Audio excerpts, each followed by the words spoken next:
Kailasa coming to you is Kailasa.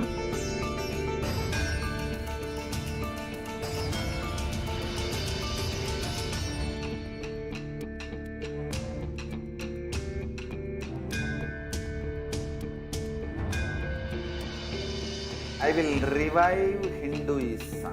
I am a Hindu revivalist, not by any revolution, but by evolution.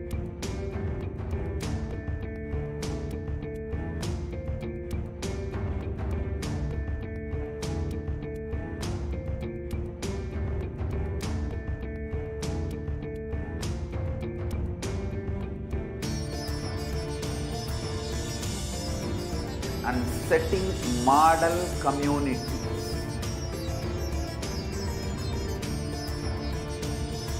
Kailasas, enlightenment ecosystems, Sarvanya Pitas all over the world.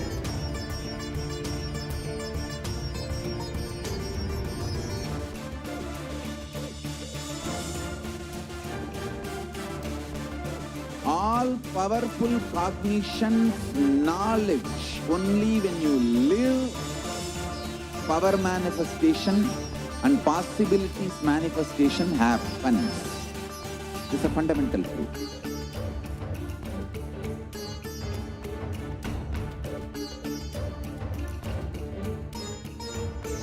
Hinduism cannot live exclusively as one sampradaya. No. All sampradayas of Hinduism is an ecosystem.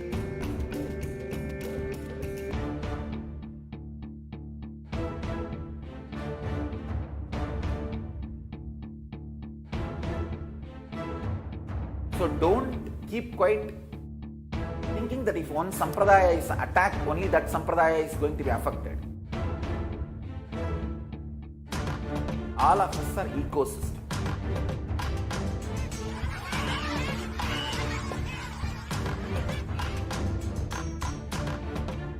I invite all of you to get involved and enjoy Hinduism by the principle of Dharmo Rakshati Rakshitaha. When you protect Dharma, Dharma protects you. We will make the whole planet flourish spiritually. The spiritual prosperity will happen to the whole planet. We all have to coexist together.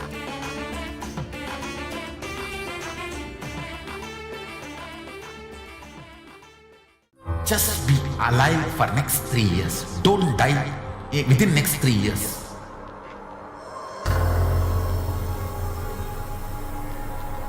Just don't die within next 3 years. Be alive. Somehow be alive. I'm working sincerely. I will reach you somehow. Somehow I will reach you. It's my commitment to humanity.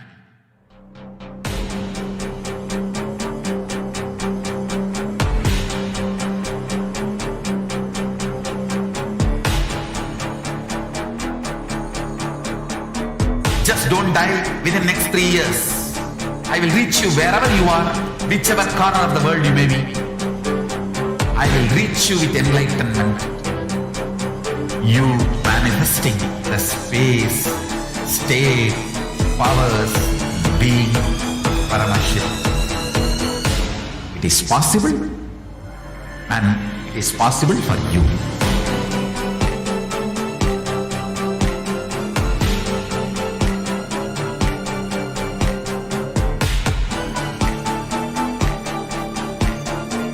Paramashivoham will reach you with enlightenment science. I know he is going to do the job. Just be alive for next 3 years. Nothing else.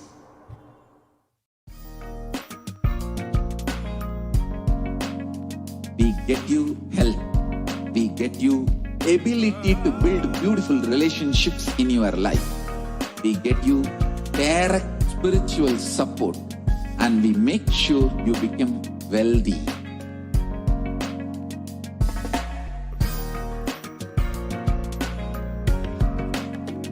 We won't stop giving you just good life. We will literally not stop till you live enlightened life.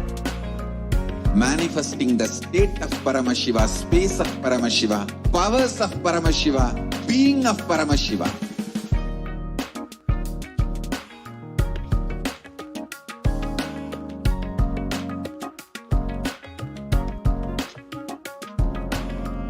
Whole world should become Kailasians. I want the whole world to know Hindus have something great to contribute to the world.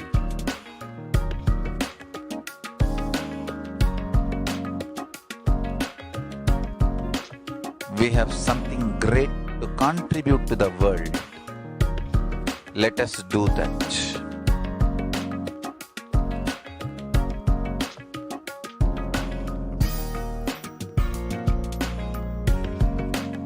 Kailasa is proper customized spiritual service helping you to identify your root patterns of suffering. We have perfected the science of helping every individual from every cultural, religious, nationality background.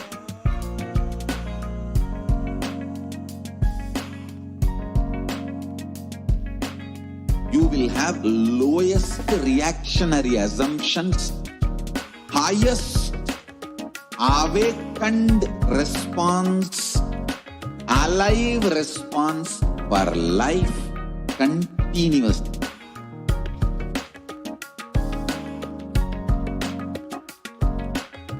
Kailasa is enlightenment ecosystem, literally enlightenment itself in your own home, wherever you are.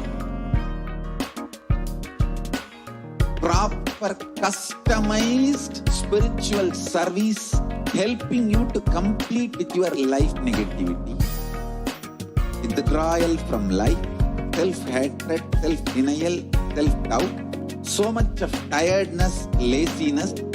We can support you aligning your diet, your attitude, your aptitude, your understanding about life. We can help you with everything.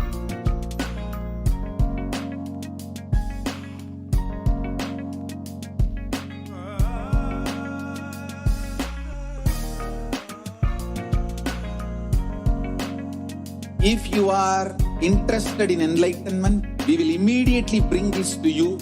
If you are not interested, we will explain the whole science, inspire you and make you interested in enlightenment science.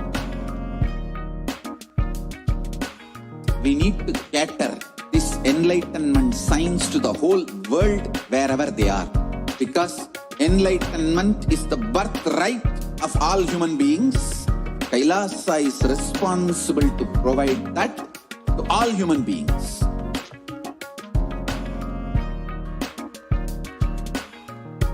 Kailasa is the totality of the knowledge I received from my gurus and practice manifested in my life, perfected by teaching millions of people from all cultures, time zones,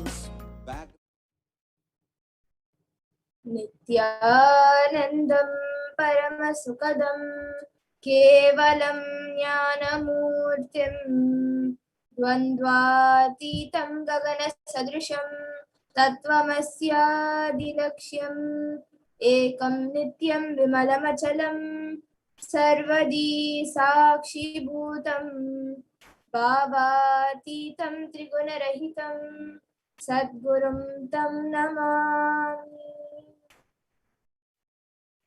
Nithyanam everyone, I welcome all of you today for this Parashakti Akashic readings.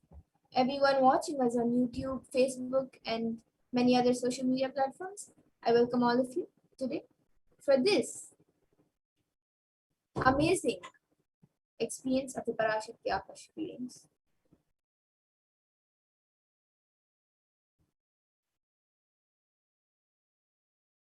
And if you are here, means existence wants you to be here in this form. You are not an accident, but an incident. You are a conscious miracle of existence, and existence is trying to manifest itself through you. So, welcome to this sacred spiritual experience, which is your digital experience of the divine. And this may be what you think as the first time in the presence of a divine cosmic being. But this is not the first time this energy has graced planet Earth. So if you are watching this now, it is not a coincidence. It is a cosmic miracle or intervention in your life to make you manifest what you want. And some of you might be wondering, how is this possible and how has this worked before? All of you have come to the right place where you will be experiencing these answers through the powerful cognitions as referenced from the ancient texts of Hinduism revived by the Supreme Pontiff of Hinduism. And now let's see, who is Devi Parashakti, the Divine Cosmic Mother? Devi is the ultimate pure feminine consciousness, the Cosmic Mother. She is the Source Shakti, and it is her cosmic womb, the Brahmanda Yoni, from which billions and billions of universes come out and go in. It is the source where the Big Bang and black holes go on and on. Parashakti is the main deity of the sacred feminine and the divine consort of Bhagavan Paramashivoham, who is the primordial divinity of Hinduism.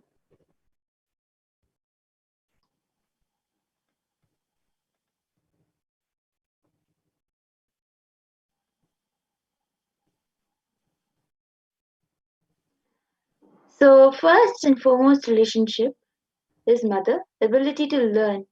Even the idea to relate starts with mother.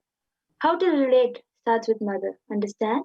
Your idea to relate, your ability to relate starts with mother. Mother is too important way to connect what you think as life. In Vedic tradition, our rishis were aware your ability to connect with the mother should be directed to cosmos. It should inspire, it should awaken your higher consciousness. It should inspire your higher consciousness to express through you. It should awaken your higher consciousness, connecting with life as mother is the most easiest form to ever connect. And today, out of his extreme compassion and love, the Supreme Pontiff of Hinduism is manifesting Devi Parashakti herself and gracing us, answering all our questions, attending to our prayers, giving boons, healing us, revealing our past, present, and future, delivering profound spiritual truths, and ultimately giving us the experience of Paramashivoham itself. So, what is Bhava Samadhi Darshan? The first word, Samadhi, has two words in it, which is Sama, which means oneness, and Adi, which is source.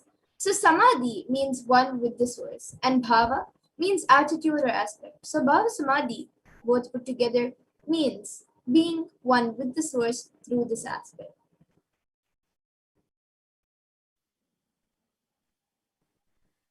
Darshan is face to face with the cosmos. Darshan means to have a glimpse of. In Vedic tradition, it is used to describe the moment we behold a deity, an avatar, a saint, or an enlightened being. As just seeing such a being can cleanse the karmas of lifetimes and create a deep, lasting transformation in the receiver. Darshan is the powerful consciousness, super consciousness vibration that is present around an avatar at all times. He simply radiates darshan just as the sun continuously radiates light. The auspicious moment when receiver is able to catch moment of darshan for you, raising you to the next level of superconscious breakthrough, like hitting the reset button on your being.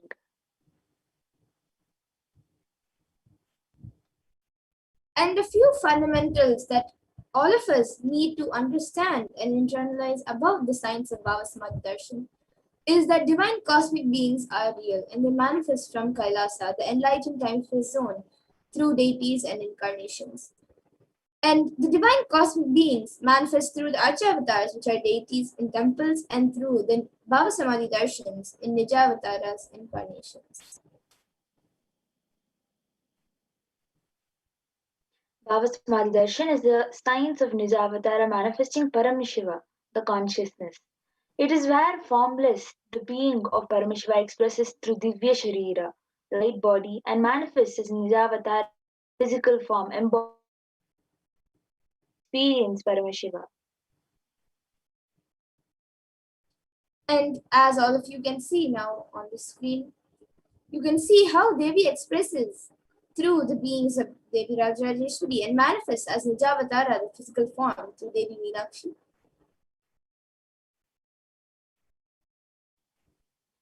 The Archavatara deity reflects the consciousness and manifestation, being of the superconscious energy, but human beings are not mature enough to receive the higher level experiences from the Archavatara directly. So the avatar, physical body, embodied form, comes down to bridge the gap and create experience of the superconscious energy in all of us. And the Baba Samadhi awakens your Kundalini Shakti, which is the latent potential energy in every human being. And this influx of superconscious energy visibly slows down the aging process as well as improves the immunity to disease. And during the darshan, the whole brain comes alive, turning into a superconductor of conscious energies that heal, empower, and transform all of our lives.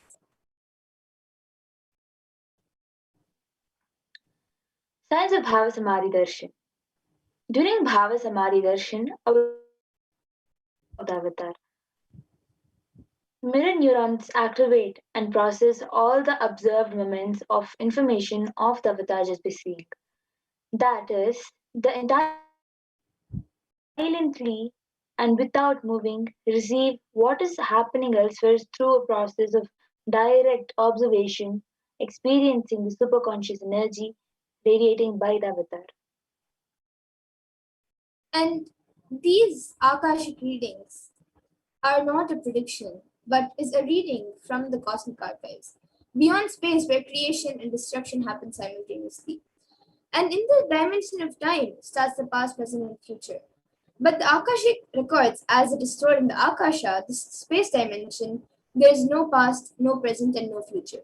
And that is why what you called as happened, happening, and yet to happen are clearly already recorded. So now we'll be understanding about the Supreme Pontiff of Hinduism. So the Supreme Pontiff of Hinduism, Jagadguru Mahasannidhanam, His Divine Holiness Bhagavan Nithyananda Paramashivam is the reviver of Kailasa, a macrocosmic Hindu civilizational nation. The Supreme Pontiff of Hinduism is the 1008th incarnation of Paramashiva as per Hinduism and is recognized by his who are enlightened masters and adepts. The Supreme Pontiff of Hinduism has made the science of power manifestation, yoga, and temple based universities a lifestyle for humanity. And the Supreme Pontiff of Hinduism is ordained as the 233rd Guru Mahasannidhanam of Kanchi Kailash Sarvanipitam, which is the Tondai Adinam, the incumbent emperor of Surya Vamshasranga Samrajyam, the present 293rd Jagadguru Mahasannidhanam of Kailasa Shamla Pita Sarvanipitam, and also the present Mahamandaleshwar of the Mahanirvani Akara, which is the largest apex monastic order.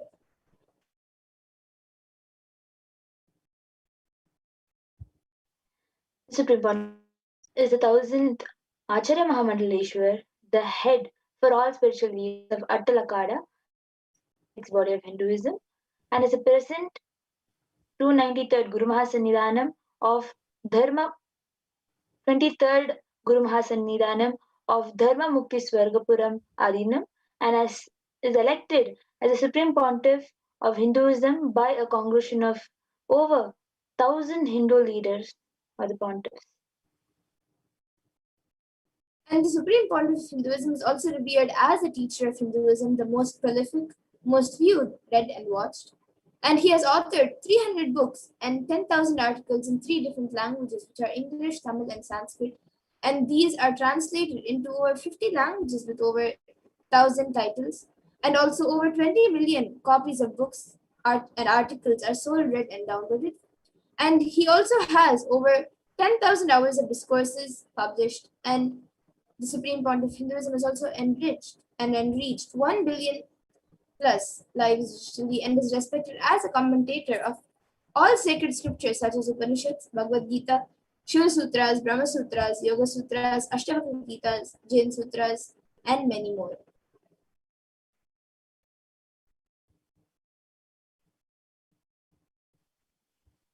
Honored as the leader of Hinduism, the most awarded, internationally recognized Hindu leader, reviver of 108 ancient Hindu sampradayas, including the Rudrakanyas, Rudras, Rishis, Rishikas, Bhairavas, Bhairavis, Sannyas, establisher of the largest Hindu university, Kailasa's Nithyananda University, is the world in the world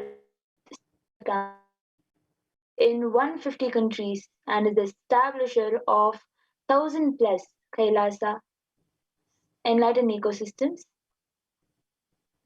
founder and reviver of over 100 Sarvagnipitas, collector of the largest Hindu library with over 1 million books, 1 million palm leaves scriptures, and over 20 million digital books.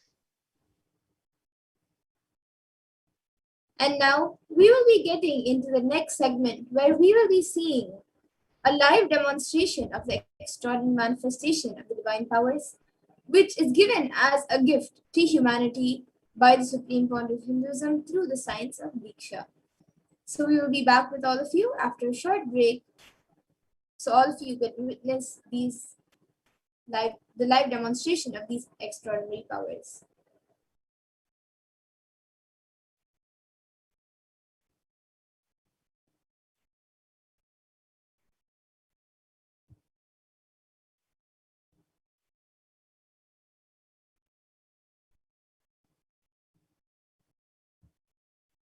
Okay, so let's get into the manifestation of extraordinary Shaktis, where we will be seeing the live demonstration as well as learning about the source of all these Shaktis.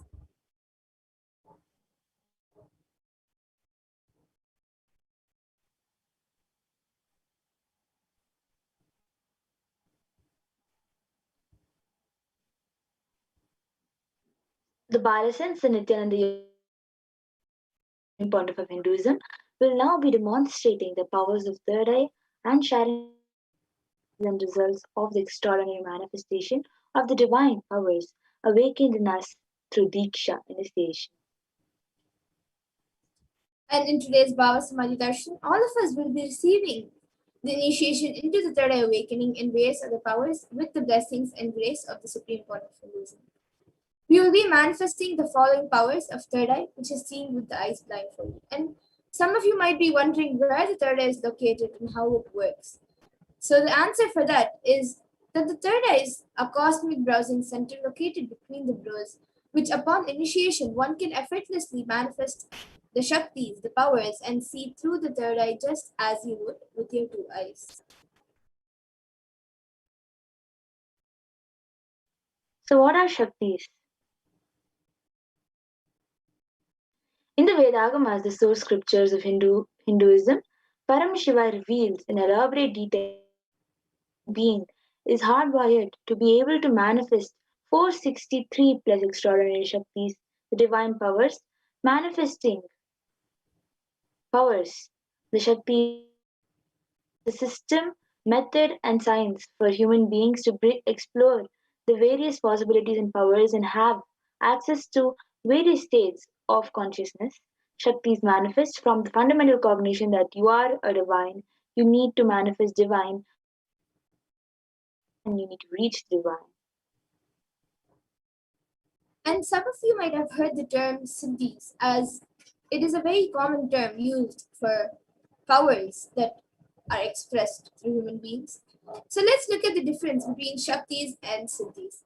Shakti is expressed from the space of enlightenment as a side effect of feeling connection with the divine in high integrity with the Guru and are a source of enlightenment, whereas Siddhis are powers that manifest from tapas or penance for enlightenment and are on the path of enlightenment.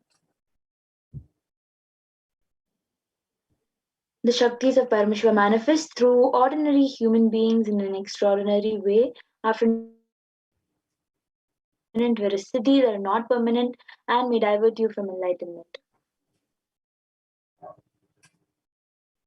And the source of all these Shaktis, Paramashiva, is the primordial divinity in Hinduism, the ultimate reality and cause, which is self-effulgent, Swayam Prakasha, all-pervading, unchanging beyond time, space, form, and causality. And as the fundamental base of Avyakta, the unmanifest, and Vyakta, the manifest existence, he performs the Panchakritya or the 5 cosmic acts of Shrishti, which is creation, Sthiti, sovereign rulership and maintenance, Samhara, rejuvenation, Throbhava, pulling out of delusion, and Anugraha, which is liberating grace for all living entities.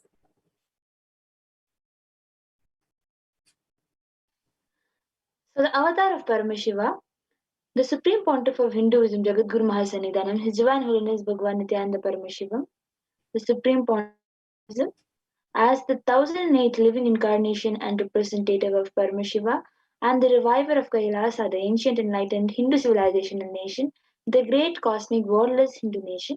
Ever since the beginning of the civilization, Sanatana Hindu Dharma has been the cradle of enlightened beings and highly advanced sciences. It was where the science of enlightenment peace was lived and taught as a lifestyle. For the first time in modern day, the Supreme Pontiff of sciences and transmitting it to the world at a record-breaking pace never accomplished before.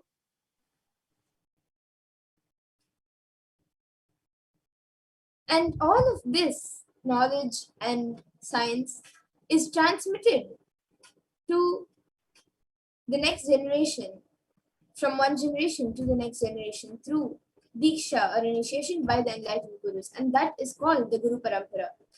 So the Supreme Pontiff of Hinduism, being recognized as an incarnation at a very young age, was trained and taught these sciences to revive the initiations and knowledge repositories for billions to manifest the power of Paramashiva from the disciplines of Vedanta, Tantra, Shri Vidya, Yoga and Yogic powers, Mantra Shastra, Siddha Vidya, science of Aushadha, Advaita, Bhakti Yoga, Paramashiva Jnana, and Paramashiva Vijnana. And you all can also see all the various gurus who have taught Swamiji since he was young and how they recognized him as the incarnation of Paramashiva and Parashakti. So how do we awaken these Shaktis, the divine powers in us? Every jnana, the ultimate truth, mapped into your consciousness, prajna, manifests as possibility and power of every being, prajnana.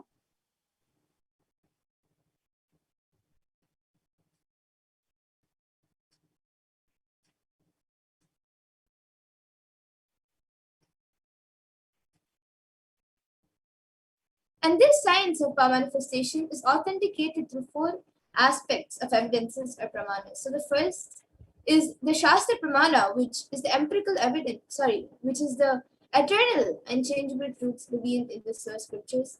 And then the next is the Apta Pramana, which are the experiences and results of Aptas or authorities of Hinduism, where the Vedic rishis and scientists have time tested and verified these sciences.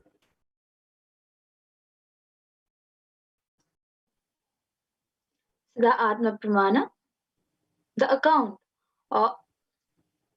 So the third is the Atma Pramana, the account of Supreme Pontiff of Hinduism, Jagadguru Mahasannidhanam, Bhagavan Nithyananda Paramashivam, this millennium's avatar's personal experience of power manifestation. And the next is the Pratyaksha Pramana, or the empirical evidence from observation and scientific experimentation.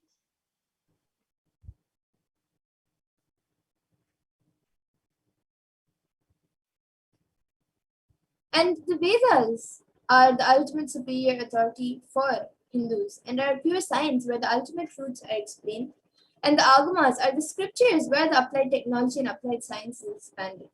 And the Vedas and Agamas, the Veda Agamas, which is a living applied science for all Hindus, is given the status of Shruti as they're directly revealed by Paramashiva. They're the ultimate, eternal, unchangeable truths. And a reference cited from these Shastras or source scriptures is called the Shastra Pramana. So let us now enter into the demonstration of the exciting power, the power of third eye. After understanding the Shastra Pramana, Apta Pramana, Atma Pramana, and Pratyaksha Pramana and Sakshi Pramana.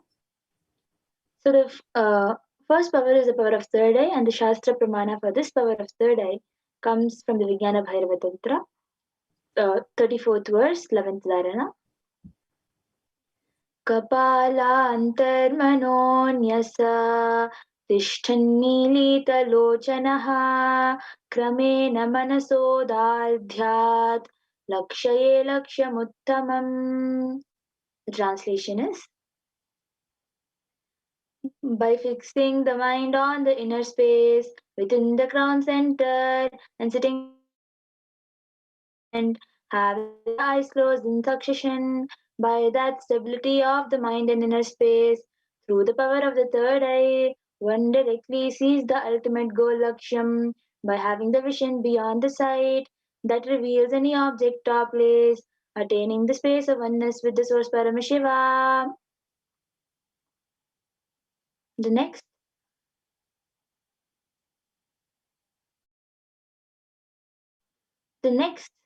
is the Apta Pramana, where Krishna initiates Arjuna into this power, the power of third eye. न तु मां शक्यसे द्रष्टुमने दिव्यं ददामि ते चक्षुः पश्य. The translation is, where Bhagavan Krishna says to Arjuna,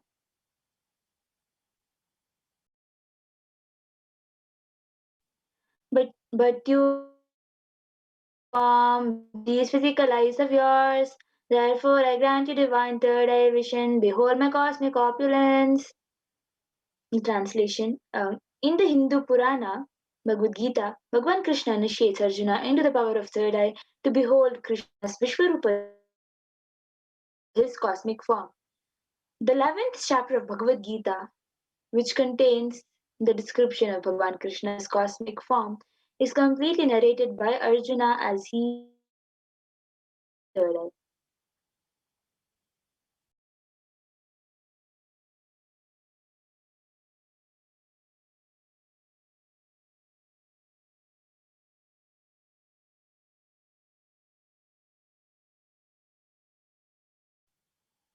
Yes, ma, next slide.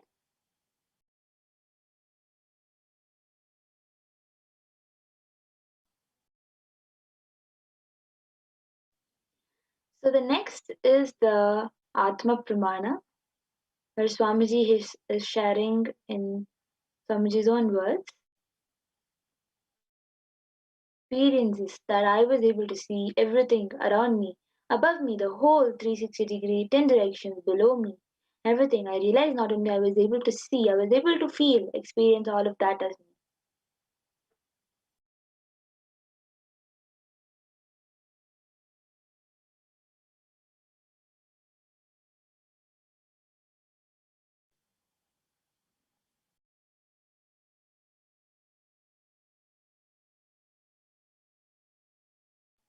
Next slide, ma.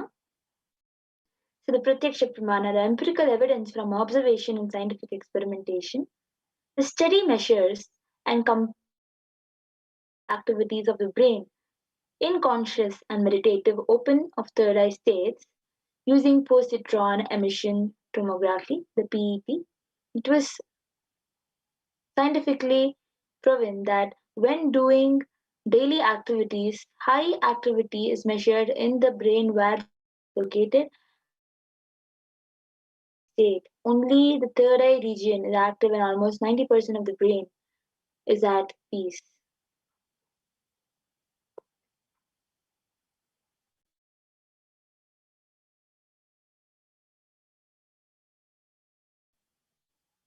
So the next is the Sakshi Pramana.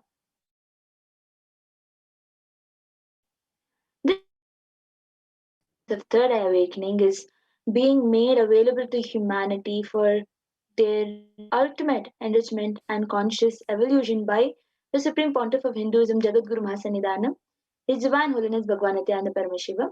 As as a living incarnation of Paramashiva, the Supreme Pontiff of Hinduism embodies the most profound yogic states that surpass all bounds of time, space, and matter. The Supreme Pontiff of Hinduism is gifting this pure great science of third eye awakening along with many other spiritual sciences through initiation Diksha. Millions of people have been initiated by the Supreme Pontiff of Hinduism and are experiencing this profound results as extraordinary power manifestation in their everyday life. So now we will be having the live demonstration of Sakshi Pramana with the Balasans. So over here we have with us Ma Amrita, who will be volunteering with us to help in tying the eye band for Ma Madhura to manifest this power of third eye. So Ma Madhura,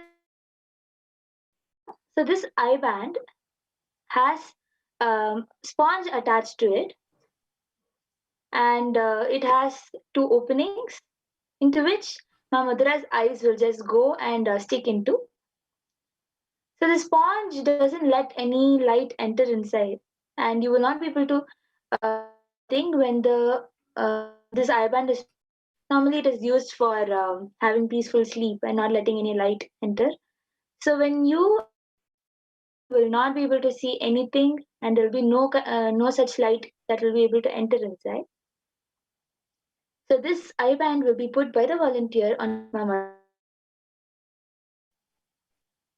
Yes. And once that is done, if you watching us on the HDH Nithyananda Paramashivam YouTube channel, can post your comments for me to read once the eye band is put.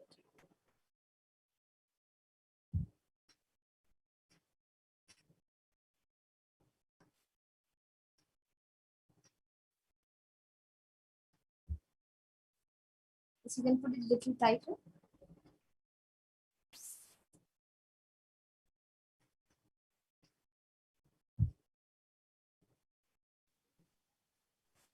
So as you all can see, the eye band is being put in a way that it will go and just fit into the nose, and there is no way she will be able to see with both her eyes. So now you can start commenting in the YouTube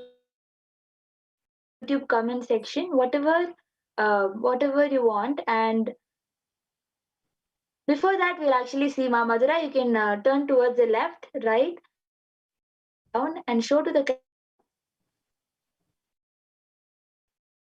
of any light entering inside.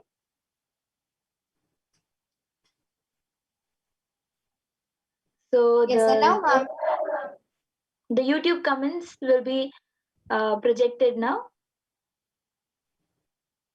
yes. So I think the last comment we have is from Kailasa Stephanie Vamadeva Shivashakti Tanguti, who has put Nithyananda Ma's requesting a body scan for Ma Sabrina Kettiner, and she asked for it and gave her confirmation.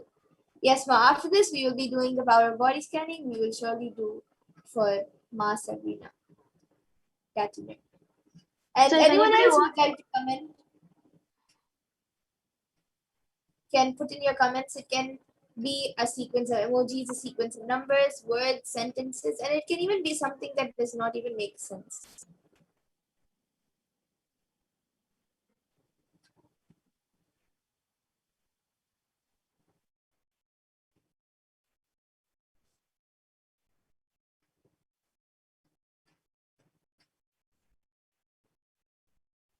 Meanwhile, And as in the the comments meantime, come on, if you have any books, Bhagavad Gita book or Living Enlightenment book or any books with you, you can open a random page and okay. yes, and I think before I open a random page, we also have another comment from Utpal Thakur, who has put Nithyananda, can I receive body scanning today as well? Yes, Aya, we will be doing a body scanning for you after the power of third eye. We will be having the power of body scanning. We will surely do for you, Aya. Yes. So now And now you I'll can be open a random page and start reading it. So actually, you can give the book to Ma Amrita. She can open the random page. yes. Yes. And we also have another comment from Ramanushaya who has put, I think that's a monkey emoji. So a monkey emoji and then a cat emoji inside a box. And then another animal, I guess it's a cat or a dog inside a box. And then another emoji with a red, it's like a red octagon with a hand in it, a red sign, stop sign.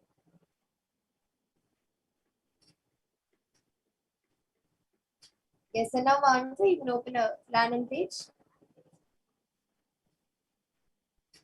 Okay, so now Amrita has opened a random page in front of me. And as I'm reading this page, or any of you watching us on YouTube can also put more comments. And immediately after that page, this page, I will be reading out the comments. So yes, we have page number 391, and on this page, the page number is not written, but it is actually 390. So it's page 390 and 391. And on page 390, it says the dog and the dog eater. And it has the translation for the verses from the 5th chapter, verse 18, 19, 20, and 21. It has that translation. And then after that, it has Krishna succinctly explains the neutrality and equanimity of existence. Existence has no favorites. All comparative and hierarchical definitions are man-made. Krishna says there is no difference between a human and an animal, and that there is no difference between those we consider to be saints and those we consider to be sinners. A learned scholar, the priest and the brahmana should be seen as equal to an animal or a person who eats dogs. Even more dramatically, he says that one in full knowledge sees the dog and the dog eater as the same. Suni chaiva swapake cha pandita samadarshina. So this is what it says on page number 390, but the page number is not there. So as you all can see, it is exactly the topic, the dog and the dog eater, and exactly whatever Mamadura has read.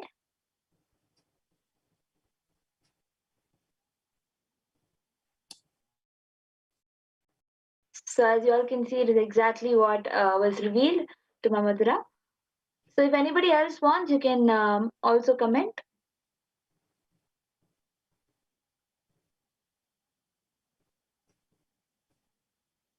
Any random numbers, any random words put together. It doesn't need to make sense.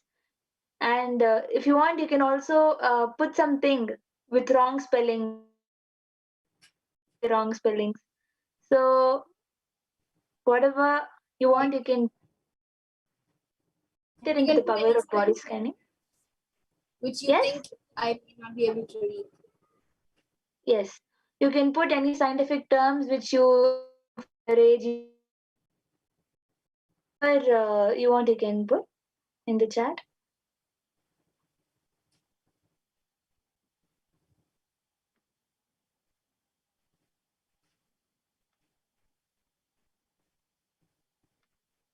Okay, so maybe we can read one more page from the Bhagavad Gita as Swamiji speaks a lot of elaborate truths in this Bhagavad Gita book. So Mamata will be opening another random page in front of all of you. Okay, so now we have open page number 1068 and 1069. So it says, understand, on page number 1068 it says, understand surrendering without even looking up to whom you are surrendering, like Lakshman surrender out of his completion is real surrender. In Ramayana, the great Hindu epic history of Lord Sri Rama's incarnation, Lakshman is the younger brother of Lord Rama, who devoted his whole life in selflessly serving the feet of Sri Rama and Mata Sita. When Sita is kidnapped by Ravana, some of the Vanaras, monkeys, gathered some jewels thrown by her and brought it to Rama for identifying them. Lakshman could only recognize the anklets of Sita. Rama asked, "Why are you not able to recognize the jewelry?" Lakshman said, "No, I have never seen the mother above the feet. I look at both of you only when I do namaskar, surrendering salutation. But I never looked directly or intensely." Lakshman never even saw the upper jewelry of Mata Sita. So that's the first para, and then the story of told from the Ramayana. It is half the page. After that, we have another 3 paras.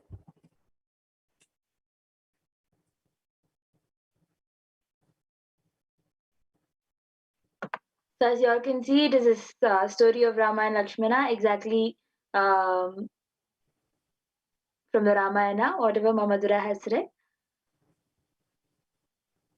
So then I think with this, Ma Amrita, you can help Mamadura remove the eye band.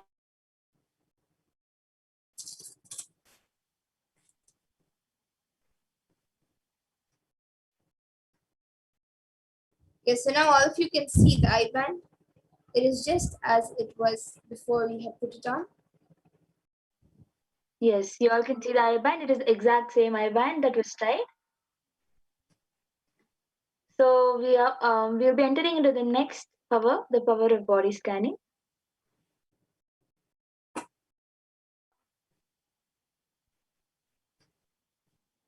Request the NTV operator to please do this slide share.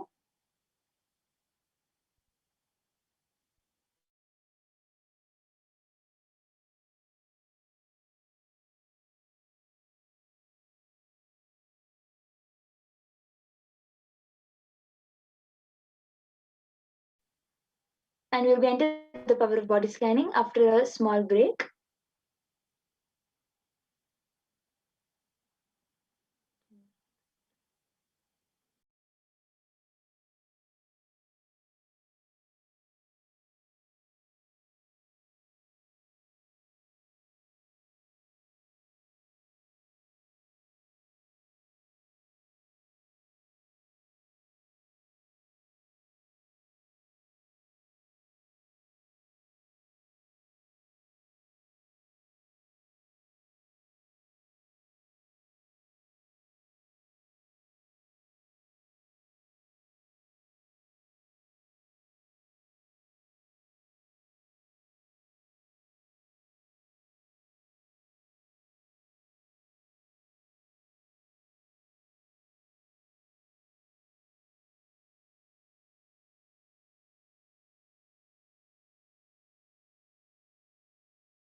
So in the next power of body scanning, we will be diagnosing, through the power of third eye, we will be diagnosing and revealing any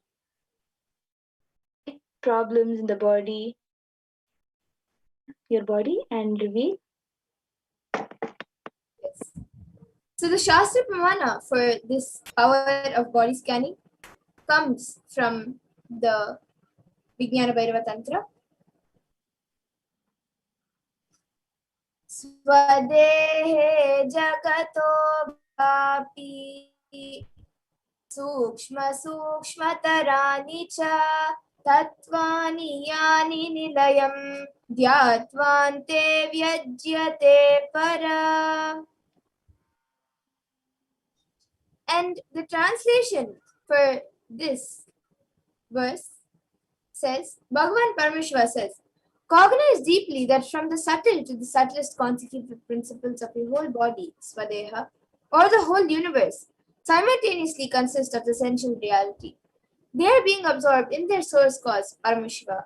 By that experience of such restful awareness, one becomes complete from all thoughts, and the ultimate universal divine power, Paradevi Adi Shakti, is revealed, and the supreme power manifestation happens." So the Apta Pramana is from the life of a Siddha. This is the yes, Mamadura, you can. Yes, so this Apta Pramana comes from the life of a Siddha whose name is Terayar. And Terayar was one of the main disciples of the prominent disciples of Agathir. And one day a man suffering from severe headache comes to Agathir for healing. And then Agathir uses the power of body scanning and identifies the root cause of the headache. And he reveals that there is a small type of frog, a terite, in the person's head and in the person's brain. And that is why the headache is there. And then he instructs Terayar, his disciple, to perform an open head surgery and remove the frog from the person's brain. And once the surgery is completed successfully, the person is healed and cured of the headache. And thus, Terayar gains the name Terayar. And the Atma Pramana for this power of body scanning is where Swamiji himself, the Supreme Point of Hinduism himself, shares his experience of the power of body scanning, where he had gotten the multiple compound hand fracture and was forced to go to the hospital for medical checkups related to that. And it was revealed that he had been poisoned without his knowledge. And due to that, he did the power of body scanning and found the imbalances which had occurred in the body, and then used allopathy as a second technique, as a second opinion to verify his findings. And we also have many Sakshi Pramanas, many witnesses, where the disciples of the Supreme Point of Hinduism himself have verified these sciences by manifesting the powers themselves. And now we will be seeing the live demonstration of the power of body scanning. So whoever would like a body scan can put your comments in the comment section. I already see many of you have put the comments. Yes, so as you can already see, Ma Stephanie has requested a body scan for Ma Sabrina Settiner and is asked for it. She has also gave a confirmation for it. So Ma Madhura, you can start scanning for Ma Sabrina. Even Utpal Thakur Aya has asked for body scanning. So next, I will be doing the body scanning for you, Utpal Thakur Aya. Yes.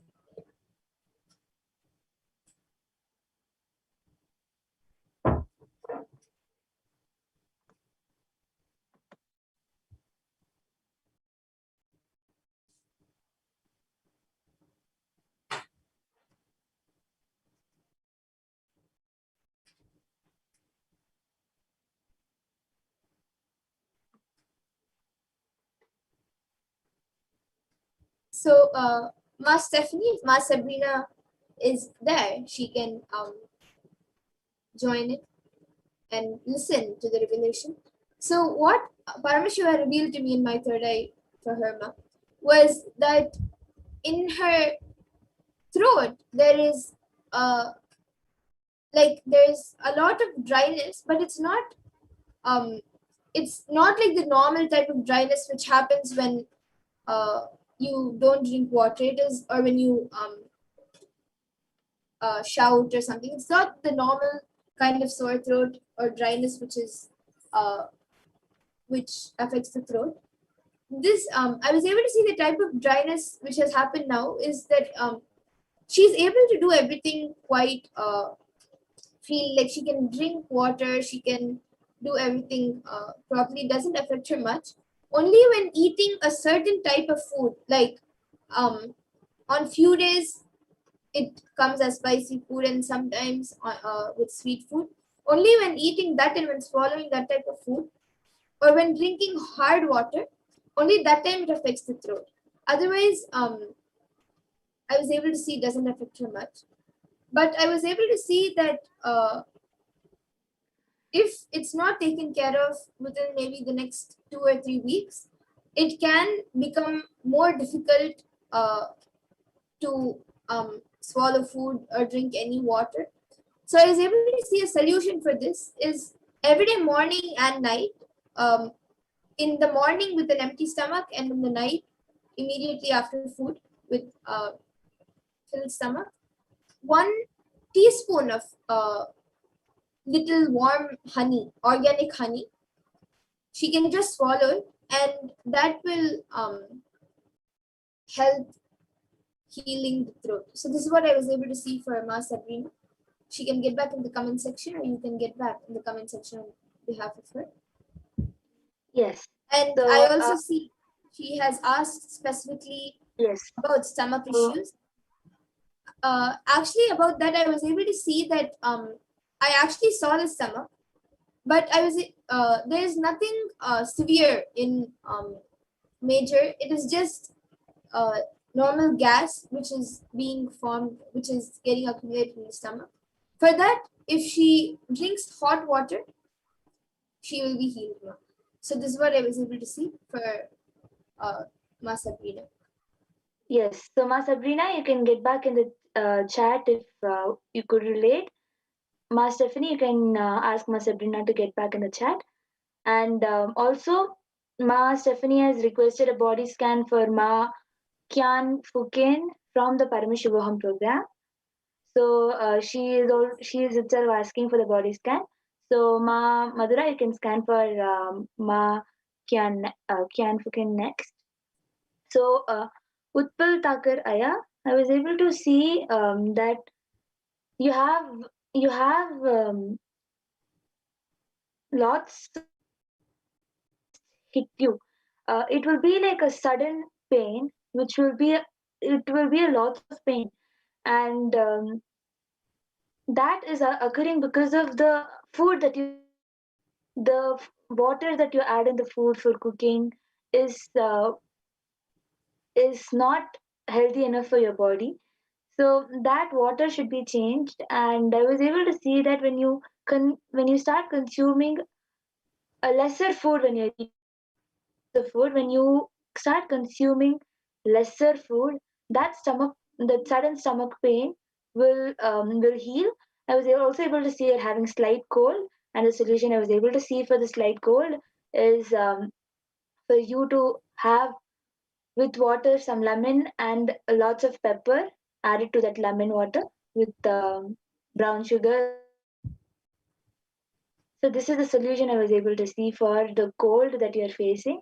And I was also able to see that you have cracked foot. And the solution I was able to see is for you to apply some haritaki on the cracks and tie some ice cubes with some water and place it on top of those cracks after you put some haritaki. So these are the solutions I was able to see. So if you could relate, you can get back in the chat, Utpal Takar. So Ma Madhura, if you have finished the scanning, you can start sharing. Yes, and in the meantime, maybe I see Raman Vashishtaya has asked for his wife Supriya Vashishta. So you can maybe start scanning for Ma Supriya. Yes, and for Ma Kwan Fuken, I was able to see that her eyes are being, she's stressing her eyes a lot for the past 2 weeks right now. Like it's, and because of that, she has, of course, tried like not being in front of a device for as much time as possible, and not doing things which stress her eyes as much as possible. But still, I was able to see that there is a lot of pressure which is being put on her eyes, and she's having some difficulty with her eyes. And I was able to see that the main cause of that is lot of dehydration in the eyes itself. So like her entire body is quite hydrated. It's not like she's completely dehydrated, and she is drinking a lot of water.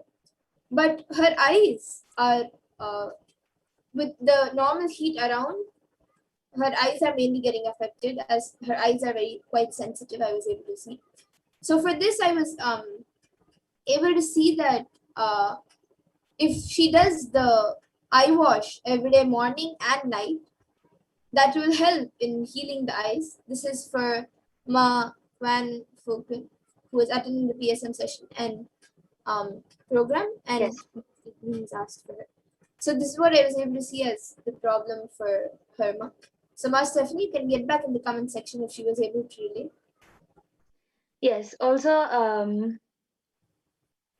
Utpal Takaraya has gotten back saying that's very accurate, Ma. Thank you for such a detailed analysis.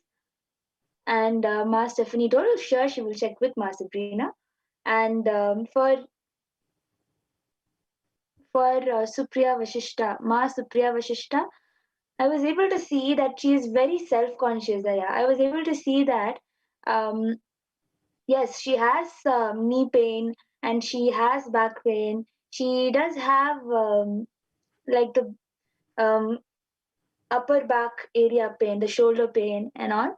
But I was able to see that the main problem is that she is very self conscious. Ma Supriya Vashishta is very self conscious, and even like small scratches in her body makes her really conscious. And the stretch marks she has,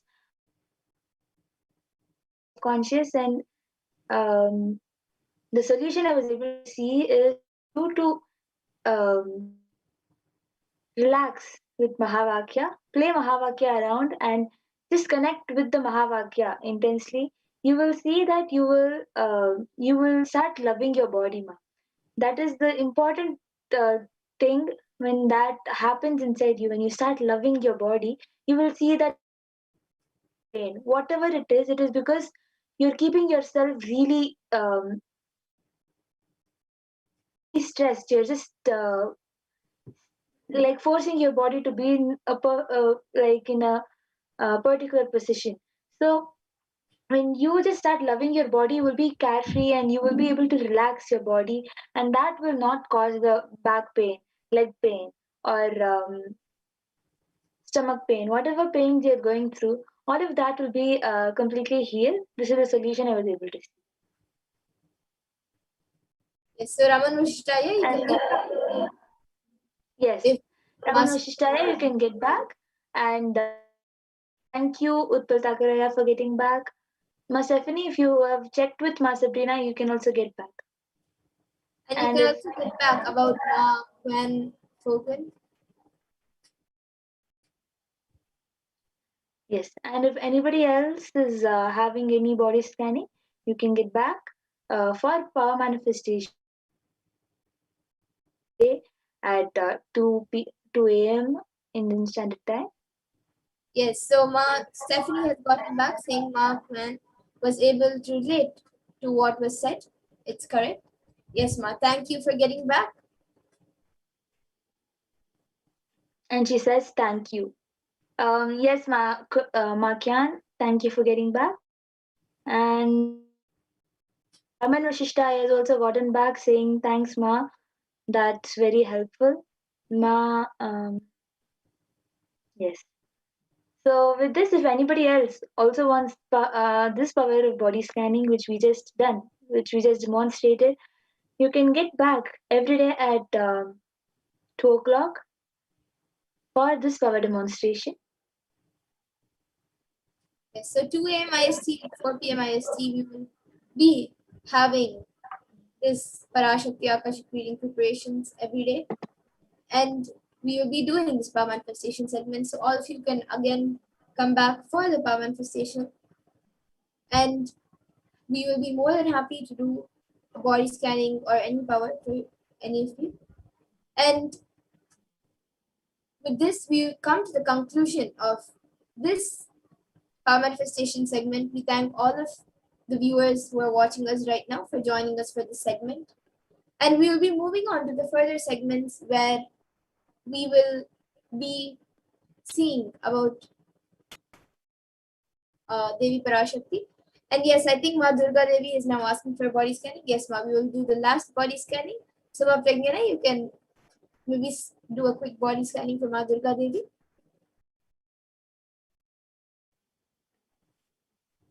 Yes, ma'am.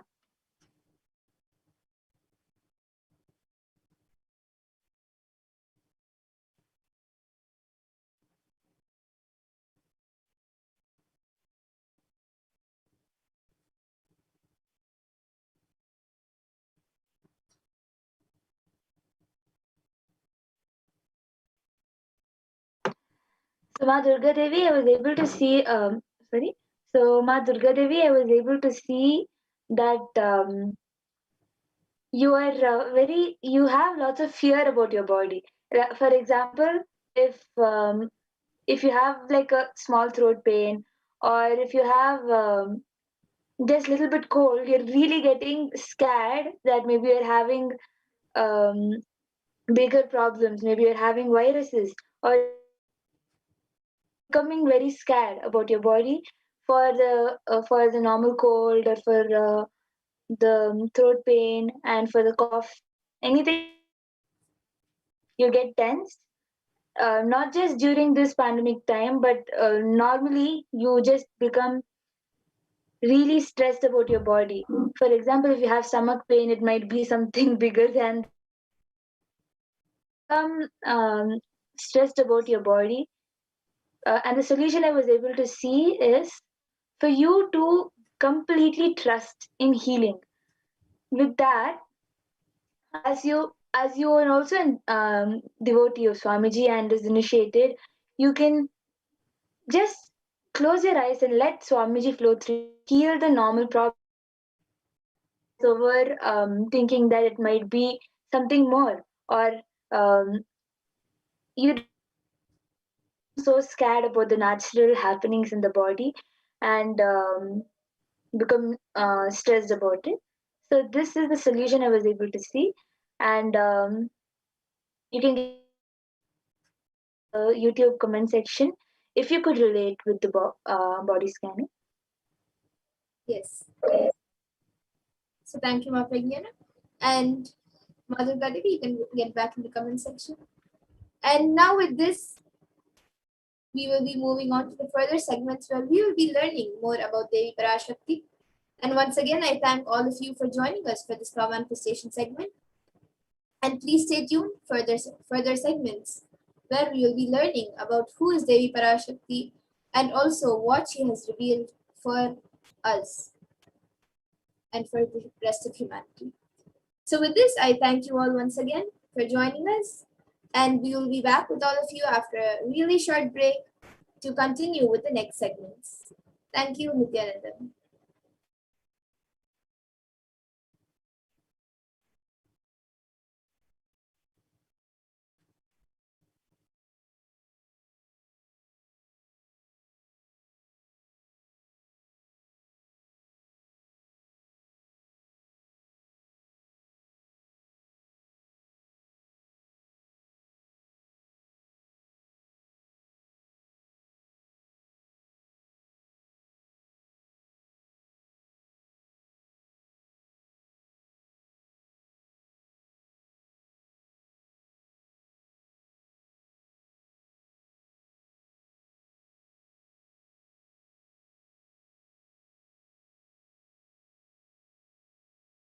I mean by the word Kailasa. Listen intensely. Enlightenment ecosystem, literally enlightenment itself, in your own home, wherever you are. If you cannot come to Kailasa, it's okay. Kailasa can come to you. Kailasa coming to you is Kailasa.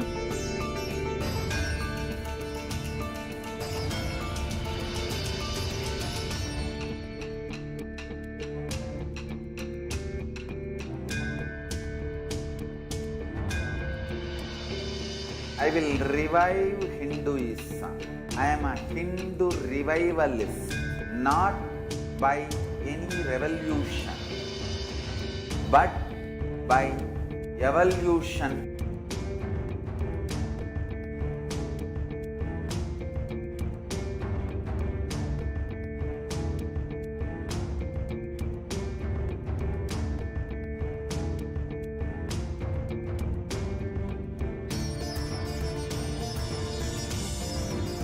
and setting model communities.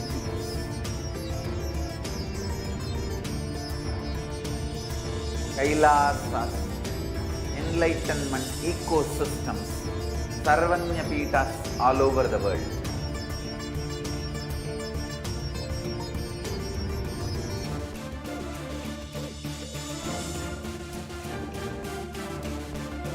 All powerful cognition, knowledge, only when you live, power manifestation and possibilities manifestation happens.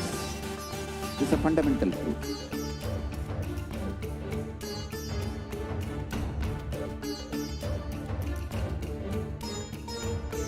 Hinduism cannot live exclusively as one sampradaya. No. All sampradayas of Hinduism is an ecosystem.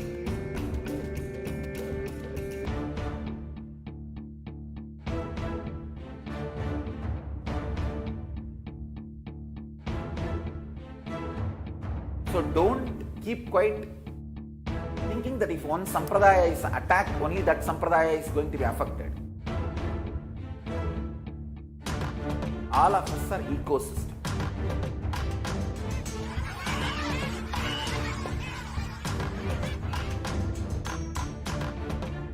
I invite all of you to get involved and enjoy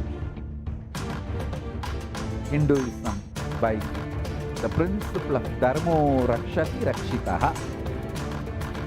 When you protect Dharma, Dharma protects you.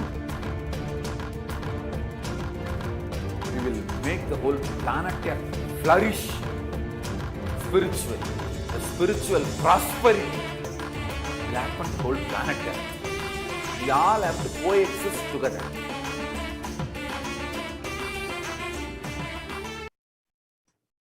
Yes. Nithyananda everyone, welcome back. So now we will be learning about who is Devi Parashakti, the divine feminine consciousness. So we will be first looking at the Dhyana Shloka of Devi Parashakti.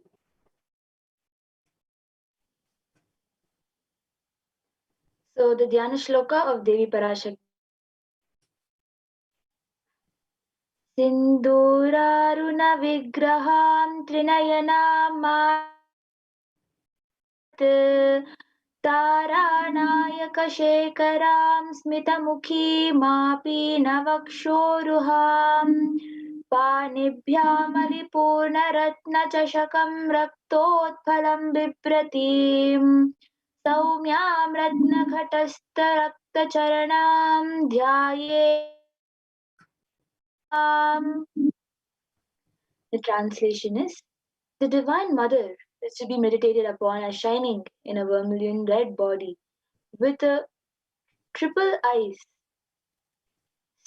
sporting a crown of rubies, studded with the crescent moon, a face all smiles, a splendid bust, one hand holding a jewel, cup brimming with mead, and the holding a red lotus. So this is from the Lalita Sahasranamam Dhyana Shloka.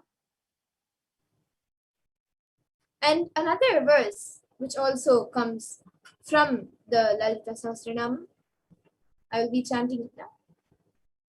Arunam karunam tarangatakshim dhrutapashankushapushpabanachapam animadi viravritam ayukaihi rahamityeva vibhavaye bhavani. And the translation for this says, I meditate on the great empress. She is red in color, and her eyes are full of compassion. She holds the noose, the bow, and the flowery arrow in her hands. She is surrounded on all sides by powers such as anima for rays, and she is the self within me.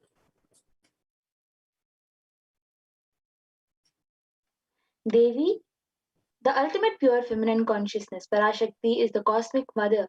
It is her cosmic womb from which billions and billions of universes come out and go in. Source where the Big Bang and black hole. Parashakti is the source Shakti, source energy, source power, from which all of us came, in which all of us are now. in which all of us are going to merge. And out of her extreme love and compassion, Parashakti herself is manifesting through the embodied form as the Nijavatara of the Supreme Point of Hinduism, Jagadguru Mahasannidhanam, His Divine Holiness Bhagavan Nithyananda Paramashivam, gracing us, answering all our questions, attending to our prayers, giving boons, healing us, revealing our past, present, and future, and delivering profound spiritual truths, and ultimately giving us the experience of Paramashivoham itself.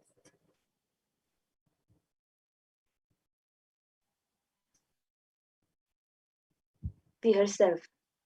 Raising as Omkara, expressing as Vedas and Agamas, blossomed as Hrimkara, filled as Parashodasi, living in 40 triangles, the Kailasa Swamini, who is in Kailasa Sri Chintamani, Parashodasi, sitting as part of Paramashiva, Parameshwari, who rules the world, Paramashakti, Manonmani, Meenakshi, as Nithyananda. I took Nijavatara here, good boons to everyone, to bestow all goodness, Hiranyagarbha Swarupini, Brahmanda Yoni, Shami, Chandramaur, Uma Parvati, Savitri, Navayavana, Samrajya Lakshmi, Parameshwari, Parashodasi, Meenakshi, taking the form of Nityananda, I came here as Nijavatara. With great compassion, I am blessing, listen, people. To do good to all of you, I took the form of Nityananda and came down as Nijavatara. And again, in the words of Devi Parashakti herself, raising in Omkara, blossoming as Shiva, Shiva manifesting as source of existence, powers of existence, expression of existence, from the oneness of Om, blossoming into two as Prakriti and Purusha, blossoming as three Shaktis, Icha, Kriya, and Jnana, growing as four Vedas, expanding as five Panchabhutas, beyond six chakras, filled as Gotras of seven rishis, expanding as eight directions, existing as nine grihas, blossoming as 10 Indriyas, being as 11 Rudras, creating all the worlds, bringing life, to tell and make truth blossom, and to do good. Parashodasi Meenakshi, in the form of Nityananda, I came to bless every one of you.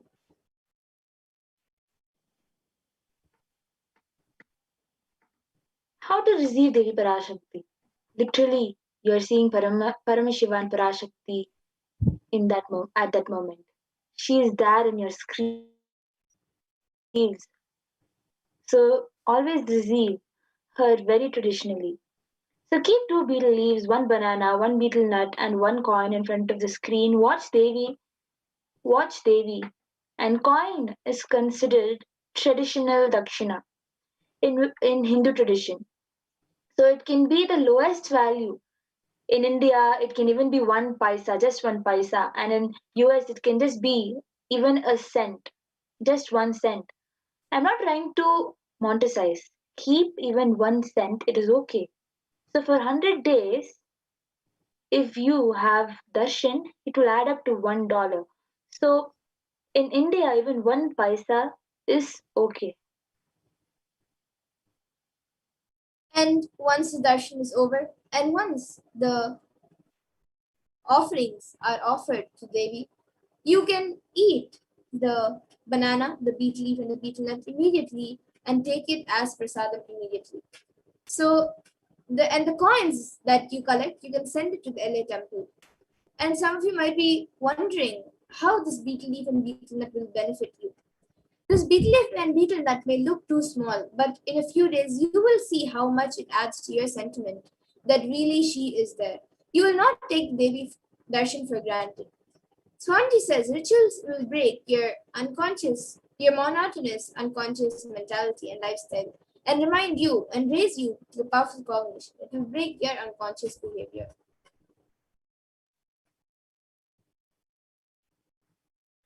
So just like how you can see on the screen, the betel leaf, banana, and the coin, the betel nut can be placed. So the betel nut can be placed on top of the betel leaf in the plate, and a banana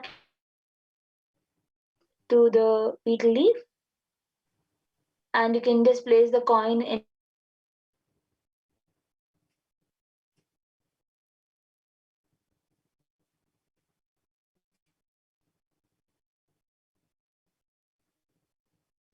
Yes, so now that all of us have seen how we can set up the Tambulam, how we can receive Devi Parashakti, and who is Devi Parashakti, we will now be moving to the next segment. We come to the conclusion of this segment, and we will be moving on to the next segment, where we will be learning about what Devi Parashakti has revealed for.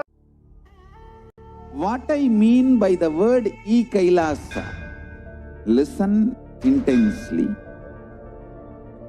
Enlightenment ecosystem, literally enlightenment itself, in your own home, wherever you are.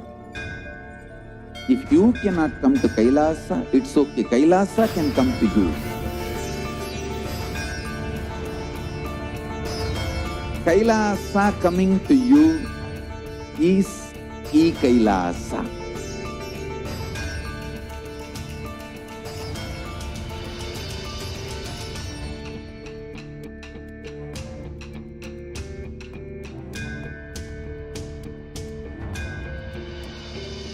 I will revive Hinduism. I am a Hindu revivalist, not by any revolution, but by evolution.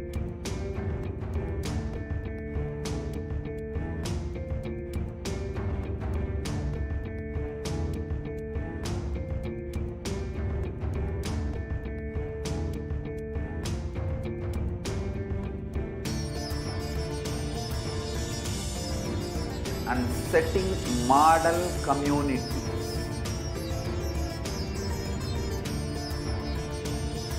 Kailasas, enlightenment ecosystems, Sarvanya Pitas all over the world.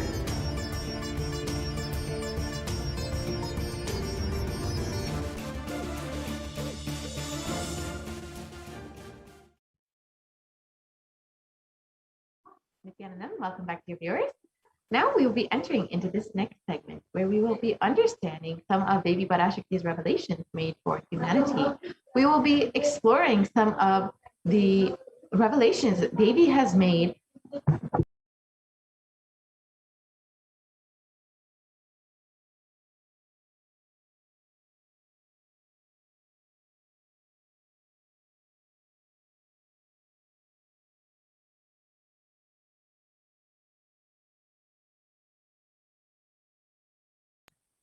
Sorry for the glitch.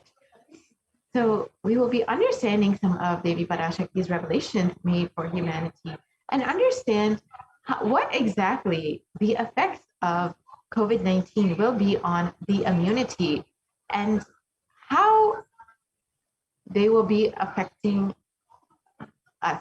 So let us enter into this segment. If we can actually share the slides on immunity and COVID-19.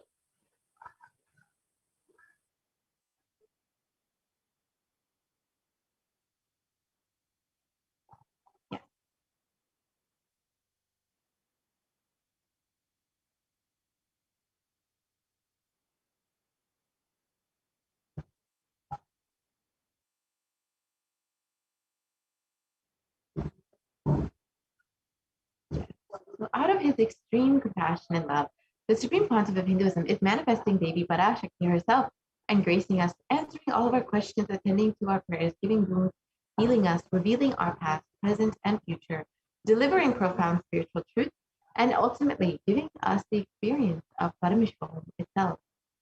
Now today, we will be exploring what Devi has revealed about immunity and COVID-19. Let us enter into this segment and understand. So currently, the number of confirmed cases in the world has crossed well over 186 million people. And there have been over 4 million deaths, with the worst affected countries, the United States, India, and Brazil.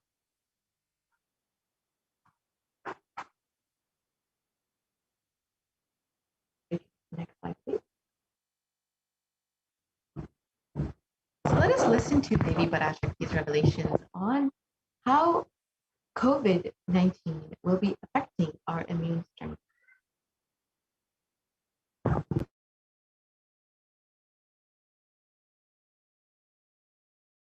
That's the first priority. Still, you are all not realizing the power of my words when I say Corona is very much out there with the support of decision makers, rulers, people who are supposed to protect all of you. Due to their irresponsibility, it is there and getting more and more strengthened. It is becoming more and more stronger in multiple forms. And all the other diseases which are waiting to attack human bodies, because Corona has made the immunity strength weak in human bodies. Human bodies have lost the strength of immunity power. All the multi-layer after effects and side effects of this pralaya in political situations, economical situations, social situations, mental situations, in every level.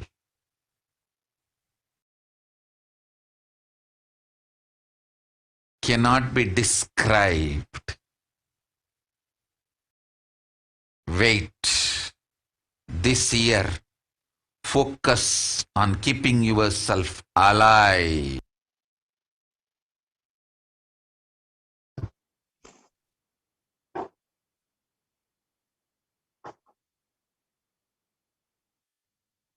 Yes, we can. So let us reiterate baby's revelations made on the 18th of June 2021. Still, you are not realizing the power of my word when I say Corona is very much out there with the support of decision makers, rulers, people who are supposed to protect all of you due to their irresponsibility. It is there and getting more and more strengthened. It is becoming more and more stronger in multiple forms. And all other diseases which are waiting to attack human bodies, because Corona has made the immunity strength weak in human bodies have lost the strength of immunity. All the multi-layer after effects and side effects of this pralaya in political situations, in economic situations, in social situations, mental situations, in every level cannot be described. This year, focus on keeping yourself alive.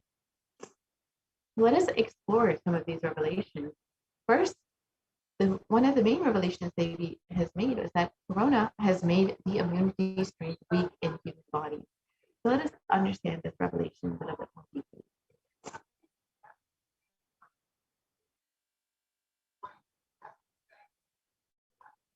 So in this article published in Science Weekly, new research suggests that a coronavirus infection alters the biomechanical properties of red and white blood cells, in some cases for months, a possible explanation for long COVID.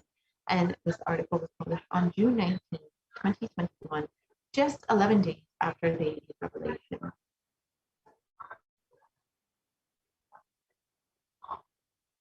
And in this article, it states that COVID-19 significantly changes the size and stiffness of red and white blood cells, sometimes over the course of months. And these results may help to explain why some affected people continue to complain of symptoms long after an infection. This is considered long COVID. So we can see that coronavirus, COVID-19, literally changes your immune system and affects how your body responds to diseases. And in this article published in the Academy of Medical Sciences, it states that the way the body defends against a virus is to recognize and neutralize it. However, in Forbes, it was recently published that Corona suppresses the immune system by disrupting the actions of the body's immune cells. And this immunosuppression allows for a 2-week incubation period. which gives corona enough time to attack the body. So as Baby revealed, corona actually suppresses the immune system. And here is a graph of a typical timeline for someone who has been infected with and is suffering with COVID-19. Initially, between the 0 to 5 days is the incubation period, and between 5 to 10 days is the prodromal period. And when most people experience acute infection, where many times they end up in the hospital, is between 10 to 15 days. And usually after this period, many recover after this 2-week period. Many also end up in the hospital and experience longer term infections.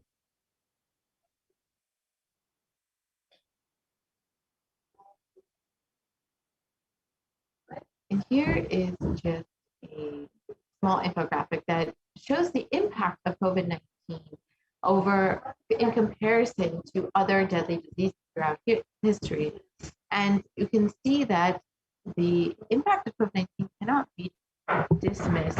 And here we can clearly see where COVID sits amidst other deadly diseases throughout history. We can see HIV on the far left, and that it's considered one of the most deadly pandemics that the world has seen, which has been around since the 1980s. And it has taken the lives of over 35 million people. However, coronavirus has only been around, COVID-19 has only been around for the past 2 years, since 2019. We have first heard about this. And since that time, it has taken the lives of over 4 million people. And this is considered to be a severely underreported number. So the numbers could be much, much higher than what we were expecting. But already what we know is that over 4 million people have died from COVID-19 in the course of just 2 years, and just a little over 2 years. And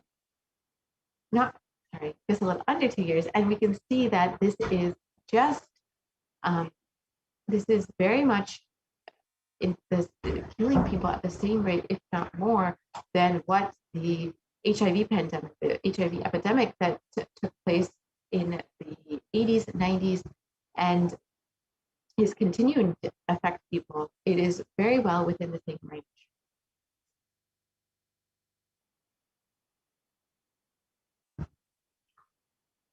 And here we can see that further studies that have been done by the University of Oxford found that cells are profoundly impaired after recovering from COVID-19.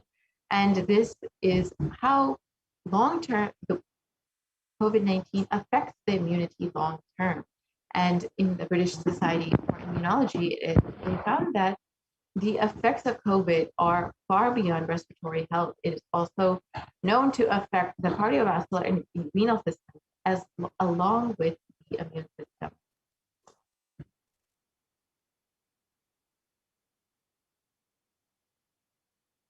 And here in this excerpt from a recent article published, it states that exposure to the disease COVID-19 causes symptoms in multiple organ systems across the body, and is not limited to only the lungs and respiratory system, as was originally thought. In addition, patients are reporting chronic symptoms such as fatigue, shortness of breath that last for months after the original infection. This is exactly what we have known as called long COVID. And this is what earlier we had stated, that this could be due to the change in red and white blood cells, the change in your immune system that has been seen over the course of months. That is why many patients are still experiencing symptoms such as fatigue, shortness of breath, and many other symptoms. And long COVID can affect the lungs, the cardiovascular system, the circulatory system, and it can cause fatigue and inflammation because it does affect the immune system.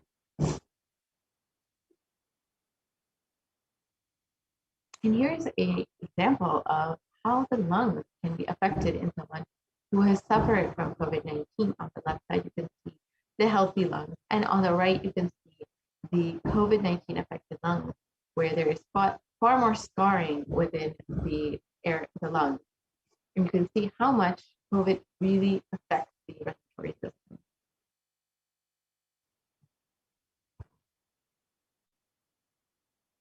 And even after contracting coronavirus, your immune system remains weakened and you are much more susceptible to other illnesses.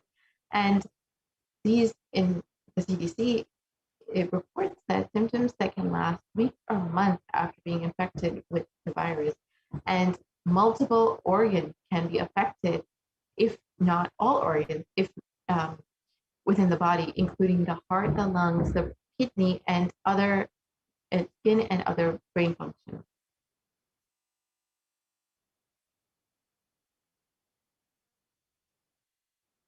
So now that we've understood how corona has weakened the immunity strength of humans, let us understand how other diseases are now waiting to attack the body after human body's strength, immunity strength, has been weakened.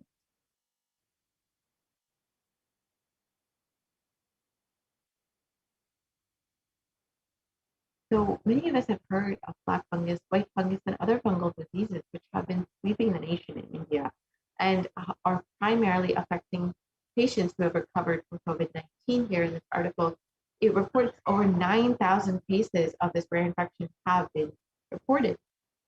And in other news, it states that out of 5,444 cases, over 4,556 patients were patients who had recovered from COVID-19.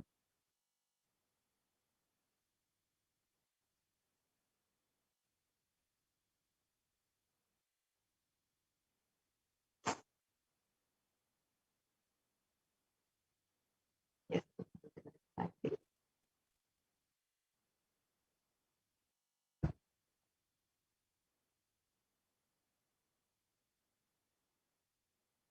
We can move to the next slide, please, Ma. Here you can see some photos of patients who have been infected with. We can go back to the previous slide.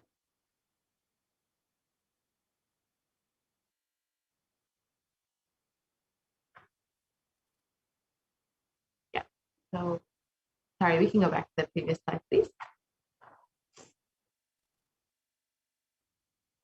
Sorry, Ma, we can go to the previous slide.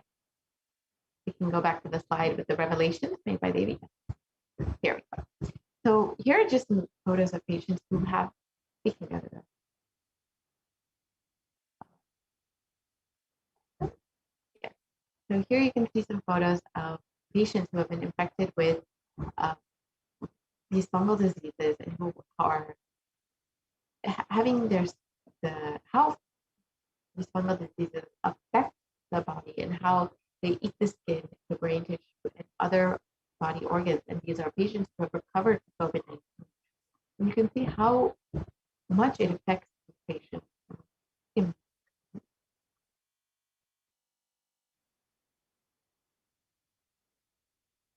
And the last revelation we'll be looking at is how coronavirus, COVID-19, is becoming more and more strong in multiple forms.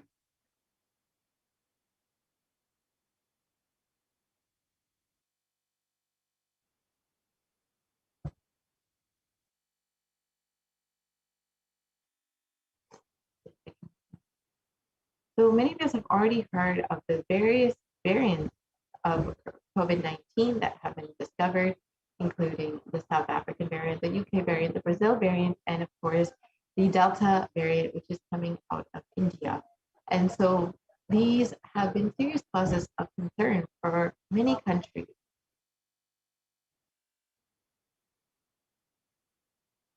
And here you can see that the variants that have come out of each country, the UK variant, which is the Alpha variant in the Beta variant coming out of South Africa, the Gamma variant coming out of Brazil, and the Delta variant coming out of India.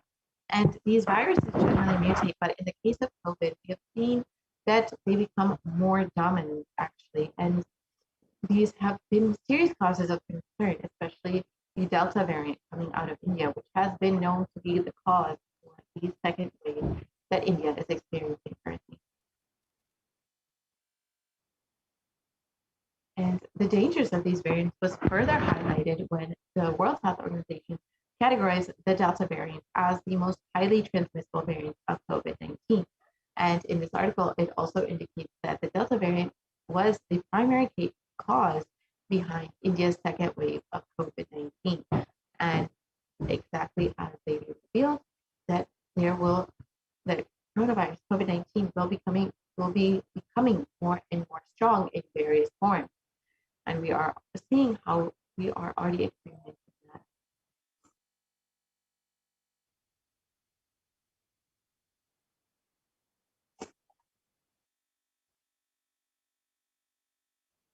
And here's a small infographic that shows us the 4 variants that are currently circulating, and that we can also see how many countries which have been affected by these particular variants. The Alpha variant coming out of UK has affected over 173 countries. The Beta variant out of South Africa has affected over 122 countries. The Gamma variant coming out of Brazil has affected over 74 countries, and the Delta variant out of India, one of the most transmissible variants, it has been affecting over 104 countries. And as the Supreme Pontiff of Hinduism has revealed, that there are even more variants that we should be concerned about. The Delta Plus variant and the Lambda variant, which are going to be even much more transmissible than the Delta variant, which has been largely affecting India right now. And there have been over 4,500 sequences of variants that have been detected in about 60 countries. And studies suggest that that the Delta variant is about 60% more transmissible than the other variants. Sorry, let me go back to the previous slide.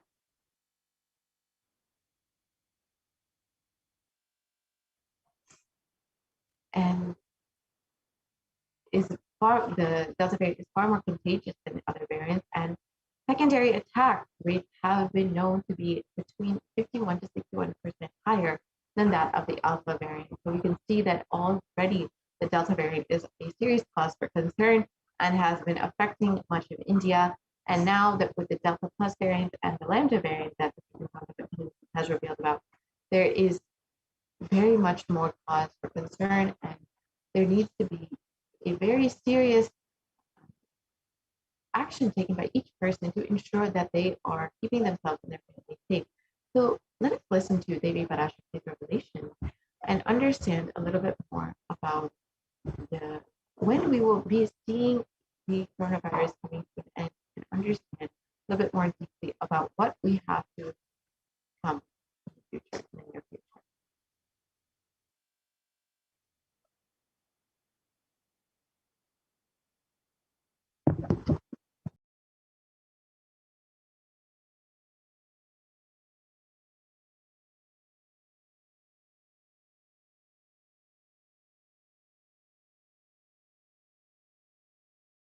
Sharmila,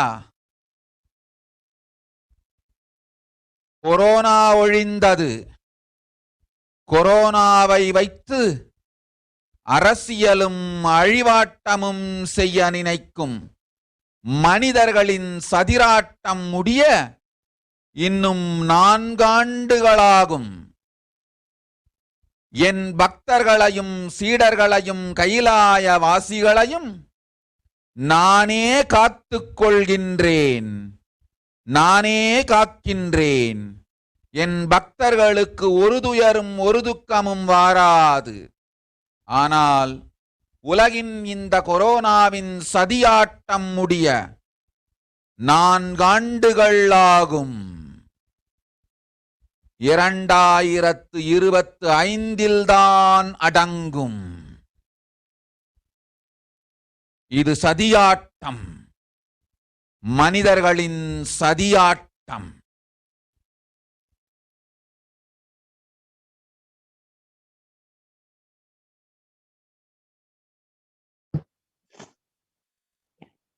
So the translation for the Parashakti's revelation is as follows: Corona is destroyed, but it will take 4 years for the political conspiracy done by humans to end. I will protect my devotees, disciples in Kailasa. No suffering will come for my devotees, but it will take 4 years for the conspiracy of Corona to end. It will come to an end only in 2025. It is a conspiracy, a human conspiracy. And as we have already heard, there is a very strong chance that there will be a third wave of COVID-19 coming in the coming months. And in this article, it states that the third wave of COVID-19 may be hitting its peak in between October and November. And as Devi and the Supreme Court of Hinduism have already revealed, that the third wave will be starting in Puratasi month, in the month between August and September, and will be seriously affecting India in the coming months. So we can see that Devi's revelations about COVID-19 are already coming true. That we can see how there is not going to be an end to the pandemic anytime soon. Unfortunately, India will be experiencing many more waves of COVID-19, and even current research is showing the same. So where can we seek help? Where can we seek somewhere to protect ourselves during this year?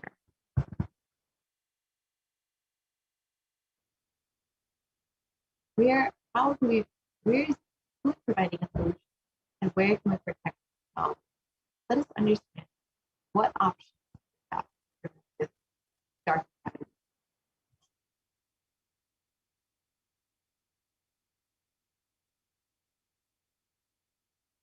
The only safe place is Kailasa, and the Supreme Court of Hinduism is the only hope for humanity. And the Supreme Court of Hinduism has opened up all of the Kailasa in India for the sake of multi-layer quarantine. If you are interested in signing, you can visit kailasa.org Kailasa Care and sign up today to protect yourself, as Devi has revealed. And the Supreme Pontificate of Hinduism has revealed multiple times, the only priority for this year is to keep yourself alive. Do take heed to these revelations, the guidance, and ensure that you are protecting yourself and protecting your family during this pandemic. It is vital that you take heed to this guidance given. So with this, we will be coming to an end segment and moving into the next segment, where we will understand some of the offerings that we can make to Parashakti and how we can connect with her. She has guided us, blessed us, given us rules during this dark time, during this pandemic. She has been there with us. So how can we connect with her? How can we give our gratitude today? Let us understand that in this next segment, where we can find out the offerings that we can make today. With this, we will be coming to a conclusion and we'll be right back with a very quick break.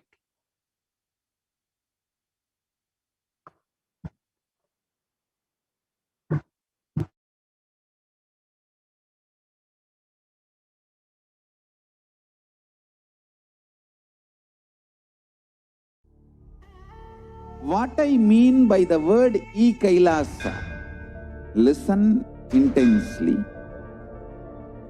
Enlightenment ecosystem, literally enlightenment itself, in your own home, wherever you are.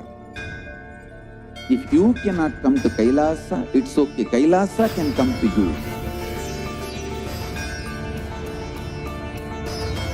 Kailasa coming to you is Kailasa.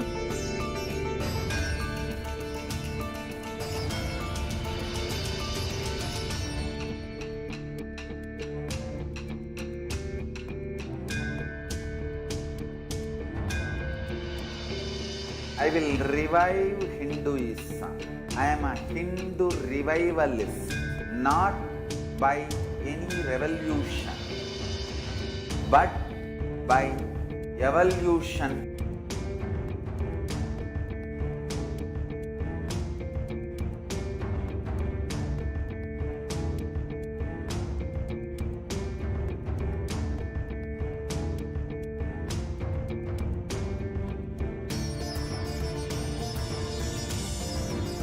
and setting model communities.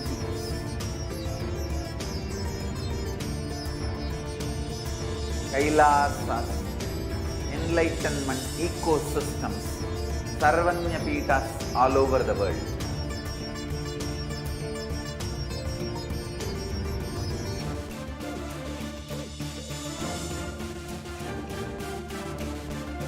All powerful cognition, knowledge, only when you live, power manifestation and possibilities manifestation happens. It's a fundamental truth.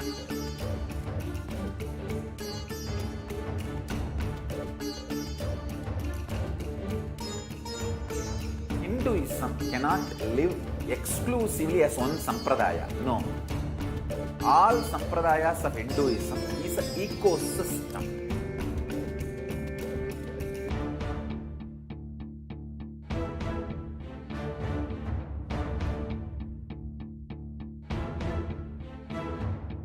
So don't keep quiet thinking that if one sampradaya is attacked, only that sampradaya is going to be affected. All of us are ecosystem.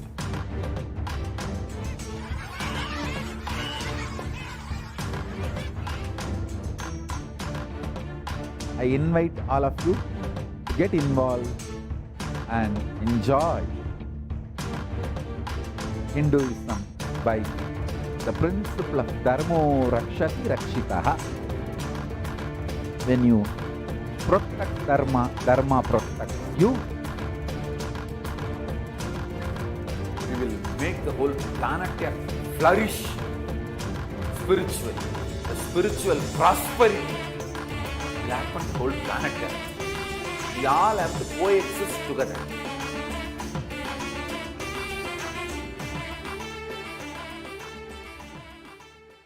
Just be alive for next 3 years. Don't die within next 3 years.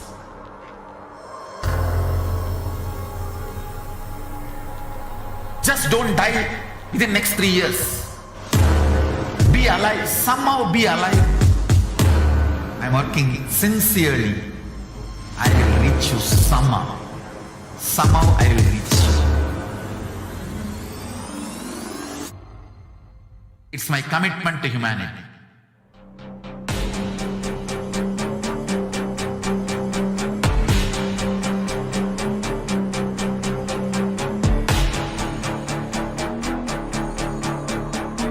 Just don't die within next 3 years.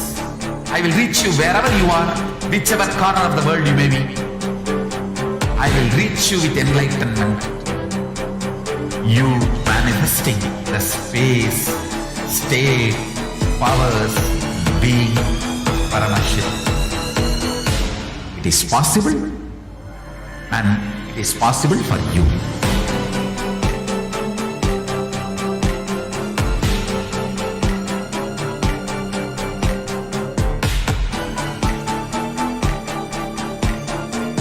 Paramashivoham will reach you with enlightenment. Nithyanandam, welcome back to all of the viewers after that very quick break in today's program for the Devi Parashakti Akashic reading. And I'm sure so many of you are joining in with us. For many of you, for the first time, you were introduced to who is the divine cosmic being, Devi Parashakti. And you might also have seen the demonstration of the powers for the first time and seen what it is and what is really your possibility in life. So now let us enter into the next segment where we will be understanding the various different offerings that you can do to Devi Parashakti. And you can offer at the feet of Devi Parashakti as well.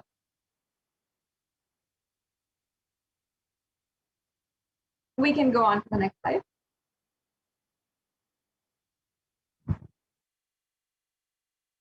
Now, offering is giving of a divine gift of pure love, oneness, and gratitude. And it consists of two parts, that is giving and accepting. And only when the divine accepts what one offers, the offering becomes complete. Offering is not made out of fear or out of greed. When an avatar lands, the offerings are purely a part of the grand Leela laid out for the purpose of enlightenment.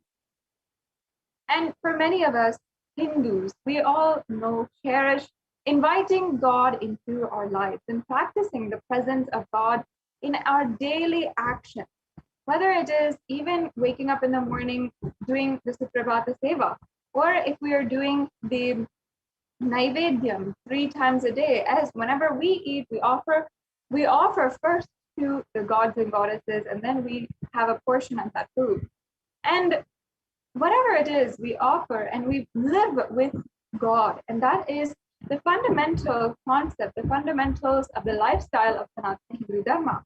And it is also for not just daily life, but also our special occasions, our birthdays, our wedding anniversaries, or weddings itself, or when we are starting school for the first time, when we're starting a new business endeavor, or when we are buying a new car, a new home, or a new campus for our business, whatever it is, we always first offer our gratitude at the feet of the gods and goddesses, our Ishta Devata, our favorite god, and then only we make sure that we pay our respects, and then only proceed with the next ventures in our life. And in every single case, we always also ask and pray for the protection of Devi Parashakti, or the protection of our favorite god in as we go further in our life. And these different offerings are the same way, literally inviting God into your life, and not just inviting their presence, but requesting that we experience the ultimate, the oneness experience with the divine. Now, before we're entering into this segment, as we are going to be remembering Devi Parashakti, the beautiful context that she represents, the symbology, the themes, the motifs in Hinduism, which have played out so beautifully to build this great context and powerful cognition of Sanatana Hindu Dharma. And each one of these offerings will have such beautiful significance. So let us first begin this segment by invoking the presence of Devi Parashakti with the Dhyana Shloka for Devi Parashakti, or Manonmani. With this prayer, we invoke the presence, we invite the presence deeply, humbly of Devi Parashakti amongst us, and to guide us through this pausing segment.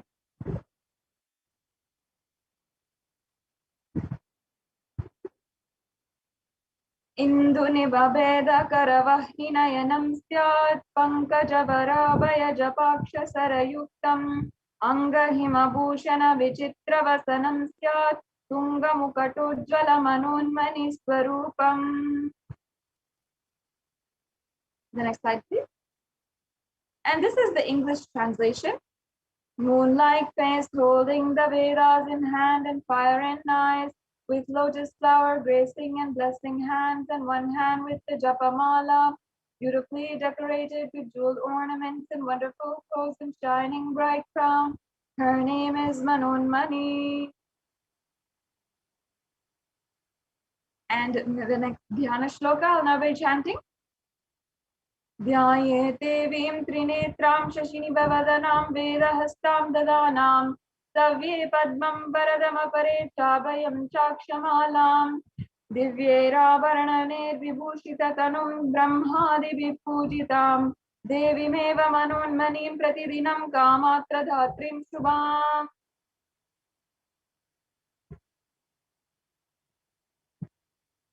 Yes. And the English translation for this verse goes, I meditate on Devi with 3 eyes and moonlight, and the moon holding the Vedas, lotus embracing with blessing and gracing hands.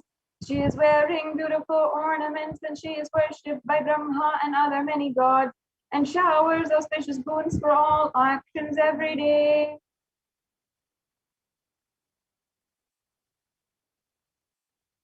Yes. So, having thus invoked the divine presence of Devi Parashakti herself, let us now build the foundation and understand what is the significance of the element gold. Many of these offerings are in gold today. You will see that we have a various array of exquisite offerings, and each and every one of these will make you experience oneness with Devi Parashakti. And in our day and age, we often place high value on gold. We do see it as for its as a precious metal. We see it for its economic value and so forth. However, we do not understand it for its divine properties, its divine qualities. Yet the Vedic ancient rishis, the scientists of the Hindu civilization, understood the divine qualities of the element gold. And in fact, in the Atharva Veda, one of the oldest scriptures known to mankind, there's a reference for the virtuous properties of gold. And I'll just be reading out this translation that we have here, where it says, triply born by birth is gold, from atoms of Agni is one. It becomes dearest to Agni, and one fell away from one's soma when it was hurt. One they call the seed of virtuous and powerful Apaha. Let that triple gold be for your long life. So it is extremely well known and important to recognize that gold actually has spiritual properties where it can purify anything and everyone in its vicinity. Anyone who sees it even can be purified in their very consciousness level. And gold is known for its spiritual powers, its healing qualities, and its ability to harbor the consciousness energy forever. Having recognized this, the ancient scientists, the Vedic rishis, implemented gold in every single aspect of life. Gold is present in all the scriptures, the Agamas, the Vedas, the Shrutis, Smritis, the Itihasas, and the Puranas. And in all Hindu scriptures, it is abundant that gold is the most auspicious and purest metal, which can literally purify the very being. In the Hindu civilization, everything was built in gold, exchanged in gold, and ritual feasts were offered in gold bricks. When one was to be saved from life-threatening illnesses, gold was offered as a ritual fee. Gold was in abundance and used for weighing equivalent amounts of commodities, including cows. And kingdoms were built with huge doors of gold, and the street would have huge columns and huge archways made of gold. And even the horses and cows, the elephants, all the animals that lived in coexistence in the entire civilization also were dressed and decked, literally decorated and adorned in gold and worshipped and revered as the divine. And that is the significance behind the gold. Yes, we can go on to the next slide. And why actually we are offering so many different offerings in gold. And in our day and age, we do recognize that gold has a economic value, and we do offer it as gifts to our loved ones. For example, we give it as a gold necklace, a gold watch, or even trophies we give in gold. And we recognize that gold has the highest value. That's why the gold medal is the highest or best of all of the medals. So even though we place so much of value, high value in it, this is the sacred significance behind gold. And why in Sanatana Hindu Dharma, gold was extremely prevalent. In the Hindu civilization, we literally thrived on the banks of rivers of gold. The Indus River was called the Hiranyamaya, and the river Saraswati was called the Hiranyavardhani in the Atharva Veda. So gold is a supreme element for offering gifts to ones you love. And temples were constructed in gold and paved in gold.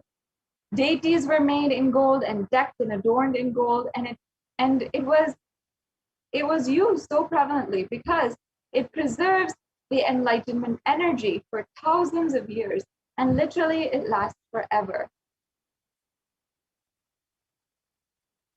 Yes, we can go on now. Thank you.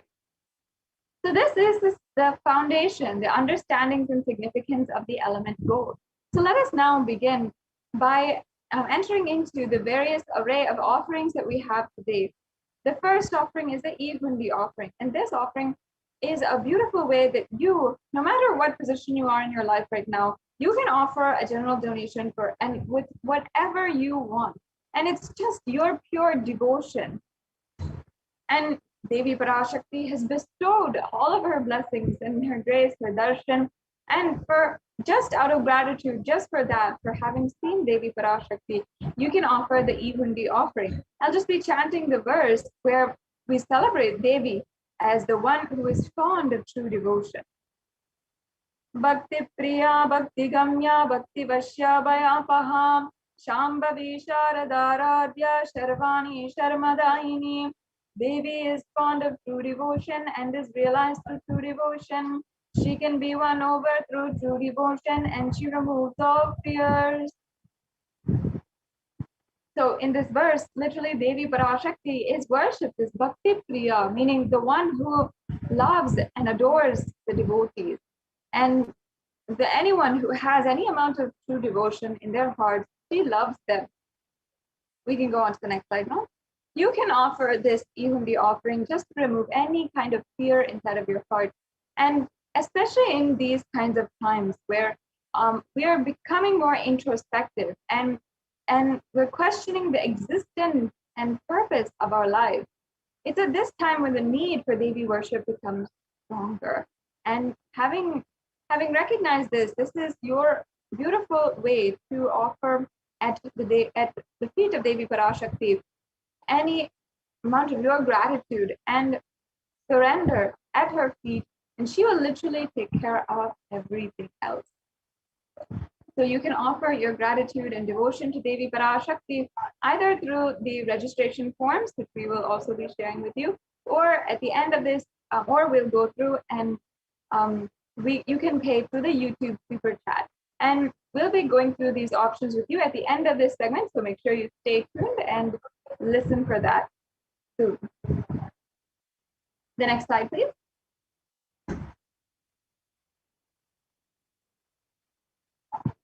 So the next offering is the Sankalpa chanting. In the Hindu tradition, the Sankalpa is a very, very important aspect of the of all the different rituals and even a part of our day. Our conscious resolution is literally the will that we take up our entire life, that we take up going about our daily actions, that we take up going about our life and every single action. That's why the Sankalpa has such power. And it is a chant which is chanted by the priest, or you can chant it yourself as well. But it will anyway be chanted by the priest. And it has within its lines the energy to invoke literally the best blessings, including going beyond fear and lust, removing all obstacles, having the blessings of the supreme concept of Hinduism, and literally radiating that supreme state of oneness with the supreme concept of Hinduism. And in fact, this offering is referenced in the Devi Mahatmyam, chapter 12, verse 14, where it says, the goddess enchants this universe and she herself gives birth to this universe. That goddess, being craved without interest in anything, gives a knowledge that leads to salvation and gives wealth in the materialistic sense.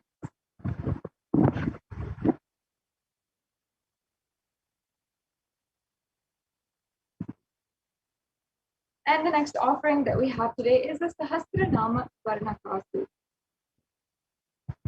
This offering is an ode and tribute to Devi Parashakti, who is known as Nama Parayana Prita, meaning she who likes the repetition of her various names. In fact, in the Sanatana Hindu Dharma, the Namavali is a very beautiful way to attain oneness with the gods and goddesses. And every single god will have their respected Namavali, or the chant of their numerous names. Sometimes it's 1008 names, sometimes it's 108 names. And there's so many different, even for Muruga, there's the 300 names of Muruga, which is chanted as an archana. And along with this archana, there's often either a gold coin or that is offered with every single name, or a flower, or some kumkum, or very unique offerings that can be offered with each name during the puja, during the whole ritual.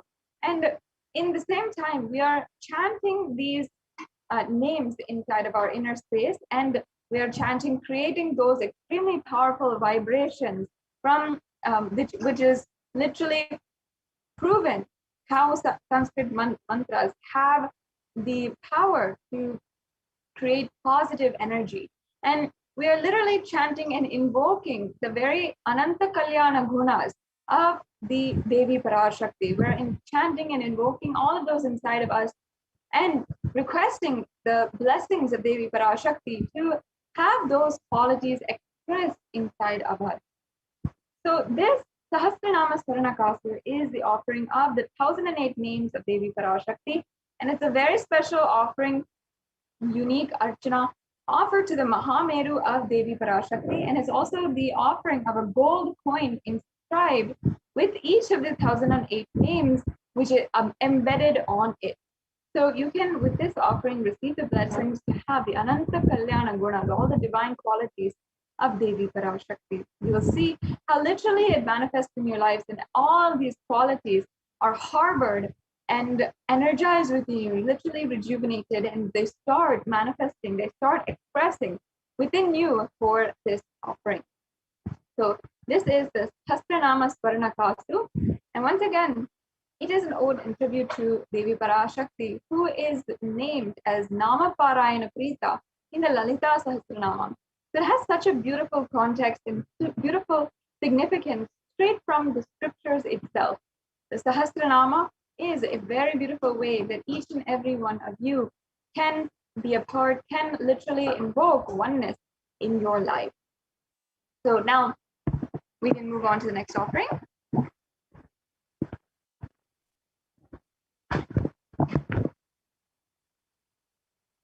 The next offering is the Mukta Anguti.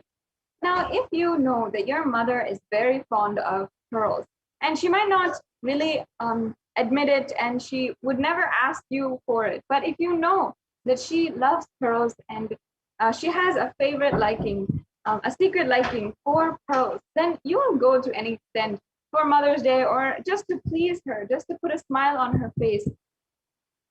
Out of your love for her, you would go and buy a pearl set or a pearl necklace or a pearl ring. So this offering of the pearl ring, the Mukta Anguti, is that very sentiment, basically. Devi Meenakshi, the embodiment of Devi Parashakti, who has literally come down from Kailasa, and she manifested Kailasa on planet Earth itself. Devi Meenakshi is described as Mukta Harana, meaning the one who is adorned with all of the pearls. And she has so many beautiful descriptions in the Meenakshi Pancharatnam.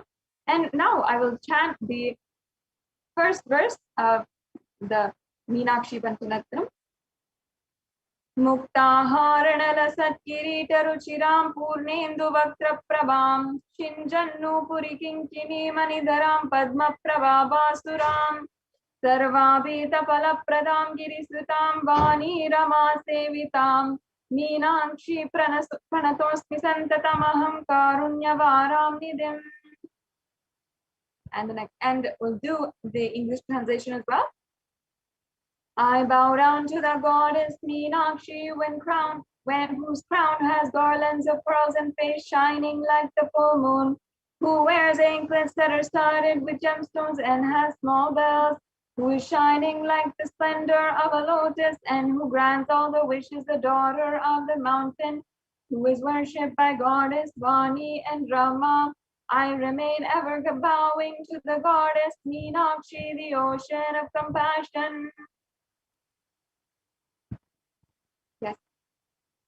So like I was describing, this is the offering of the pearl ring to Devi Parashakti. And in the form of Devi Meenakshi, literally Devi Parashakti came down and conquered all of the 56 kingdoms. And in this part of the human history, all of the civilizations were still in the very tribal stage of human history, and not yet all of them had been united. So Devi Parashakti, in the form of Devi Meenakshi, had the highest ambition to literally unite for the first time all of the 56 deshas, the 56 civilizations on planet Earth. She united, and finally she conquered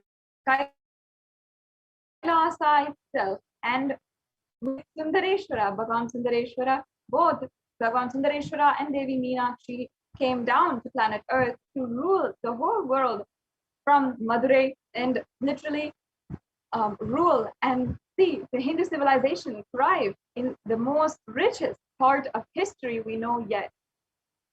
So this is the very powerful ambition of Devi Meenakshi, who can literally manifest Kailasa on planet Earth. And with this beautiful offering of the Mukta Anguti at the feet of Devi Parashakti, you can have her blessings to have the same kind of beautiful ambition and powerful space to fulfill all of your ambition, your business endeavors, your academic endeavors, everything that you want.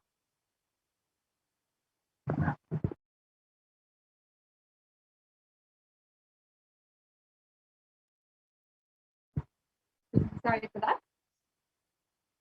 The next slide, please. And now we can understand the next offering in today's, in this segment. The next offering is the Swarna Padma Pushpa. Now, in Sanatana Hindu Dharma, all of the items used for worship have a beautiful significance that really should be understood. And many of these items, the vessels that are used, all will be in gold. And they have so much of beautiful significance and beautiful context, why it is in gold or silver, and why they are like that. For example, this golden lotus has a supreme significance. And in the Kamikagama, it says that all the kalasas should be wound around with suitable thread and covered with new cloth, and they should be adorned with lotus flower made of gold.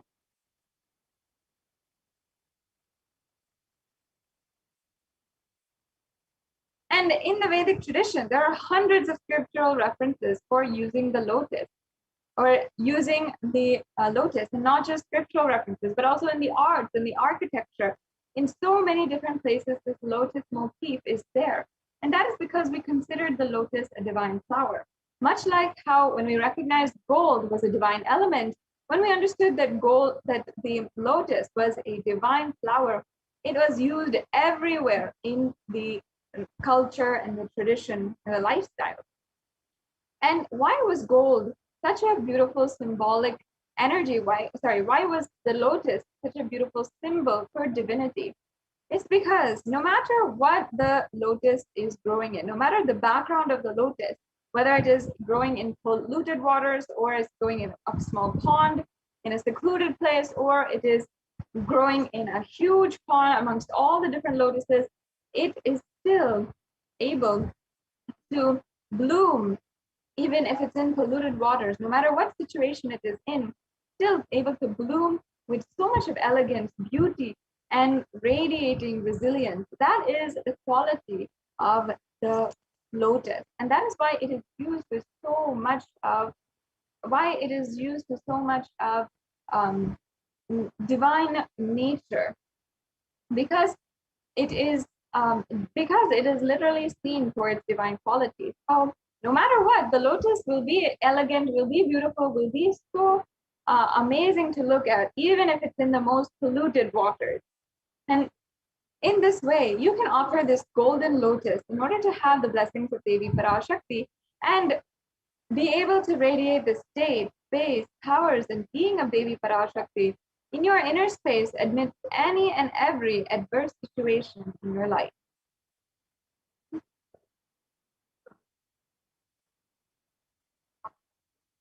Yes, and we'll go on to the next slide.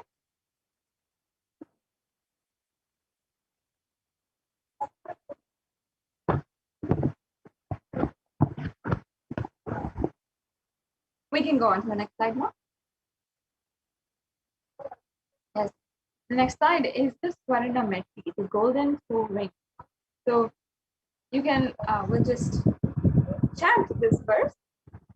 Nakhadiditi samchanana majjana tamo guna padadvaya prabhajala parakrita saroruha. You whose brightness from your toenails destroys the darkness of ignorance from the minds of your devotees who prostrate at your feet. You whose brightness from your 2 feet overpowers that of the lotus flower. Yes. So actually, this Varnamati has so much of beautiful significance in the Hindu tradition. In fact, the toe ring, even though it is widely used now in popular culture as a jewel, it was originated from Hinduism. This jewel was originated from Hinduism. And we worship the toes of women even today.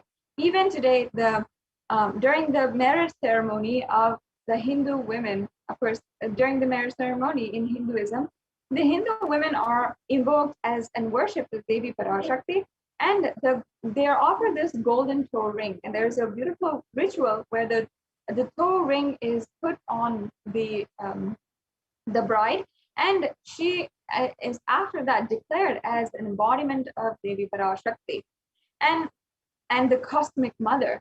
So she literally, that all it actually has its root in this very birth, where Devi Parashakti, her very toenails are adorned and her very toenails are worshipped, because her toenails are capable of literally removing all of the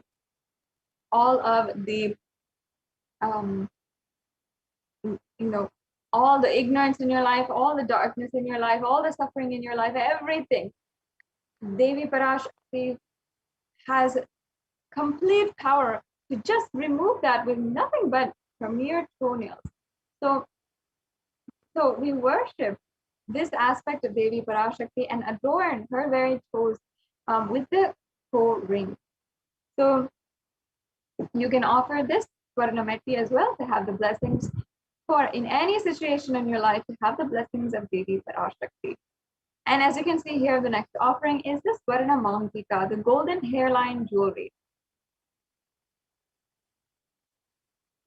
And in the Lalita Sahasranama, Devi Parashakti is described as Shuddha Sarabi Varshani, meaning she who makes the nectar flow in all our nerves from the Sahasrara, she who gives a very pleasant experience of the ultimate. And this has such a beautiful significance. And the Swarna, the Mantika, is actually representative of the nectar which is flowing from the Sahasrara Chakra. The Sahasrara Chakra is the crown center at the top of our head and represents our brain and represents our is represented by a huge 1,000-petaled lotus flower. So when this 1,000-petaled lotus flower is in full bloom and this chakra has opened, that is when the nectar oozes from it, and we have that very pleasant experience of oneness with the ultimate. So the Mantika represents the bloom of the Sahasrara Chakra and literally that nectar flowing from it. The next slide, please. So you can offer this Mantika.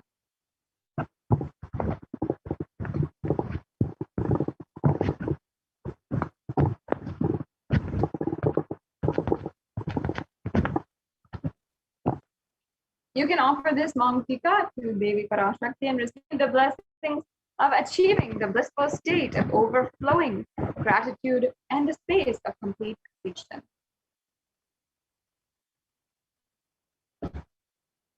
Yes, we can go on here. The next offering is the Pratyakshapada Puja.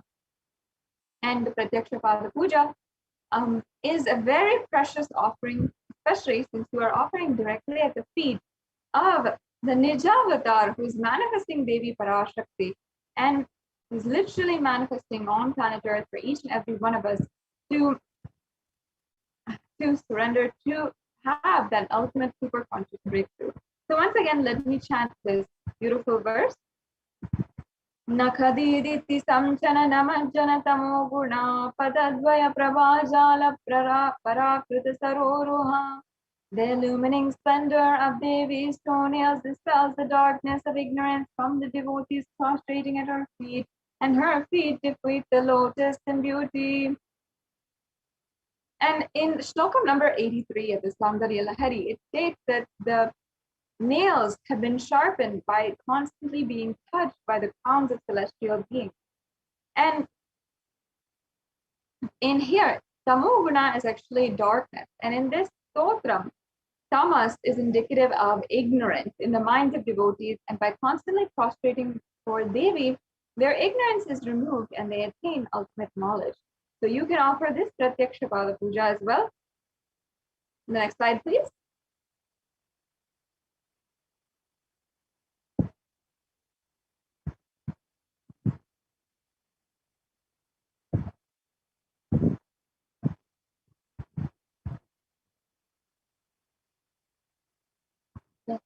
And the next slide here is a Vastra Seva. So we have the Vastra Seva also available for you to offer, and that is for this offering is as well the offering of the sacred adornment, the sacred vastram, or the cloth, which literally is adorned on the with the Supreme Pontiff of Hinduism and Devi Parashakti.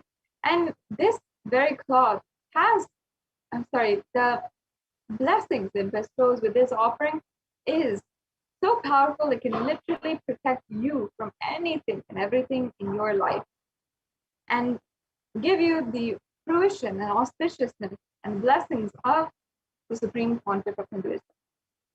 The next slide, please. So that brings us to a conclusion on the various different offerings that we have.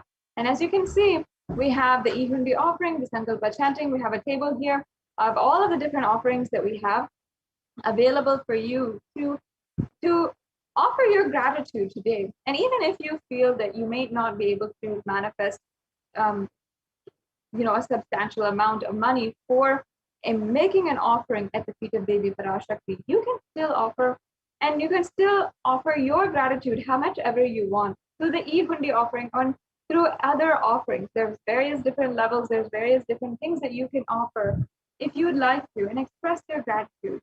And there's so many people who always share that Devi Parashakti showered on them and she answered every single thing that they wanted. She answered everything that they thought of in their lives, and literally she gave them the blessings and whatever they wanted manifested in their life, and they just want to offer their gratitude at the feet of Devi Parashakti. And so if you are one of those people, you can just offer anything you want. You don't need it to feel like, oh, I don't have enough or anything. Devi Parashakti is literally so graceful and blessing us with being able to give so many different opportunities, so many different ways that you can offer. And either through the Ihundi offering or various levels of offerings as well. And that are options here for you today. So now let us understand, if you are ready for the next steps, how you can proceed for the payments and proceed for the next step of today's program. Next steps of making a payment and making an offering. The next slide, please.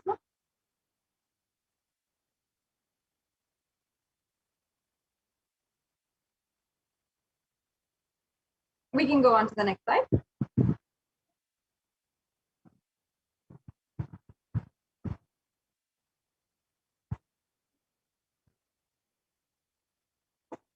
So you might be in two categories today, and one might be that you are interested in manifesting one of these offerings, and you might not have the time, the resources, or the money in order to make these offerings today immediately, but you still want to.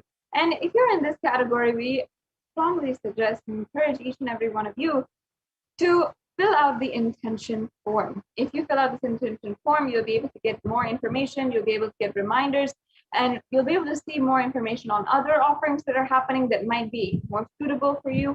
You can do so much, and you can start manifesting these offerings in your life. We invite you to sign up and fulfill the Bhava Samadhi registration form, and in that you will be able to fill out your intention to make an offering.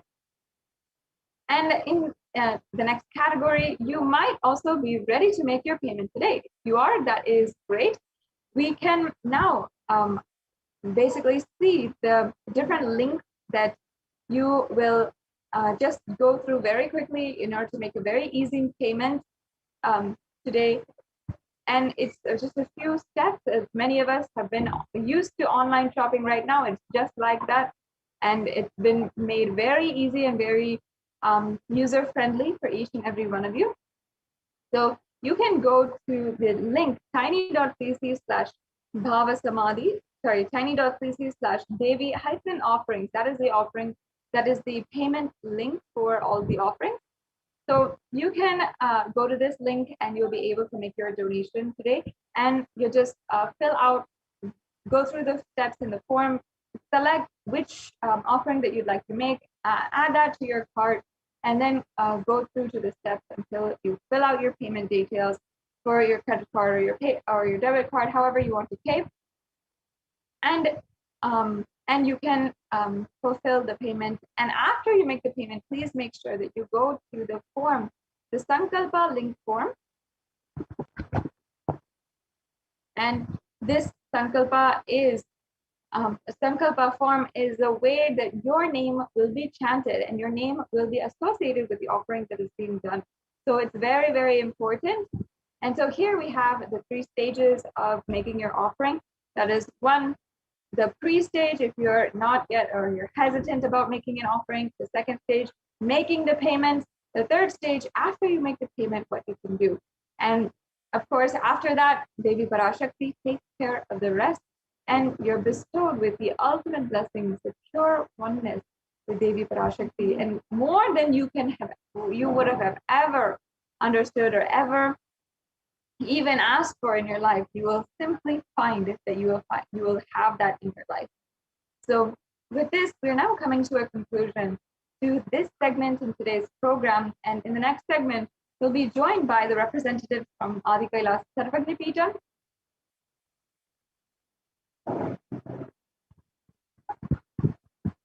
And they will be teaching, guiding us about how the Adi Kailasa Sarvagni Peetham is serving as one of the primary Kailasa COVID care centers, multi-layer quarantine centers in India right now. And it is one of the safest places for people to even live right now. So that will be our next segment. I encourage each and every one of you to stay back, join with us as we go through the next segments of this program. And you can always make sure that you are liking, subscribing, and following Kailasa and the Supreme Pontiff of Hinduism on the official channels. And in the left-hand side of the screen, you will be able to see all the different handles, the official handles of the social media platforms, including Facebook, Instagram, YouTube, Twitter, and so many other platforms that Supreme Pontiff of Hinduism has made himself available on.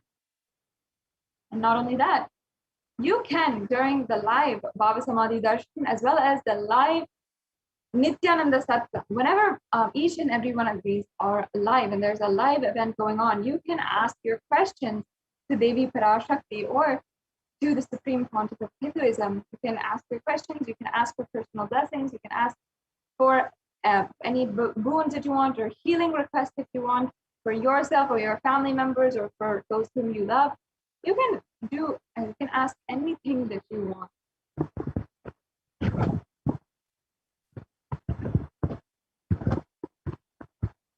And before going on today, we'd like to briefly go over with you how you can ask those questions.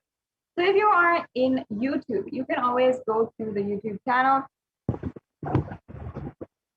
and go to Kailasa's HDH YouTube channel. You can go to the live video and make sure that you are joined in as a member of this channel.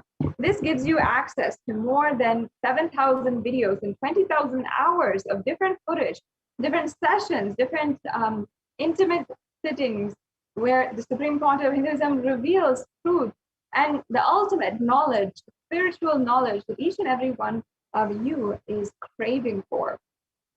And you will see how literally every solution that you are looking for will be available for you through this YouTube channel. So the benefits are immense. So you can join as a member of the YouTube channel. And once you are a member, then you can go and ask your questions through YouTube. And as well, you can ensure that your questions are answered as well. You don't need to ask your questions multiple times, you can ask as you are comfortable as well. So yes, as you can see here, this is the payment link for the Parashakti Bhava Samadhi Darshan donation. You can select any of the payment, any of the donations or the offerings that you'd like to make today, and select that, and then you can just press add to cart.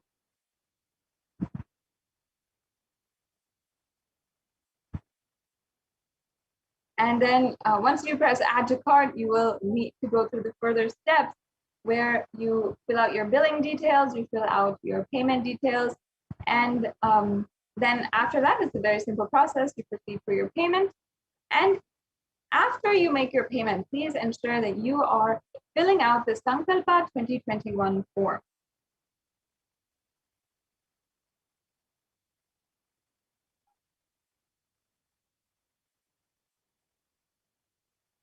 So once you fill out the Sankalpa 2021 form that we are pulling up for you right now, you will be able to just go through this quick form, fill out your names. If you don't have any of the information such as your gotra, your nakshatra, if you don't know this, it's okay.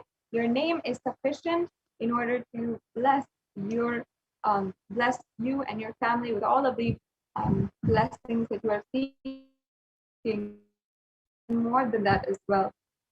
Make sure that you fill this form after you're making a payment. And also, we also have another option on YouTube. So you can go to YouTube in the live video and make a donation through the super chat. And the super chat as well as the super sticker are where you can make a donation too.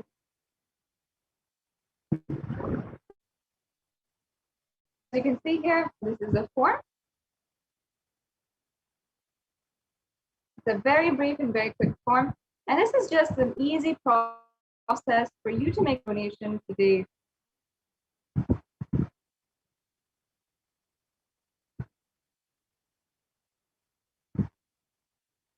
Yes, and also YouTube has a feature called the super chat.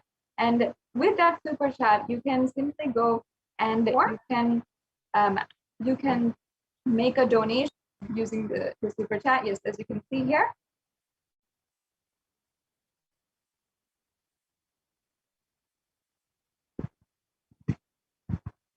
As you can see here, once you're a member of the YouTube channel, you will be able to make a donation. A dollar sign will show up in the right hand side of the screen, and you will be able to pay either with credit card, with debit card, or through PayPal through on this feature of YouTube through the super chat. So this brings us to a conclusion of this segment in today's program, and we'll now be entering into the next segment where the representatives from the Adi Kailasa Sarvagna Peetham will be joining us and showing how what's going on inside the Adi Kailasa Sarvagna Peetham, the Kailasa COVID Care Center inside of India right now. So we'll be right with you and continuing today's program after a short. What I mean by the word Kailasa, listen intensely. Enlightenment ecosystem, literally enlightenment itself, in your own home, wherever you are. If you cannot come to Kailasa, it's okay. Kailasa can come to you. Kailasa coming to you is Kailasa.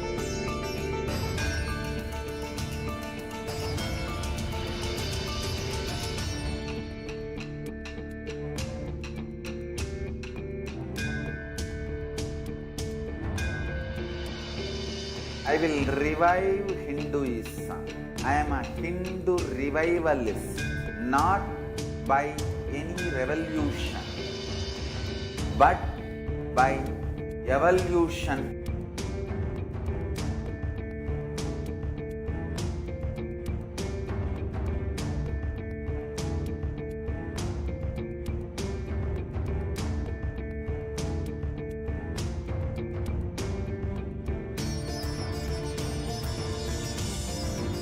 And setting model communities.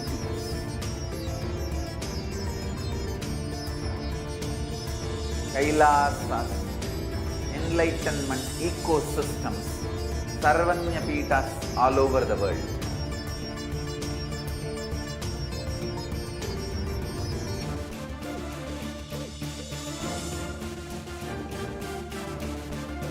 All powerful cognition.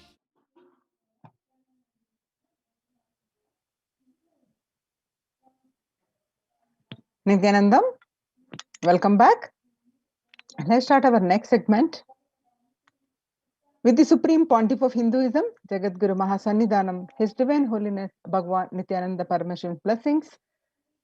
This segment we are going to present Kailasa's multi-layered quarantine opportunity for India during COVID-19 as a practical solution resulting in health, joy and bliss. So let me start with the Sadguru Vandanam. Nithyanandam Paramasogadam Kevalam Jnanamurtim Dvandvatitam Gagana Sadrusham Tattvamasya Ekam Nityam Vimalamachalam Sarvadi Sakshibhutam Bhavatitam Triguna Sadgurum Tam Namami. Yes, Kailasa Department of Enlightened Civilization present on May 5th, 2021, during the Akashic readings from Devi Parashakti, Devi revealed and how it became true from the State of the World reports. Devi revealed on 5th June 2021 that not only people dying in crores, financial and mental retardedness, you will also see minds getting collapsed. Freedom from all the suffering is the life of living enlightenment. First, prevent yourself from this deadly corona. Oh, people, do the job of saving your life as first priority. Listen properly, people. The only way to protect yourself from this overflowing cosmic pralaya and from the demonic people who search for destruction for themselves and for others. Because of pralaya, go to Adi Kailasa, getting shelter at the feet of Paramashiva. See yourself from corona and death. Save yourself from corona and death. Economic crisis and mental collapse that is formed because of corona, save yourself and move towards living enlightenment, move towards Paramashiva, Parampurul, do, do, doing yoga and tapas, doing seva to all the devotees of Paramashiva, live a good life. Just for that, I have opened the doors of Adi Kailasa. For all those in the universe, not only human beings, as even siddhas, jnanis, and yogis have come and are doing penance in Adi Kailasa. For everyone who come, goodness, prosperity, jnanam, and yogam will overflow. Do not have fear, bliss is there, and do not have worry, I will protect with goodness. Just for that, I have opened the doors of Adi Kailasa. For all those in the universe, not only human beings, as even siddhas, jnanis, and yogis have come and are doing penance in Adi Kailasa. For everyone who come, goodness, prosperity, jnanam, and yogam will overflow. Do not have fear, bliss is there. Do not have worry, I will protect with goodness. Happiness is there and enlightenment is there. Do not have fear, bliss is there. I am solving sufferings. I am Samayapuratu Kannathal who comes and helps at the right time. Now, these are the ones Devi revealed during the Akashic readings on May 5th. Revelations about mental health issues by Devi Parashakti on June 5th, we just saw now, and media article confirming the same on 6th June 2021. The psychiatric symptoms like depression, anxiety exhibited by COVID-19 patients. According to a new study, neurological symptoms like depression and anxiety are also showing to be common in those who have contracted COVID-19, even in mild cases. Revelations about mental health issues by Devi on 5th June 2021 and media article confirming the same on 8th June 2021. The BMC Psychology report on 8th June 2021 revealed published an article that impact of COVID-19 on the mental health of US college students. The results shows that our results indicate that students closer to graduating faced increases in anxiety about 60.8%, feeling of loneliness 54.1%, and depression 59.8%. Many reported worries for the health of loved ones most impacted their mental health status about 20%. And the need to take care of family most affected current and future plans, that is 31.8%. Almost one half of students took exercising and other psychiatric treatments. Revelations about mental health issues by Devi on 5th June 2021 and research confirming the same on 10th June 2021. The rates of anxiety and depression among college students continue to soar, researchers say. Researchers at Dartmouth College, who have tracked the moods and behaviors of about 200 college students for 4 years, say stress levels are at their highest. A report by Lauren Lumpkin on June 10, 2021. The Dartmouth College researchers began tracking 217 students when they entered the school as a freshman in 2017 in the hopes of understanding how they behave. They have seen students' stress levels rise and fall, usually in tandem with midterm and final exams. But since the onset of the coronavirus pandemic, rates of depression and anxiety have soared and have showed no signs of coming down, said Andrew Campbell, a researcher and computer science professional. The Psychology Today on coronavirus, the psychological trauma and PTSD effect. Much has been said about the mental health crisis that is occurring related to the coronavirus pandemic. Much of this information has focused on the all consuming anxiety, panic, and fear that many are experiencing. While this is important and needs to be at the forefront of discussions, something that has not been discussed is the psychologically traumatic nature of what our nation and our world is experiencing. Revelations to the World by the Devi Parashakti, the increased prevalence of post traumatic stress disorder is expected to emerge as a primary factor driving the growth of the global post traumatic stress disorder therapeutics market over the period of assessment.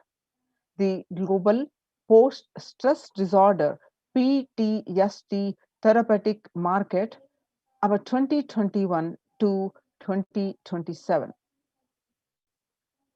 which raised 11.91% from 2019 to 2027. Some more reports in re- related to the Devi Parashakti Akashic readings on 5th May, CNN published on coronavirus pandemic's impact on global mental health is already extremely concerning, UN says. According to the CNN, there is a high prevalence of mental distress in countries across the globe due to the coronavirus pandemic, especially among healthcare workers, children, according to the United Nations and the World Health Organization. The impact of the pandemic on people's mental health is already extremely concerning. The World Health Organization Director General Tedros Adhanom said in a news release recently.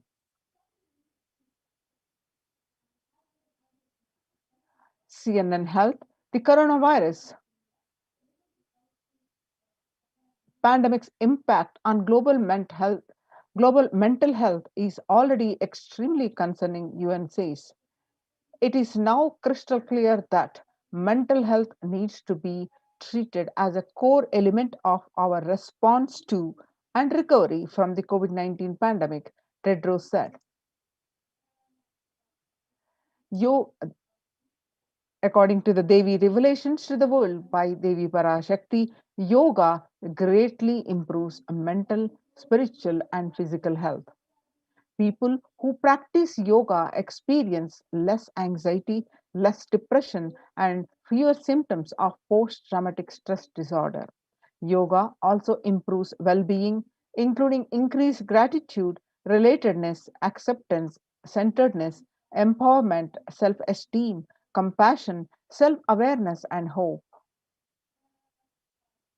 Yoga can help us to manage stress and self regulate, an important tool in the current time. We are all equipped with the innate coping of strategies for responding to stress, but sometimes our stress response can become out of balance. We are living in a world that regularly activates our sympathetic response, the body's way of responding to stress, sometimes called fight or flight. This is balanced by our parasympathetic response, the way our body helps us to rest and relax. Yoga can help bring our parasympathetic response back online and allow us to find balance. Activating our parasympathetic response brings us into a more restful space and allows us to find calmness, connection, and compassion. The deep mindful breathing of yoga and meditation stimulates the vagus nerves, which activates the parasympathetic nervous system and supports self regulation and stress management. Yoga can be a valuable tool for self care, especially in challenging times. Yoga is now being used as an empirically based treatment, often in combination with other inventions, with benefits for both physical and mental health. Many clinicians are recommending yoga as it may help support the effectiveness of traditional treatment approaches. The Psychology Today, the content available, also remembers that many yoga teachers have just lost their primary livelihood. If you do not have the means, please consider paying the online content when possible. While adjustment to the tech of virtual classes can be a challenge, online yoga can be a wonderful opportunity to take class with a favorable teacher that is not local or even try a class to a different country. Additionally, people who struggle with body image can practice without fear of judgment. There is no denying or minimizing how challenging the current times are. It is okay to be unsure of what to do, or it's okay to feel anxious, overwhelmed, or sad. It's okay to take comfort. When we actively choose a tool of self care, we better equip ourselves to survive and seek resilience in different circumstances. While it is but one tool, yoga offers the potential for connection and well being even in these challenging times.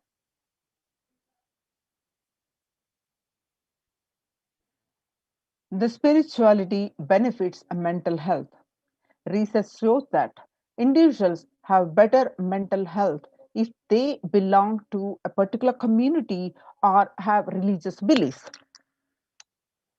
Spirituality can help people in many ways. First and foremost, spirituality or a religion can help people find meaning in their lives, which is instrumental in improving one's mental health. Spirituality can perhaps help you connect with the divine self. In addition to endowing meaning to your life, it has the potential to improve mental, physical, and emotional well being as well. It has been a source of relief and comfort from various challenging issues for thousands of years.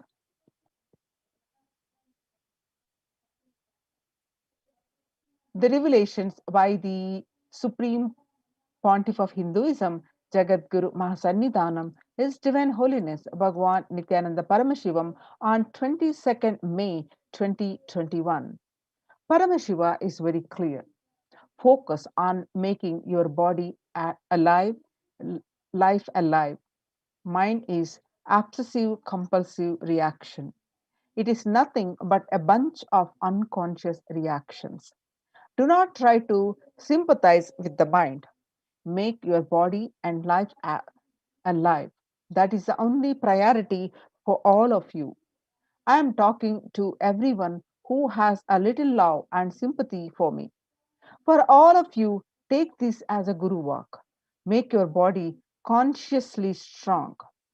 Gym will build muscles, make you look very nice in the outside, but only yoga and Ayurvedic lifestyle will make your body conscious.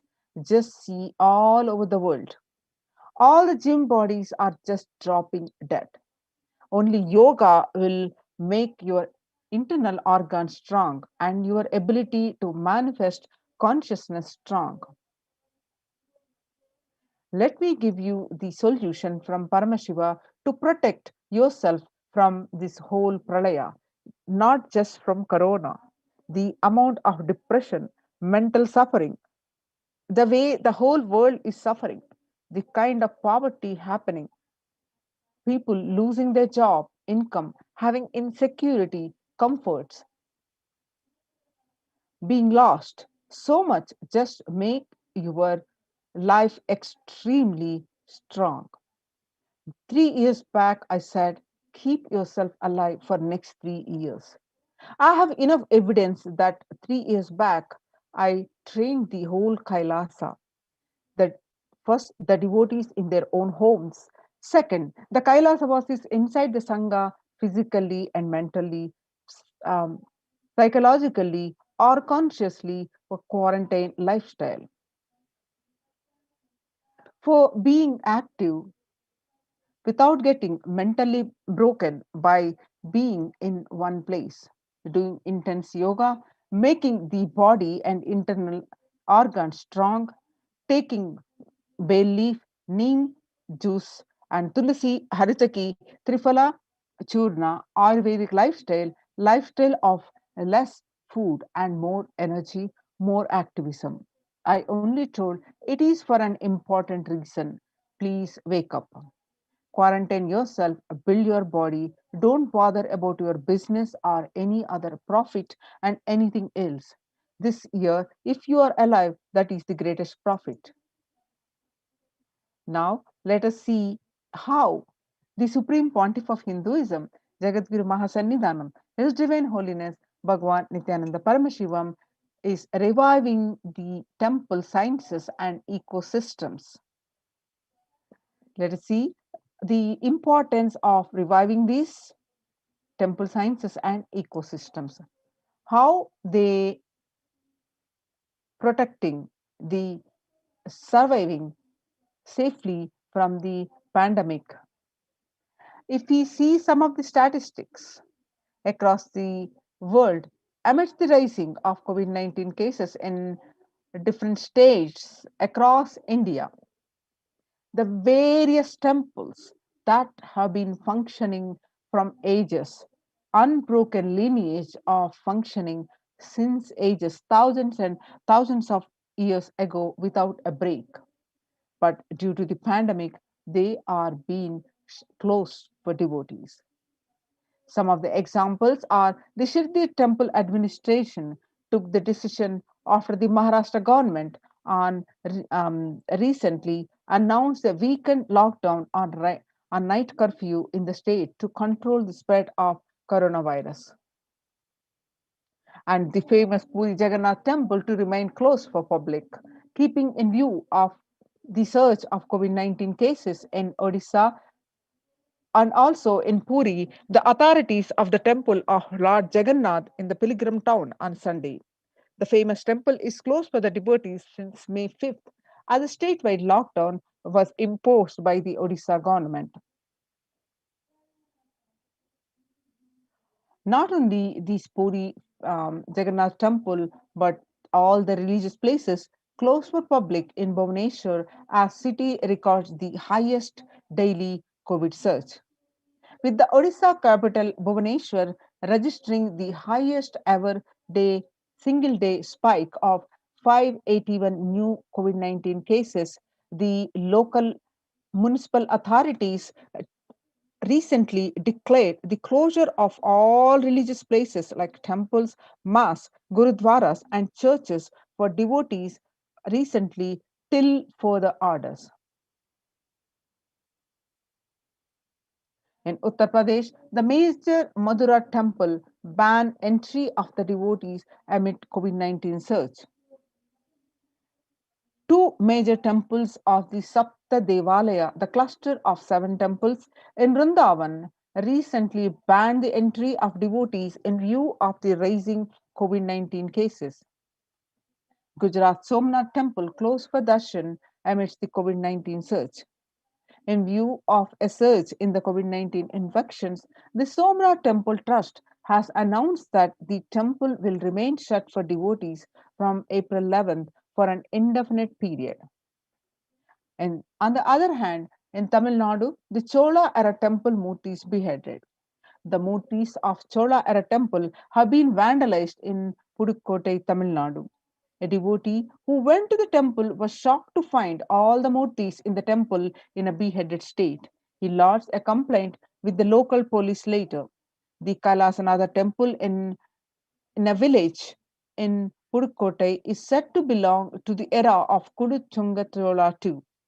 With Shiva as the presiding deity, the temple houses other deities such as Ganesha, Parvati, Murugan, and Krishna and Nandi. All of these murtis were discovered in a beheaded state 2 days ago. Now, what is the experience of Kailasa temple experience? Now, in the times when COVID-19 is rampant, the ancient temples are in a lockdown because of the risk of widespread corona disease. The devotees of these temples were visiting and having darshan of their gods and goddesses for thousands of years.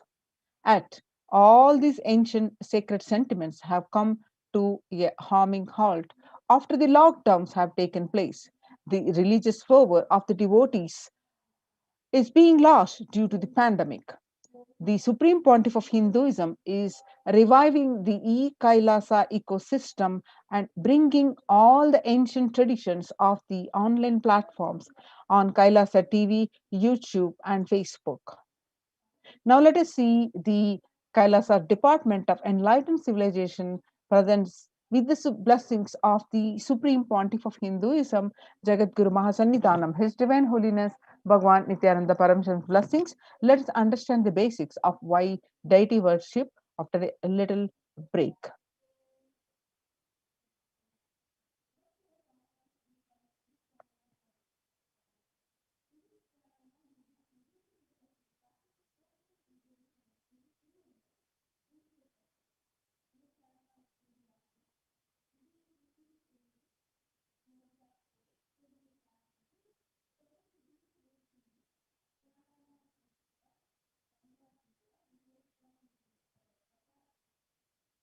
The Supreme Pontiff of Hinduism says, please understand, Deities are not mere idols. They are embodiment of ideals. We do not worship the idols. We worship the ideals represented through the idols. When the divine is present before you in a form that you can see, touch, and relate to, the transmutation becomes an easy and joyful process. Second, deities in a real kshetra are always carved in the form of an ancient masters and enlightened beings. Even though no longer in the body, they can be invoked through the name or form they used while in the physical plane. When we pray to the deity or chant its name, the corresponding divine vibration is automatically awakened and becomes available on the energy plane to guide and bless us. The Supreme Pontiff of Hinduism says that we mastered the science of bringing the divine to the deities and expressing the divine through the deities. The whole science has been mastered in the Vedic tradition.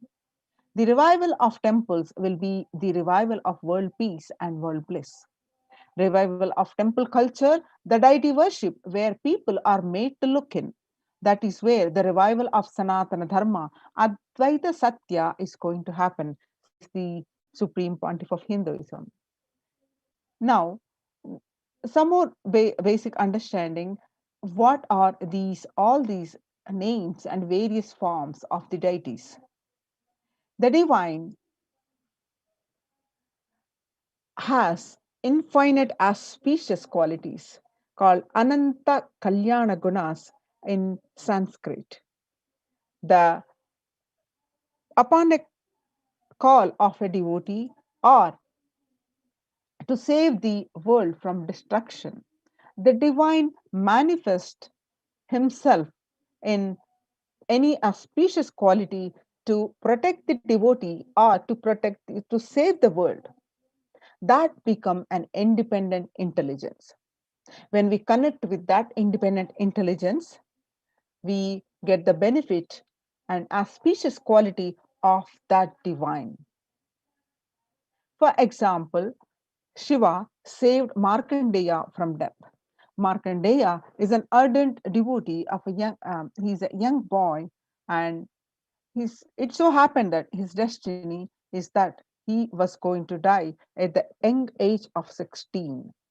So his parents were so devastated with this. So Markandeya intensely prayed to Paramashiva. And on the day of his death, the Kala, the Lord of Death, arrived to take his life away. The, the Markandeya, the hugged Paramashiva Linga and intensely prayed and connected with him. Then Paramashiva appeared and explained to the Lord of Death, Kala, and as he is the ardent devotee of Shiva, that and he is protecting him. So the Paramashivas saved Markandeya in the form, in the quality as is saved from Kala, become Kala Kala. He saved a devotee, Markandeya, from Kala, become Kala Kala.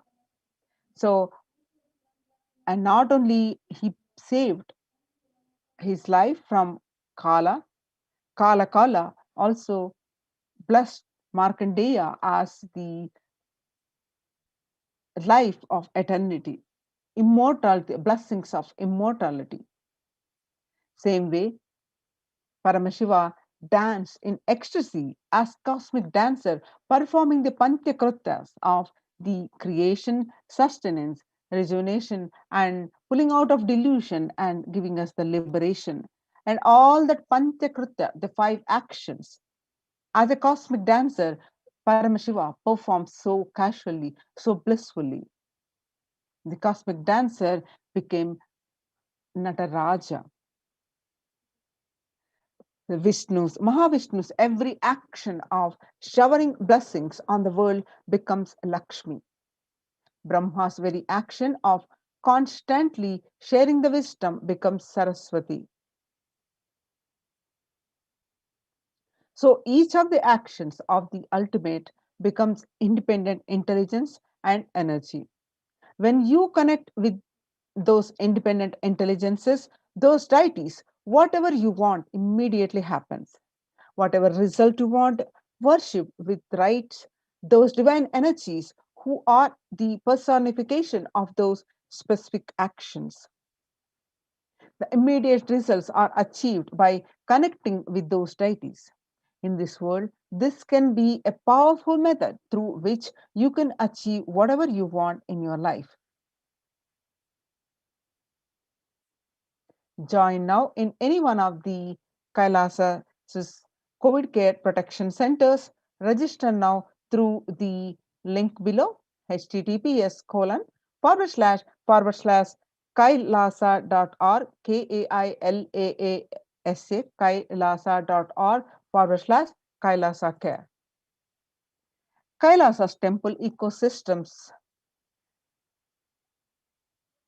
Let us understand the ecosystems of Kailasa. Kailasa is a place where everything related to superconsciousness is revived. All the sampradayas, all the spiritual ecosystems created for enlightenment will be revived and established in such a way it never gets lost again. There is forever serving the humanity. Let us understand from the Supreme Pontiff of Hinduism the revival of Hinduism's temple ecosystems. I am going to revive Hinduism by setting up a model community, enlightenment ecosystem. I am going to create absolutely from the scratch newly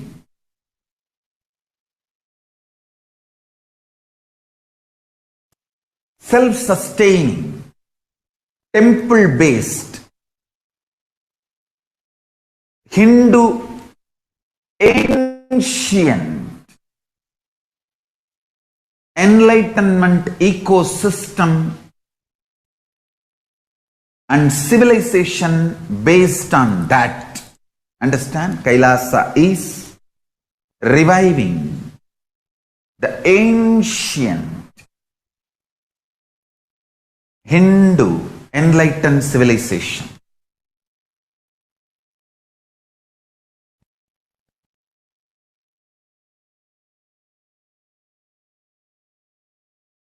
Paramashiva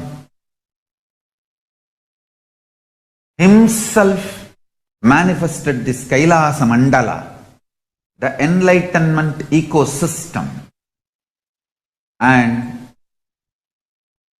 the lifestyle.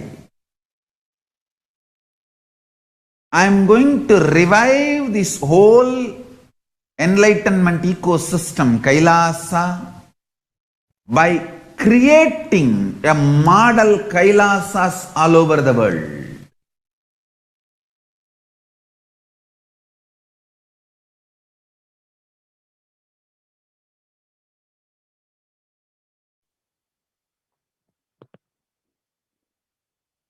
The adulation of violence in recent lifestyle has enabled disruption in several nations, affecting millions of lives with mental distress, physical health ailments, defalcation of food supply, and pinpointed destruction to the infrastructure of several countries. The Supreme Pontiff of Hinduism, Jagadguru Mahasannidhanam, His Divine Holiness Bhagwan Nithyananda Paramashivam, has dedicated his entire life and made his mission to bring the global peace from the ground level through the Kailasa Department of Religion and Worship, the Kailasa Department of Human Services, to bring harmony in humanity, to create a life of freedom and peace for every individual on the planet through the revival of the temple ecosystems.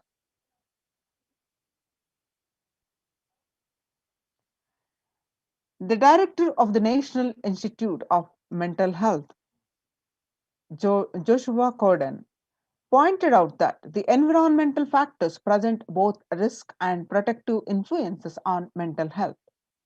He grouped such factors into three groups: individual factors such as the microbiome, natural and built components include green spaces, housing, and highways, which may play a role in health disparities.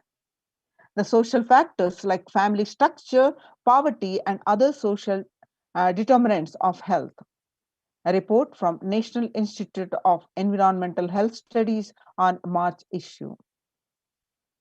From 1994 to this date, the Supreme Pontiff of Hinduism has worked tirelessly in the revival of temple ecosystems. Through the Kailasa Department of Religion and Worship and Department of Human Services led by the Supreme Pontiff of Hinduism, this lifelong commitment to the mission and vision of bringing global harmony, sustainable living, and the reproducible ecosystems has been proven in building active, contributing temple ecosystems around the world. 21st October 2006. Now let us see some of the pictures from the Supreme Pontiff of Hinduism, how he has been tirelessly working for the revival of Kailasa's ecosystems. Following this picture that you're seeing are taken on 21st October 2006. Following a meditation under the sacred banyan tree in Adi Kailasa, peacekeepers of Kailasa, along with the children of the Nithyananda Gurukul, celebrate the auspicious occasion of Diwali. Peacekeepers of Kailasa and participants of the Paramashivoham meditation workshop take part in celebrations of a traditional flag hoisting ceremony in Adi Kailasa, Bangalore, taken on 22nd December 2018. The Supreme Pontiff of Hinduism conducting the Nithyananda Spurana Convention, the Life Bliss Program Level 2, a meditation workshop in Chennai on 14th December 2006. You can see the pictures are 17th December 2006, the Supreme Pontiff of Hinduism conducting the Nithyananda Spurana program, which is also called the Life Bliss Program Level 2 at St. Peter's Engineering College, Chennai, India, where you find the Supreme Pontiff of Hinduism himself conducting this program to the thousands of the devotees. Peacekeepers of Kailasa and the Supreme Pontiff of Hinduism embark on the Himalayan Yatra, the traditional sacred pilgrimage to the Himalayan mountains and up to the river Ganga. This picture is taken on 26th May 2006. The temple ecosystem of Tirunamalai serves as the driving factor in maintaining the lifestyle of health, wealth, and well-being for the citizen of Tiruvannamalai, one of the remaining living temple ecosystems in Tiruvannamalai.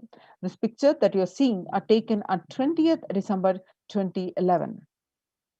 The peacekeepers of Kailasa and participants of the Paramashivoham meditation workshop take part in morning meditation and traditional yoga and the ritualistic worship. The picture is taken on 30th December 2018, Bidadi, Bangalore. The blissful pictures that you're seeing here are taken on 17th August 2014 as part of the Krishna Janmashtami celebrations. The Supreme Pontiff of Hinduism distributing the sweet butter as part of the celebrations, the celebration of Lord Krishna's birth date. And you can see some more pictures of this occasion, playfully colorful celebrations of Krishna Janmashtami in Adi Kailasa. This picture again taken on 17th August 2014. And some more pictures are from this date as part of the Krishna Janmashtami celebrations. The peacekeepers of Kailasa and distributing the free organic food to the public. You can see these pictures are taken on 11th September 2016. The peacekeepers of Kailasa, led by the Supreme Pontiff of Hinduism, take part in Karaseva, the voluntary contribution of physical service towards the cleaning or construction of the sacred Hindu temple. This picture that you're seeing, where the Supreme Pontiff of Hinduism directly demonstrating the value of Karaseva. Pictures are taken at Adi Kailas on 11th September 2016. This picture that you're seeing, where the Supreme Pontiff of Hinduism, Bhagwan Nithyananda Paramashivam, arrives with volunteers and Kailasa peacekeepers to provide relief efforts to the cyclone hit Pondicherry religion through the distribution of food, water, basic necessities, medical camps, and clearing the local roads for further relief efforts. This picture is taken on 2nd January 2013. And the picture that you're seeing, where you find the Supreme Pontiff of Hinduism monitoring the food preparation that are happening, and taken on 4th January 2012. The pictures you find here are taken on 3rd January 2012 at Pondicherry as part of the Thane flood relief medical camps. The Kailasa's ecosystems around the world, you're seeing the picture across the continents, across the globe, the Kailasa's ecosystems are spread. Starting from 1994, where you see the leftmost picture is the Kailasa in Tirunamalai is traditionally passed on to the hands of the Supreme Pontiff of Hinduism, Jagadguru Mahasannidhanam, His Divine Holiness Bhagwan Nithyananda Paramashivam. On the rightmost picture that you see, taken on 2017, Kailasa in Tirunamalai receiving the visitors and delegates for the Kalpataru meditation workshop and Shivadiksha. The pictures that you're seeing now are taken on January 2011, where in Kailasa in Tirunamalai, where the Supreme Pontiff of Hinduism himself directly serving Annadan and traditional temple services. And on 11th March 2017, Kailasa in Tirunamalai, thousands to arrive to celebrate the Enlightenment ecosystem and to traditionally meet the Supreme Pontiff of Hinduism, Jagadguru Mahasannidhanam, His Divine Holiness Bhagwan Nithyananda Paramashivam. The pictures that you're seeing are taken on at Tiruchengodu Sarvajna Peetham, the also called Adi Nithyananda Peetham. The first temple ecosystem established by the Supreme Pontiff of Hinduism, Jagadguru Mahasannidhanam, His Divine Holiness Bhagwan Nithyananda Paramashivam, established the Adi Kailasa temple ecosystem with the same banyan tree at its heart, the main headquarters of Kailasa.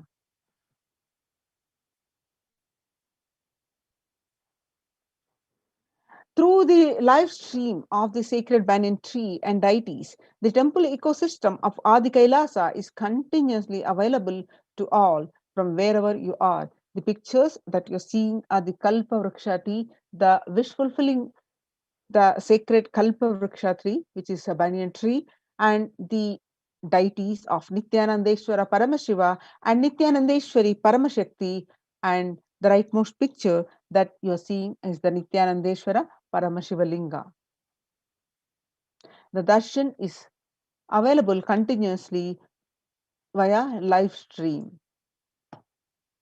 Adi Kailasa Nithyananda Peetham in Bidadi, the continuous flow of worship and temple services. Now you're seeing the picture from the Kailasa in Columbus, Ohio, USA. The first temple established by the Supreme Pontiff of Hinduism outside of India. The temple physically came to life in just 9 months. The chief presiding deities of the temple are Nithyanandeshwara Paramashiva and Nithyanandeshwari Paramashakti. The deities are 7 feet tall, made of granite, weighing 6 tons, and their divine faces have been carved directly, hand carved by the Supreme Pontiff of Hinduism.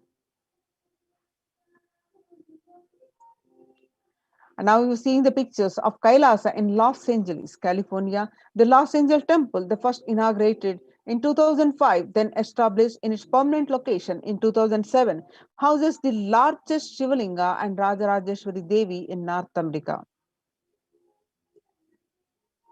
Some more pictures from the Kailasa's Los Angeles temple in California. The temple has got 25,000 square foot temple complex, housing over 90 plus deities. It is one of the largest Hindu temple ecosystems of the West.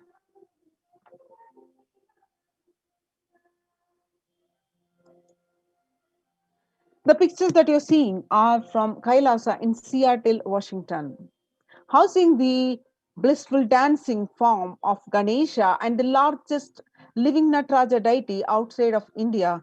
Kailasa in Seattle is also known as Chidambaram of the West.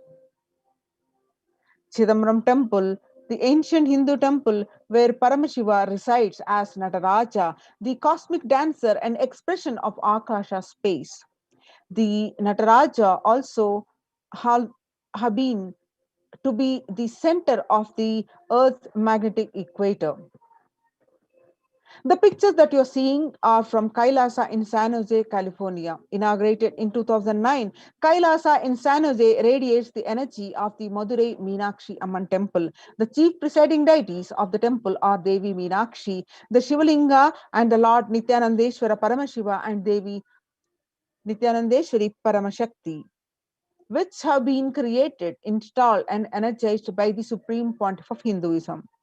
Meenakshi Amman Temple, home to Devi Meenakshi, the divine cosmic mother, and the consort of Lord Sundareshwar, the most blissful form of Lord Shiva.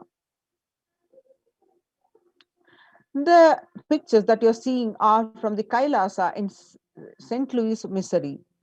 Along with the Shivalinga and Nithyananda Ganesha, the Kailasa in St. Louis carries the energy of Tirumala Tirupati of South India and houses one of the tallest Venkateshwara deities in North America, along with his consorts Sri Devi and Bhudevi. The beautiful landscape nestled among the woods and rolling hills of Missouri stretches for 20 acres. Tirumala Tirupati is one of the most beloved of Lord Vishnu's temple, whose temple is the most visited of any religion in the world. Now you're seeing the pictures are from the Kailasa in Phoenix, Arizona, home to over 21 deities and with a temple structure of 2,500 square foot. Kailasa in Phoenix has been directly established by the Supreme Pontiff of Hinduism, serving as an energy field of worship, meditation, and celebration for over 7 years. Now you're seeing the pictures are from Houston, Texas. Formally inaugurated in 2017, the Supreme Pontiff of Hinduism has declared Kailasa in Houston as the Parihara Sthala for all the Navagraha doshas. Now you're seeing the pictures of Kailasa in Toronto, Canada. Inaugurated on July 2011, Kailasa in Toronto is the only Hindu temple in the West with all 63 Naimanars and 18 Siddhas residing as deities. The temple deities here are seated exactly as they existentially preside in Kailasa around Paramashiva, the primordial deity of Hinduism. Naimanas are the most endearing and notable saints of Hinduism, and the Siddhas mainly meaning the accomplished, perfected ones. Some more pictures are from Kailasa in Toronto, Canada. Active and alive from 2011 onwards, Kailasa in Toronto has been blessed to radiate the superconsciousness energy of Kailasa. This temple ecosystem goes on providing various temple services to the community, such as Annadan, traditional Hindu ceremonies. Kailasa Department of Religion and Worship and Kailasa Department of Human Services and each of Kailasa's temple ecosystems consider the right of happiness to be the highest fundamental right of all human beings. In fact, all beings. The ultimate goal for Hinduism and Kailasa, led by the Supreme Pontiff of Hinduism, Jagadguru Mahasannidhanam, His Divine Holiness Bhagavan Nithyananda Paramashivam, is the material and spiritual well-being and prosperity of humanity. Join now in Kailasa's COVID care protection centers. Register now through the link below, which is https://kailasa.org/Kailasa care. Now let us see the contributions from the Kailasa Department of Religion and Worship during the COVID-19 pandemic. You see the live stream available of this Kalpavriksha tree, which is the Kalpavriksha literally means wish fulfilling tree. You can pray to this Kalpavriksha via live stream and get your boons. And you can see the Kailasas Nithyananda Paramashiva Devalayam via live stream. You can see the Abhishekams and other various spiritual activities, services offered throughout the day via live stream. And you can also see the Supreme Pontiff of Hinduism delivering the daily satsangs.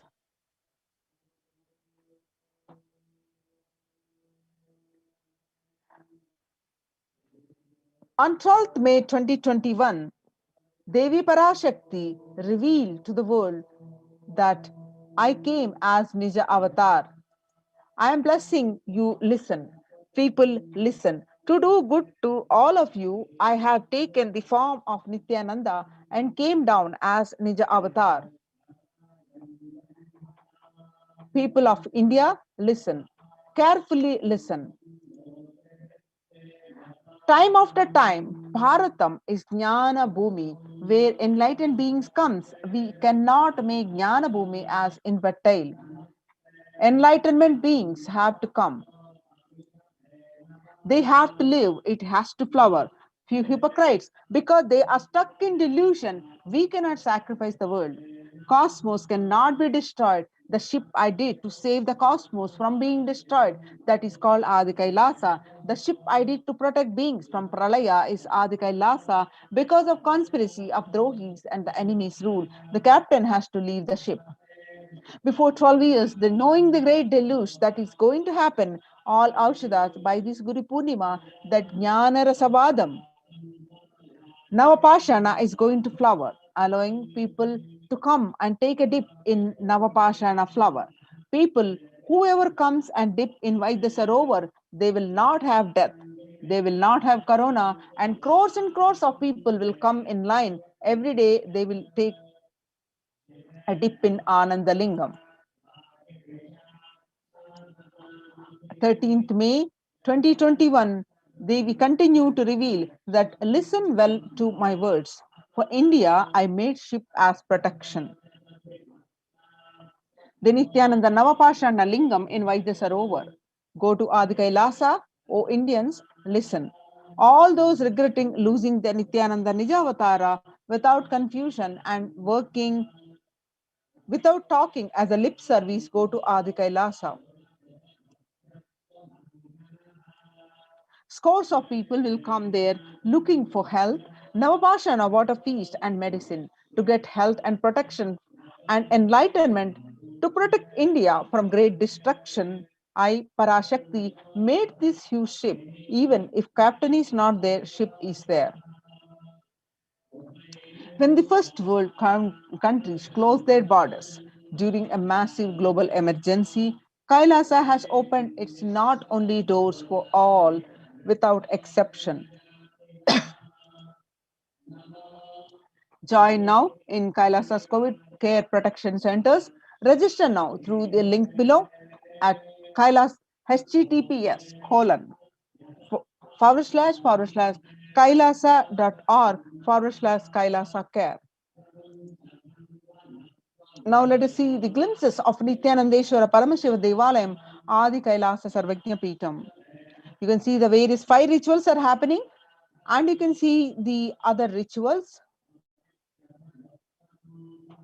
the Abhishekams, the Archanas, the Alankarams.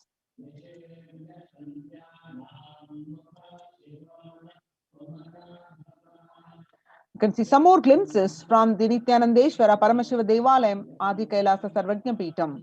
You can see the various festivals that are happening, and join now these COVID care protection centers. Register now through the link below, https://kailasa.org/Kailasa care. Now let's be moving on to the next segment after the short break.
Welcome back. The Kailasa's de facto spiritual embassies and COVID care protection centers. Let's understand more about this with the Kailasa Department of Enlightened Civilization presents, with the blessings of the Supreme Pontiff of Hinduism, Jagadguru Mahasannidhanam, His Divine Holiness Bhagwan Nithyananda Paramashivam. Across the world today, the younger adults are more likely to report symptoms of anxiety and or depressive disorder during the COVID-19 pandemic, which ages 18 to 24, 56%, 56.2%, and ages 25 to 49, 48.9%, ages 50 to 64, 39.1%, and ages 65 plus, 29.3%.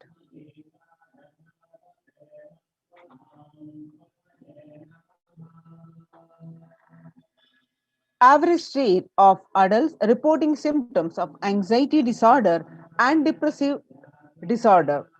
January, it is in 11%, 6 months period, January to June 2019. According to the report, it's only 11%. But in January 2021, the households Pulse survey reports that it raised to 41.1% in just one single month. The share of adults reporting symptoms of anxiety and or depressive disorder during the COVID-19 pandemic by age,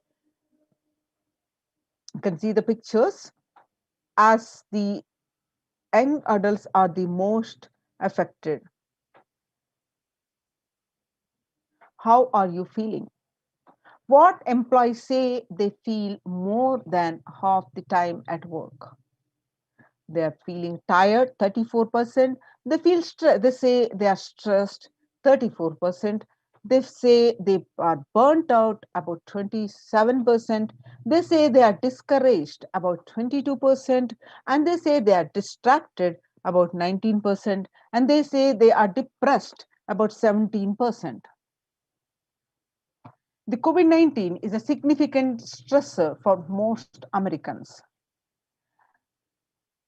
Nearly 8 in 10, that is 78%, say the coronavirus pandemic is a significant source of stress in their life. Nearly 7 in 10, that is 67%, say they have experienced increased stress over the course of the pandemic.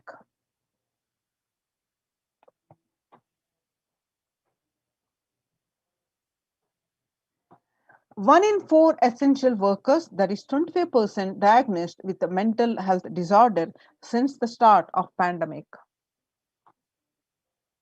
The COVID-19 could exacerbate doctors' existing mental health burden. More than 60,000 US healthcare workers have contracted COVID-19 and 300 have died. Of the health workers who treated patients during the China's COVID-19 outbreak, 50% showed signs of depression and 49% showed the signs of anxiety, according to the preliminary research. The self-reported mental health among the pregnant women, new mothers, before COVID-19 pandemic, depression was 15% and anxiety 29%. Now that been increased during the COVID-19 pandemic to depression 15% to 40.7% and anxiety from 29% to 72%. US cases of depression have tripled during the COVID-19 pandemic. You just saw the reports. A large study finds a dramatic increase in the number of adults in the United States reporting symptoms of depression during the COVID-19 pandemic. The number of adults expressing the depression in the US has tripled. According to the major study, researchers estimate that the more than 1 in 4 US adults now report experiencing symptoms of depression. Before the pandemic, 8.5 US adults reported being depressed. Now that number increased to 27.8 as the country struggles with COVID-19. You can see the burnt out and the COVID-19 impact on mental health and young workers hit the hardest. Now let us see the blessings of the Supreme Pontiff of Hinduism, Jagadguru Mahasannidhanam, His Divine Holiness Bhagwan Nithyananda Paramashivan's blessings. What are the contributions from Kailasa's Department of Human Services? Kailasa Department of Religion and Worship, the Department of Human Services, and each of Kailasa's temple ecosystems consider the right of happiness to be the highest fundamental right of all human beings. In fact, all beings. The ultimate goal for Hinduism and Kailasa, led by the Supreme Pontiff of Hinduism, Bhagwan Nithyananda Paramashivam, is the material and spiritual well-being and prosperity of humanity. Kailasa is the place where everything related to superconsciousness is revived. All the sampradayas, all the spiritual ecosystems created for the enlightenment will be revived and established in such a way it never gets lost again. They're forever serving the humanity, says the Supreme Pontiff of Hinduism.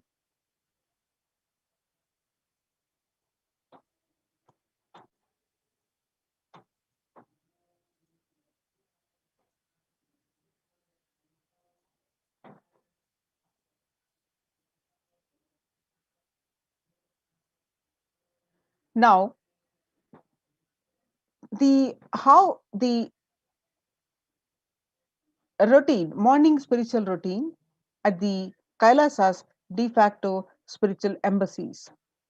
Once you join these embassies, what is your lifestyle would be, how the ecosystem is providing the facilities that you are strong and you have a strong body and mental health, physically, mentally, psychologically, how the conscious shift have been happening. So let us see the significance of the morning spiritual routine and enlightenment ecosystem. On 12th May 2021, Devi revealed the Akashic readings to inspire everyone to go to Adi Kailasa and protect themselves.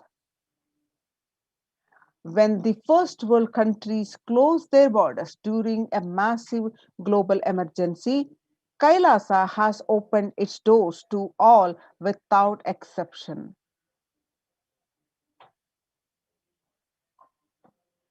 The morning spiritual routine is the fuel to reach Kailasa.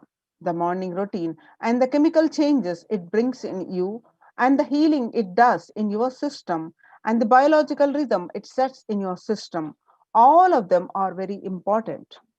It is an important fuel for you to experience the multiple dimensions of the universe. The spiritual routine and integrity to spiritual routine initiations are completely private, personal between you and me. Supreme Pontiff of Hinduism says that the morning spiritual routine consists of the five, which includes the Panchakriya. Soon after you wake up, you do the Panchakriya. We'll understand more about it. And the Nithyananda Yoga and Nitya Pratyaksha Paduka Puja, the daily worship, and the Kashayam, the daily dose of the herbal drinks, and the Nitya Satsang by the Supreme Pontiff of Hinduism. The members of Kailasa Protective, Preventive, Multi-Layered Quarantine Initiative take part every day in this morning spiritual routine here in Adi Kailasa Sarvajna Peetam. The morning spiritual routine with this tune your biological clock to the spiritual practices because the chemistry you enjoy inside matters that decide the kind of plane of the universe, the dimension of universe you are going to experience. Kailasa or Pathala. Kailasa is the highest abode of the vertical time zone where Paramashiva reside. Pathala is the demons live. Swarga or Naraka. Swarga is a heavens and Naraka is a hell. The morning spiritual routine is the direct path to Kailasa. The Supreme Pontiff of Hinduism reveals that person who is in love will wait to spend time with the beloved. If you are seeker, you will be waiting for these 5 hours every day because that is the time you get near what you are seeking. A person who is in love will be waiting to spend time with the beloved. A person who is seeking will be waiting to spend the 4 hours because this is the time you get closest with what you are seeking.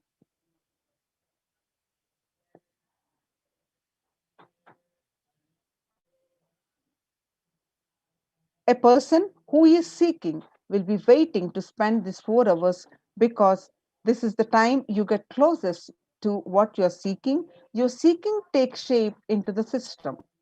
When your bailout comes near you, if you are tired and the love is gone, dead, during the morning 4 hours, if you are bored, your seeking is dead and gone. You need thorough overhauling inside you. You need to ask yourself, you need to question many of your answers. You need to bring a pure questioning back to your life.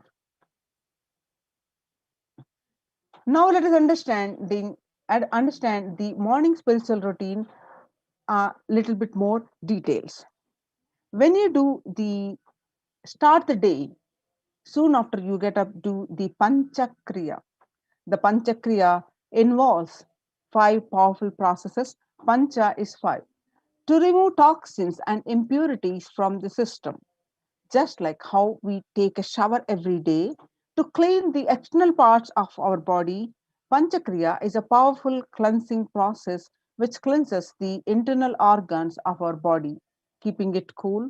These techniques not only cleanse our body but bring peace and balance to our mind and lightness to bliss to our being. And you proceed to the Nithyananda Yoga. When you do yoga, you experience your entire body becoming Amrita Sharira, the body filled with nectar. It becomes an ecstatic body just by the air without any external help, without any external touch. Now, the morning Nitya Puja. In puja, you experience the space of bhakti, devotion, the space of surrender that occurs to you. From this devotion moves you from I, which is so heavy, to God or Guru. This surrender allows us to drop all the unnecessary baggage from the head. One of the beautiful pujas in Hinduism is Rudrabhishekam. In Rudrabhishekam, we offer sacred bath to Shivalinga while chanting the powerful mantras. The Shivalinga is the deity which beautifully represents the divine. Its form indicates how God is beyond form and formless. We sit down and connect with the God by performing Rudrabhishekam. O Sadashiva, O God, I know you are the source of everything. You are everything, and you are in this Shivalinga, and you are in this body. Let me connect with you. Let you reveal yourself to me. When we sit in that bhava, when we sit with that context and do the action of Rudrabhishekam, we experience the bhava samadhi. Only the bhava samadhi can give us the highest taste and highest joy in life. Rudrabhishekam is a beautiful ritual which allows us to experience the bhava samadhi of Shivoham, that I am divine. The Supreme Pontiff of Hinduism continues to say that if you just follow this morning 5 hours enough, you will have Vak Shakti, all Shaktis manifesting in you. Because all the obstacles of manifesting Shaktis, tiredness, boredom, pitta, fatigue, everything will be churned out in that morning 5 hours. The morning puja is the most powerful mandala process, Shakti Pata, the melting your being, and then sitting and listening to the sacred truth, constantly inspiring, engaging, alive, awakening. Just this morning 5 hours, if you can bring integrity and authenticity, all the obstacles stopping you from power manifestation will disappear. You can perform all the spiritual practices by yourself, like the morning yoga and Nitya Puja. But there will always be the risk of losing your internal initial inspiration and excitement after a few days and after a few weeks. Living in the enlightenment ecosystem, even if your boredom or tiredness try to pull you down, the Sangha will support you and help you by giving the wake up call and supporting you to complete your incompletions. In Sanatana Hindu Dharma, we had at least 10,000 sampradayas, religions, spiritual traditions, keeping this enlightenment science alive. In continuation with the revival of the temple ecosystems by the Supreme Pontiff of Hinduism, each Hindu Sampradaya is its spiritual ecosystem created for keeping enlightenment science alive. Every monastery, every adhinam, every mutt, every temple, every Veda Patashala, every Sarvajñapita is a lineage. Sampradaya created to keep the ecosystem of spiritual enlightenment alive. Some may be Shakta, some may be Yoga, some may be Vedanta, some may be Tantra. Some may be Shakta Vedanta, some may be Shaiva Tantra. Some may be Yoga Vedanta and some may be Yoga Shaiva. Some may be Vaidika Shaiva, all kinds of permutation combinations. All these are Sampradayas. Each temple, each mutt, each monastery, each adhinam, each Veda Patashala, each Sannyasa Sampradaya is a spiritual ecosystem created to keep the enlightenment science alive of that sampradaya. Join now in Kailasa's COVID care protection centers now. Register now through the link below https:// kailasa.org/Kailasa care. Now let us see the Kailasa's multi-layered quarantine COVID care protection centers, how in Adi Kailasa, how the participants are doing the yoga, the morning spiritual routine. The glimpses from the members enrolled in COVID protection initiative as they practice the morning spiritual routine, Nithyananda Yoga, Guru Puja, and Shiva Puja in the enlightenment ecosystem of Adi Kailasa, Bedadi, Bangalore. And you see some more glimpses of this morning spiritual routine in Adi Kailasa from the participants. More glimpses and more glimpses.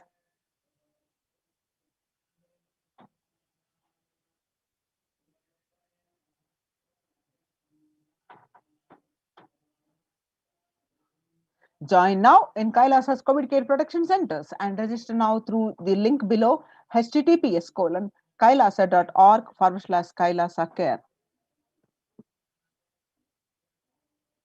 Now we'll continue with the segment just after a short break.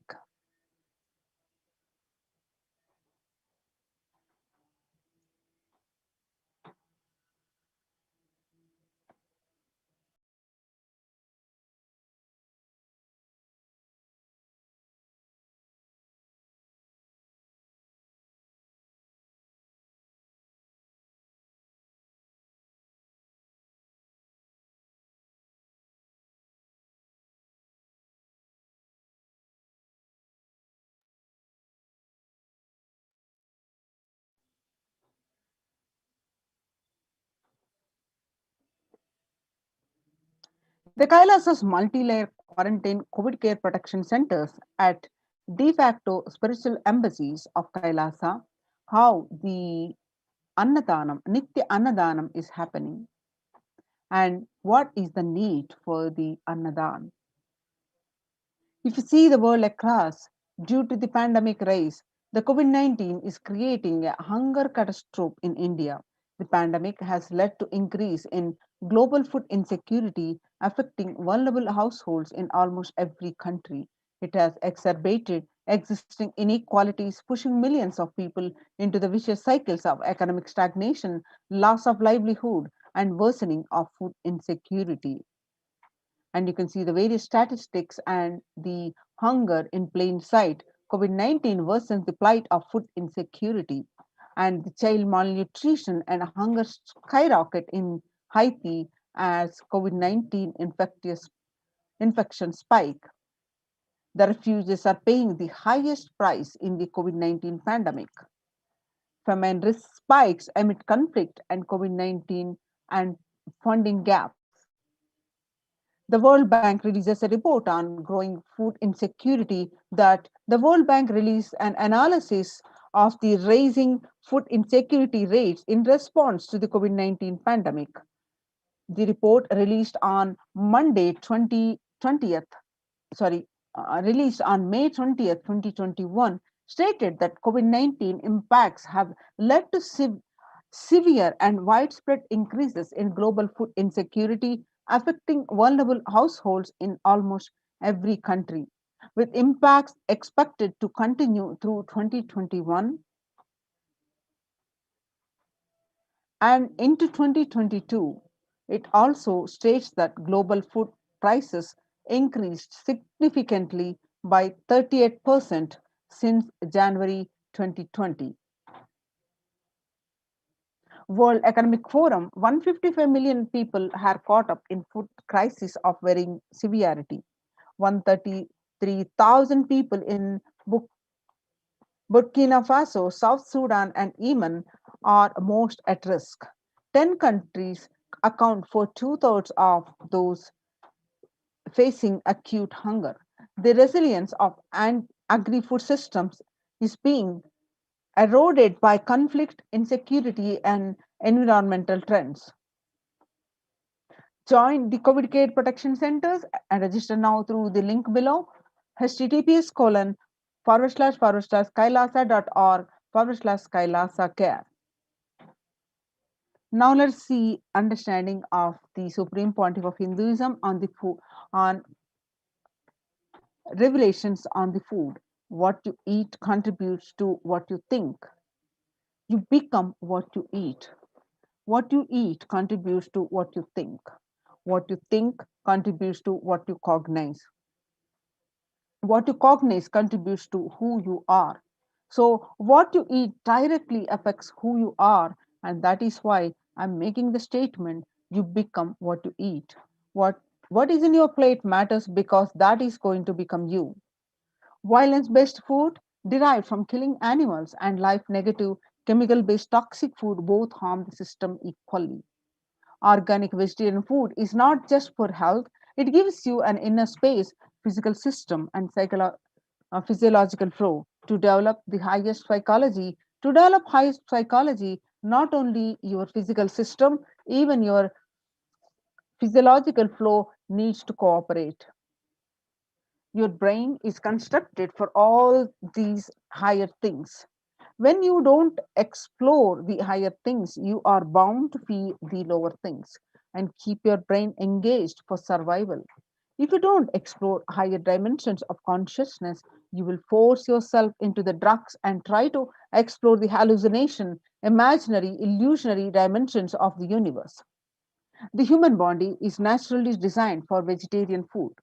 The inner mechanisms like feeling, thinking, words, and everything is designed to function with vegetarian food. It is like having a generator which can handle only 220 volts or UPS which can handle only 220-volt current. But it is given 20,000 volt current. What will happen? It will get fused. The food without anxiety, the food without fear, the food without depression and biomemories, if they are consumed by a person, the energy with which they think, the energy with which they utter words, the energy with which they act, the energy with which they feel, everything will be aligned to the natural source of energy.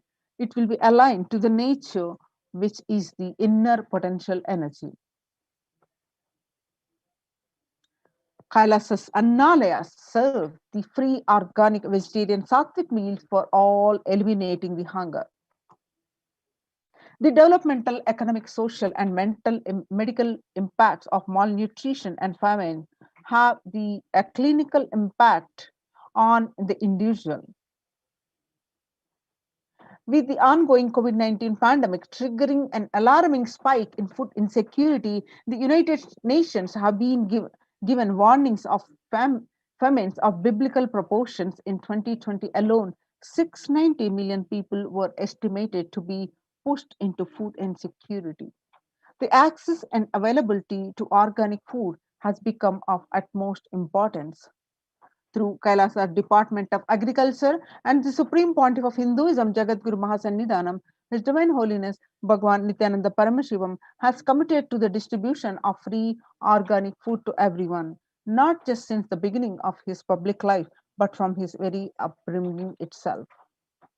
Kailasa's Annalayas, the food bank established all across the globe, distributes and serves the free vegetarian organic food for people all of all caste, creed, religion, race, gender, and social standing.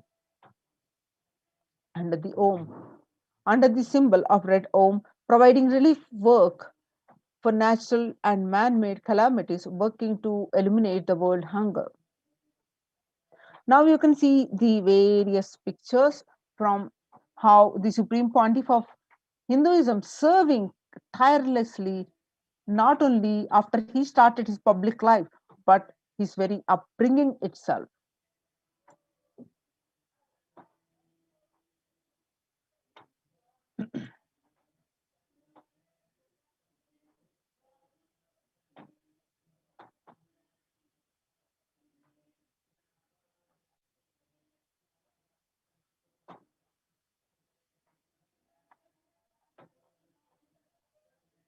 Now, let us see here a voice proof of the necessity of Annadan. What I found in researching the Bengal famine was that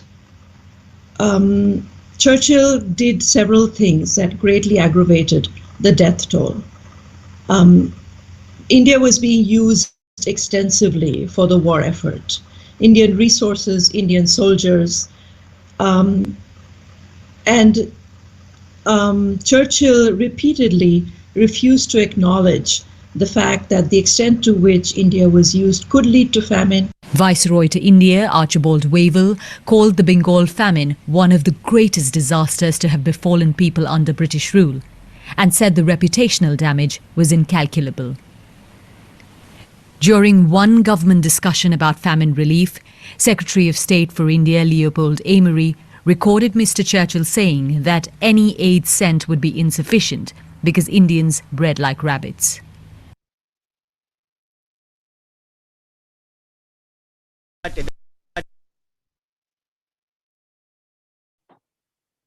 As you see in the video, in 1943 and 1944, in the man-made famine of Bengal, as per existing records, 3+ million were murdered. The Prime Minister of the world's biggest empire, controlling the one-third of mankind, claimed they could not do anything about the people dying of hunger because Hindus bred like rabbits and the famine was their fault. In 2016 Ujjain Kumbh Mela, the peacekeepers of Kailasa served the organic food to over 3+ million people. The peacekeepers of Kailasa, under the leadership of the Supreme Pontiff of Hinduism, Jagadguru Mahasannidhanam, His Divine Holiness Bhagwan Nithyananda Paramashivam, has served more than 1 billion free meals in past 26 years and are determined to end the hunger and poverty in all its forms. Kailasa, with 200 peacekeepers at any given time, can deliver what even one of the biggest countries could not deliver. Kailasa is not driven by war or fear or greed. It is an enlightened based nation driven by selfless service.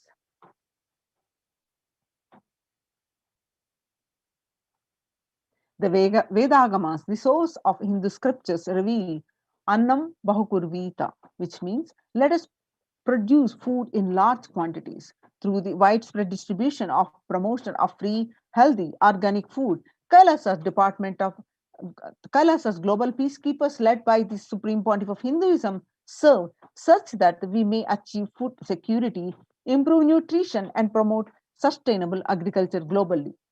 Adinam is the vision, Annadan is the vision to end poverty and hunger in all its forms. Join now in Kailasa's COVID care protection centers. Register now through the link below https://kailasa.org/kailasa care. Now we'll moving on to the next segment after a short break.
Connecting with the divine with your eyes closed is meditation.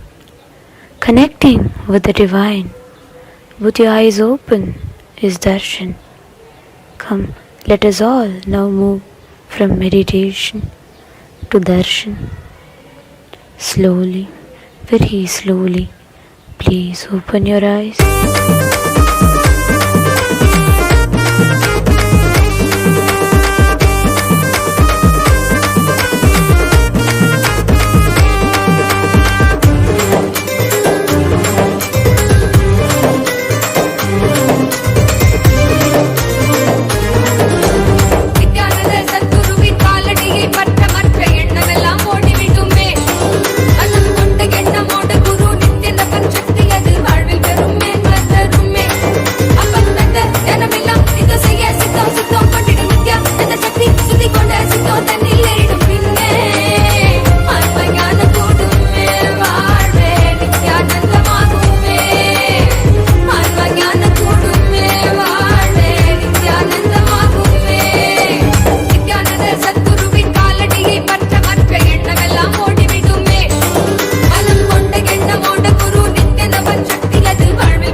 என்னப்பனல்லவா என் தாயுமல்லவா என் தாயுமல்லவா தன்னை உணர்த்திடும் தியானம் அளித்தவா என்னப்பனல்லவா என் தாயுமல்லவா தன்னை உணர்த்திடும் தியானம் அளித்தவா எங்கும் நிறைந்தவா எண்ணம் கடந்தவா பொங்கும் அருவியாய் ஆனந்தம் தந்தவா எங்கும் நிறைந்தவா எண்ணம் கடந்தவா பொங்கும் அருவியாய் ஆனந்தம் தந்தவா என்னப்பனல்லவா என் தாயுமல்லவா தன்னை உணர்த்திடும் தியானம் அளித்தவா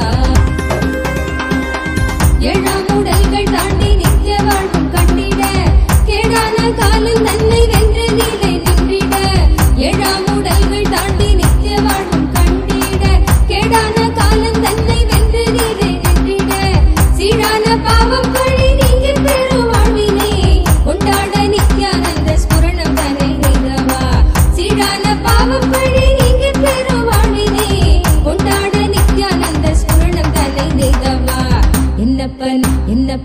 என்னப்பனல்லவா என் தாயுமல்லவா தன்னை உணர்த்திடும் தியானம் அளித்தவா என்னப்பனல்லவா என் தாயுமல்லவா தன்னை உணர்த்திடும் தியானம் அளித்தவா ஏழாம் உடல்கள் தாண்டி நித்திய வாழ்வும் கண்டிட கேடான காலம் தன்னை வென்ற நிலை நின்றிட ஏழாம் உடல்கள் தாண்டி நித்திய வாழ்வும் கண்டிட கேடான காலம் தன்னை வென்ற நிலை நின்றிட சீரான பாவம் பழி நீங்கி பெறும் வாழ்வினை கொண்டாட நித்யானந்த ஸ்புரணம் தன்னை நெய்தவா சீரான பாவம் பழி நீங்கி பெறும் வாழ்வினை கொண்டாட நித்யானந்த ஸ்புரணம் தன்னை நெய்தவா என்னப்பனல்லவா என் தாயுமல்லவா தன்னை உணர்த்திடும் தியானம் அளித்தவா என்னப்பனல்லவா என் தாயுமல்லவா தன்னை உணர்த்திடும் தியானம் அளித்தவா ஏழாம் உடல்கள் தாண்டி நித்திய வாழ்வும் கண்டிட கேடான காலம் தன்னை வென்ற நிலை நின்றிட ஏழாம் உடல்கள் தாண்டி நித்திய வாழ்வும் கண்டிட கேடான காலம் தன்னை வென்ற நிலை நின்றிட சீரான பாவம் பழி நீங்கி பெறும் வாழ்வினை கொண்டாட நித்யானந்த ஸ்புரணம் தன்னை நெய்தவா சீரான பாவம் பழி நீங்கி பெறும் வாழ்வினை கொண்டாட நித்யானந்த ஸ்புரணம் தன்னை நெய்தவா என்னப்பனல்லவா என் தாயுமல்லவா தன்னை உணர்த்திடும் தியானம் அளித்தவா என்னப்பனல்லவா என் தாயுமல்லவா தன்னை உணர்த்திடும் தியானம் அளித்தவா ஏழாம் உடல்கள் தாண்டி நித்திய வாழ்வும் கண்டிட கேடான காலம் தன்னை வென்ற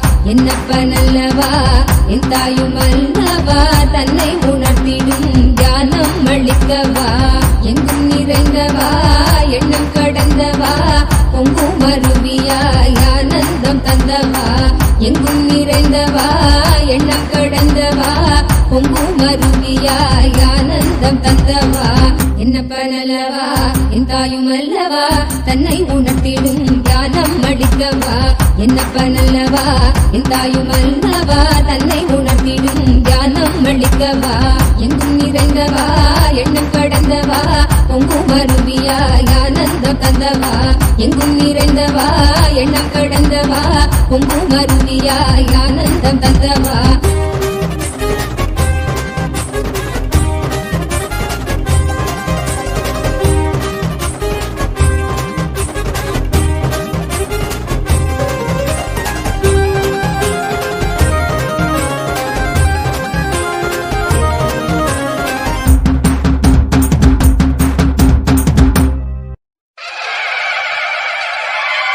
என்னப்பனே என்னையனே நித்யானந்த நித்யகாருண்யனே என்னப்பனே என்னையனே நித்யானந்த நித்யகாருண்யனே நித்யா நித்யா நித்யா நித்யா நித்யானந்தனே நித்யா நித்யா நித்யா நித்யா நித்யா நித்யானந்தனே நித்யானந்த நித்ய ரூப நித்ய காருண்யனே நித்யானந்த நித்ய ரூப நித்ய காருண்யனே என்னப்பனே என்னையனே நித்யானந்த நித்ய காருண்யனே நித்யானந்த நித்ய காருண்யனே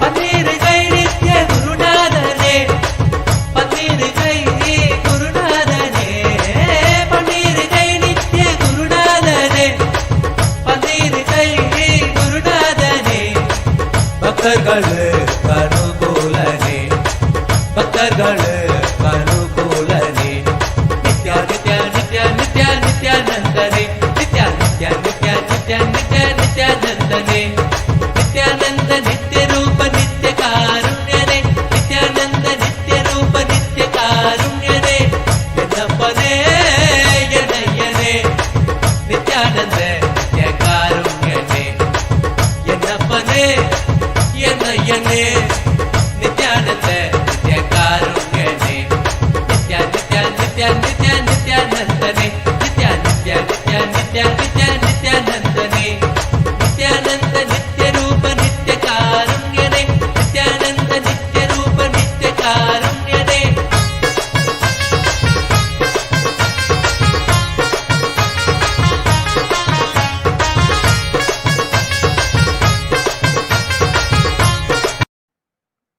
ॐ नित्यानन्देश्वर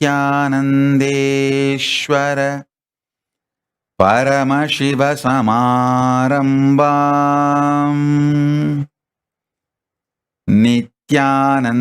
नित्यानन्देश्वरि परमशक्तिमध्यमाम् अस्मदाचार्यपर्यन्ताम् वन्दे गुरुपरम्पराम्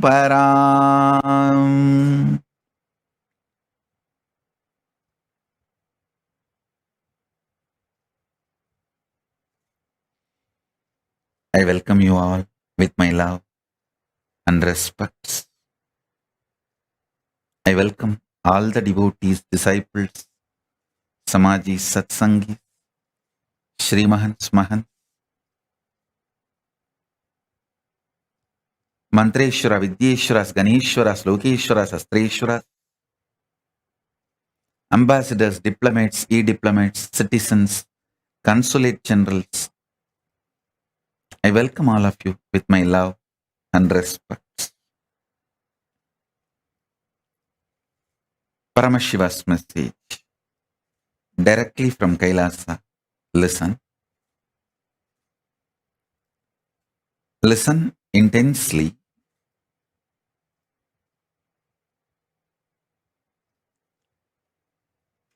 conscious sovereignty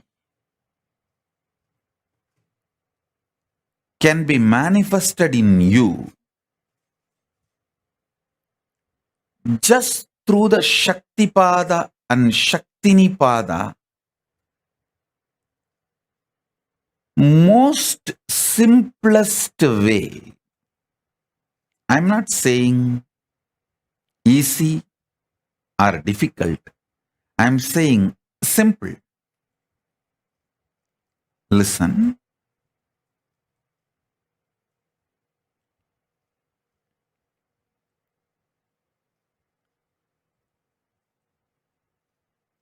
Mind always works in the language of quality and quantity. If your mind, which can relax from this constant engaging with qualities and quantities, and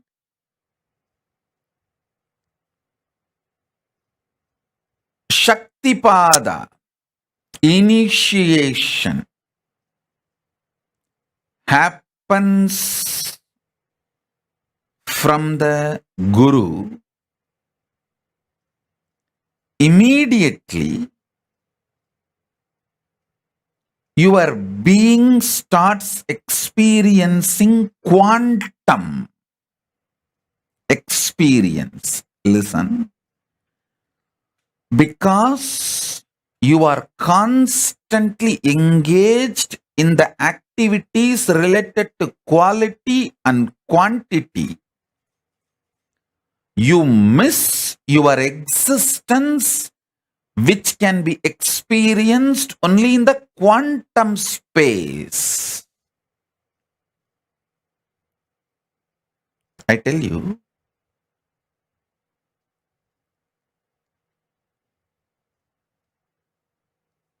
you can achieve conscious sovereignty in multiple ways.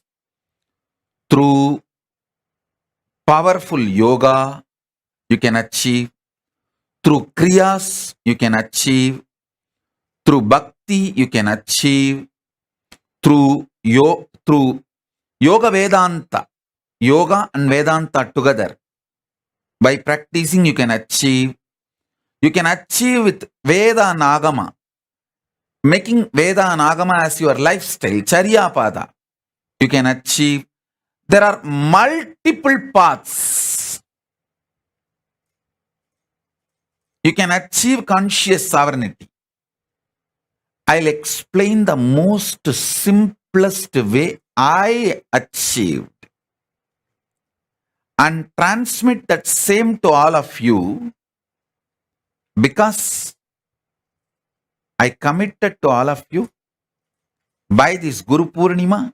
I want to give this great gift of conscious sovereignty to all of you.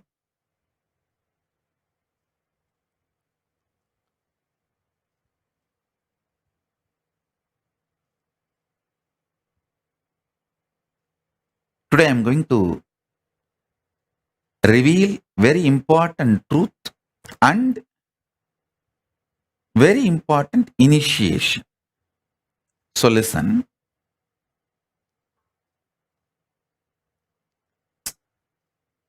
This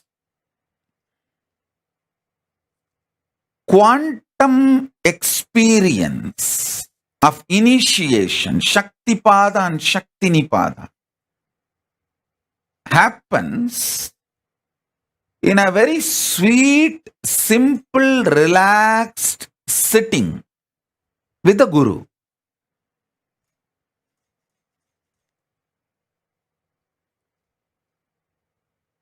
I'll tell you how this happened to me. Then you can understand. When I sit with Arunagiri Yogeshwara,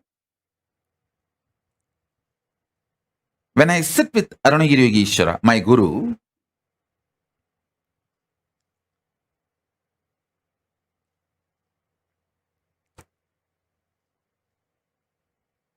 I used to be so enamored by the charisma, the personality, the way he carries himself. I just used to be lost in him. I used to be so attentive, so much into his eyes.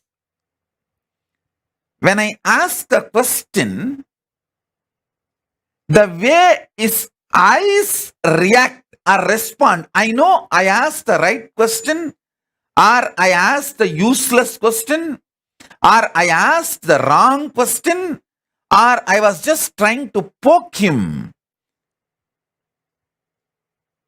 More or less like an attention need, not the real question. I know everything just by the way his eyes react. The way he turns his head, I know whether he likes the question I put or is neutral about the question I put, or he doesn't like the question I put, or he likes the question but not the way I put. I will know everything, the way his eyes react before even he starts answering. It is such space. I know he knows every thought current getting created or I am entertaining, engaging with. Some thoughts will appear, I will not engage with it. Some thought currents will appear, I will engage with it. Some thought currents will appear, I will just try to drop it. All this he just knows, and I know that he knows. It is like I am absolutely in a nirvana space with him. This body cloth does not stop him looking into my inner space. That is what I call nirvana space.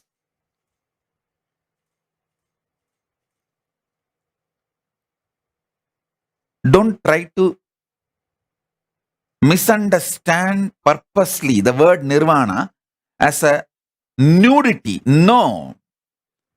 It is not, I am not using the word nirvana for clothlessness. I am using the word nirvana here for bodilessness, sheathlessness. Body is a sheath, annamaya kosha. This sheath does not stop the way I engage me with him or the way he engages with me.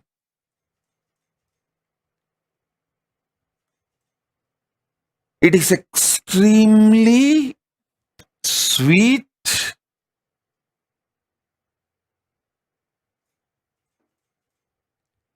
absolutely feeling secured, protected,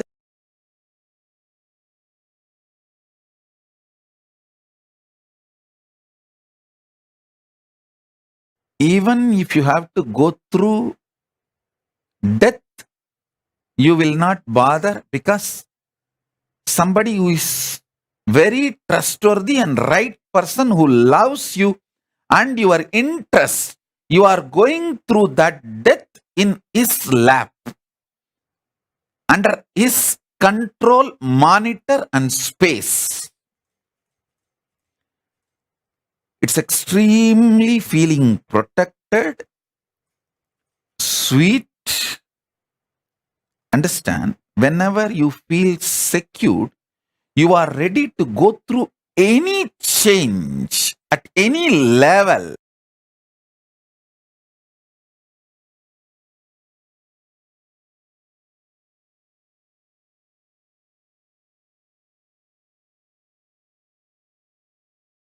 It's an absolute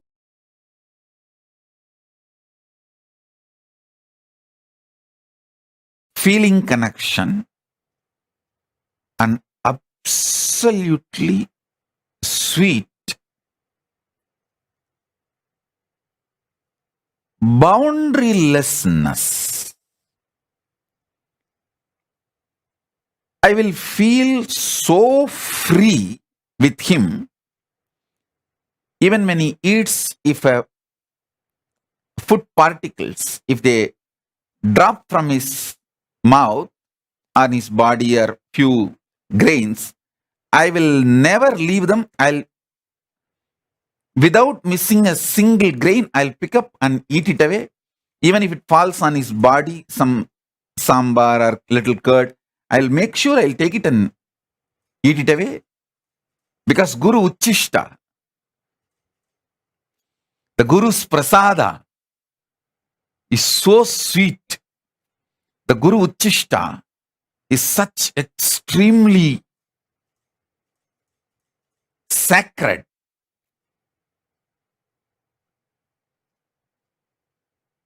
Listen,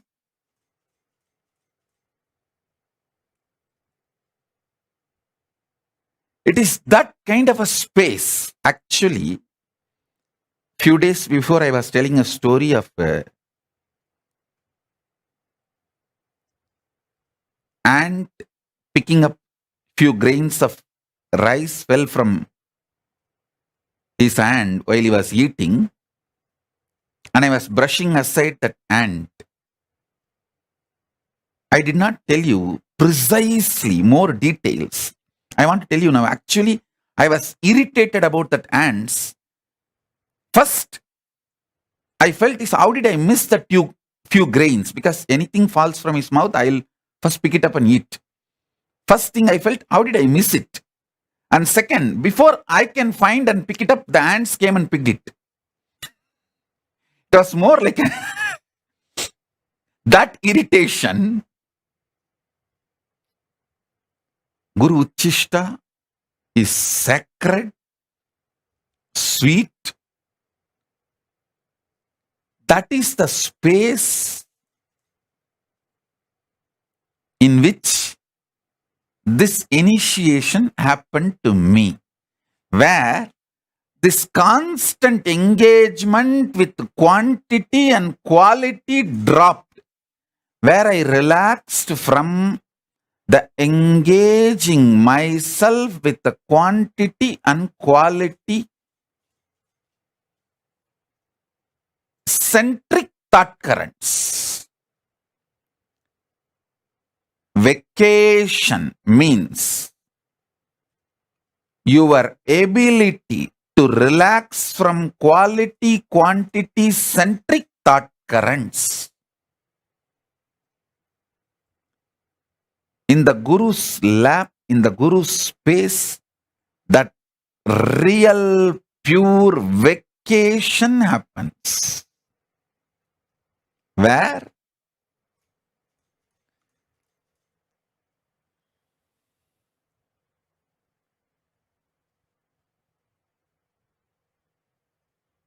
the constant grinding of that quality quantity centric thought currents are dropped, where the quantum start manifesting. Listen.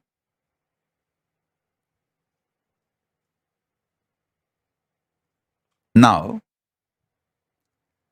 I will describe exactly conscious sovereignty as I received from my Guru, Arunagiri Yogeshwara.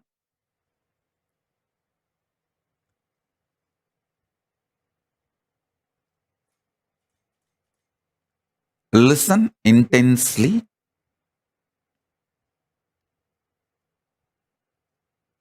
Listen.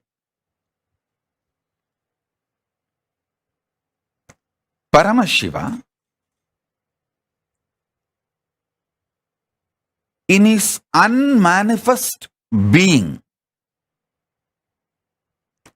in his unmanifest state, he, me, you, all are one and the same. He manifests as creation, sustenance, rejuvenation, delusion, liberation. Listen. Creation means manifestation. Maintenance, sustenance, rejuvenation, destruction and rejuvenation together. Putting in delusion or getting out of delusion together. That is called Trobhava. Liberation. These are the 5 ways he manifests. The unmanifest Paramashiva manifests in these 5 ways. And still he continues to remain as unmanifest also. Listen. This every truth I am revealing now, internalizing, will make what I am experiencing as Paramashiva as a quantum experience in you and me, where the Shakti Pada will happen in you. What I am going through, you will go through. So what I received from my Guru, you will receive it now. My Guru, Arunagiri Yogeshwara, Paramashiva himself, me, you, all 3 of us will vibrate in that same oneness frequency now through this quantum initiation. Listen carefully.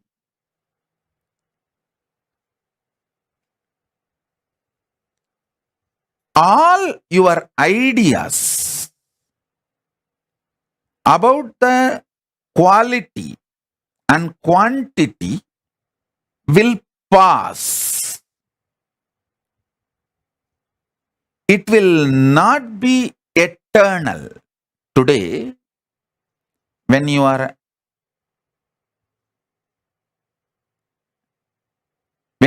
young, some things you want to add in your life, some things you want to leave from your life. The quantity, quality, greed and fear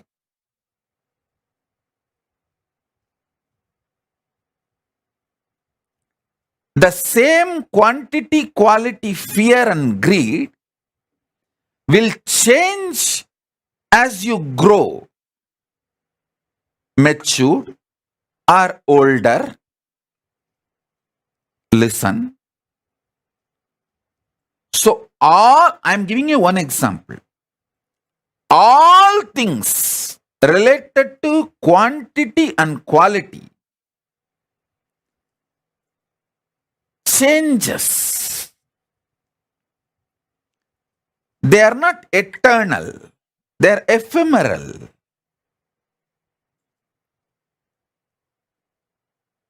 Sometimes you enjoy the change. That is called maturity.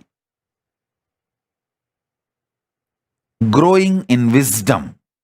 Sometimes you hate the change. That is what is called attachment, suffering. This quantity, quality centric drama, whole thing is only superficial life. Even the maturity which comes when you understand this quantity and quality changes, is not complete enlightenment. That is more like a dharma. You get matured, but that's not ultimate. Ultimate is understanding some things which you create, some things which you maintain, some things which you destroy, some things which you put yourself in delusion. Sometimes you pull yourself out of delusion. Sometimes you liberate yourself. All this is fundamentally you who is doing this drama. You, the consciousness in you is doing this whole drama. Waking up to that is conscious sovereignty. Listen. Listen. Later on, today again, when you have time, sit with a cup of coffee, hot chocolate or tea, relaxed way, listen to this satsang again, sipping cup of coffee. Remember, you are sitting with me on the foothills of Arunachala alone. Only you and me and Arunachala. Nobody else is there. Cup of coffee for you. Keep a cup of coffee for me. We both sit and sip cup of coffee. And I am giving you this quantum initiation.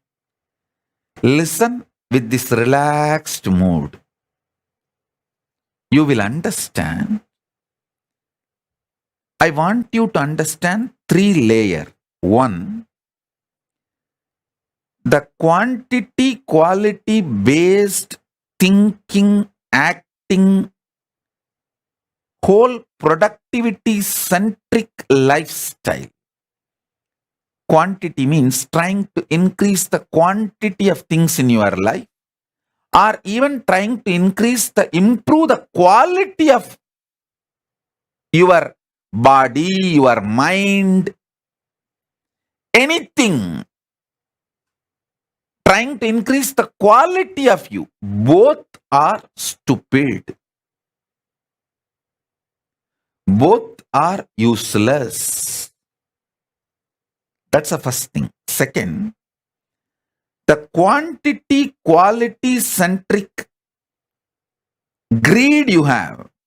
You want to sometime accumulate more money. You want to spend more time in the office. But later on, you understand anyone can replace you in your office, but no one can replace you in your home. So you get the shock of your life and realize, oh God, I should have spent more time in my home. Then the next level you will understand. Anyone can replace you, even in your family, but no one can replace what you need to do to yourself to raise your quality. Then next level you will get matured. Even the idea of raising your quality by yourself is extremely wasting time. Instead, a simple quantum initiation with Guru can raise you beyond the quality, quantity, stupidities. The levels of evolving. Because even if you work on yourself, raise all your qualities to higher and higher level, it is more like an ant trying to climb the hill. When it is going to reach the top. But the same ant sitting on the shoulder of the Guru, when he climbs the hill, just in few hours, it is going to reach the top. So, now, what I am doing is I am just taking you on my shoulder and raising you to the Kailasa top, offering you at the feet of Paramashiva so that quantum initiation can happen. Listen. Things you desire when you are in the creation space, you may hate when you are in the destruction space. And you should know, all the destruction in your life is your conscious choice. Things you like very much when you are in a maintenance mode, you may hate when you are in delusion. Many things which you hate when you are in delusion, you may feel so valuable when you are liberated. Listen, when you are in delusion, you will feel suffocated by Guru. You just want to escape from him. You don't even want to see him. You don't even want to remember. Even if you see his photographs in some shop, you will feel irritated and leave that shop when you are in delusion. But when you are moving towards liberation, you just wait for him to appear here and there. Even in the car sticker, if you see him, your face becomes white with a smile. Listen, things you like when you are in delusion, you will hate when you are in liberation. Things you hate when you are in delusion, you will love it when you are in liberation. So the quality based ideas constantly change.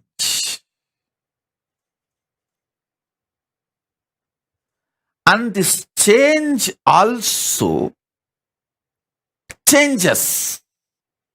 That's the beauty. Change also changes.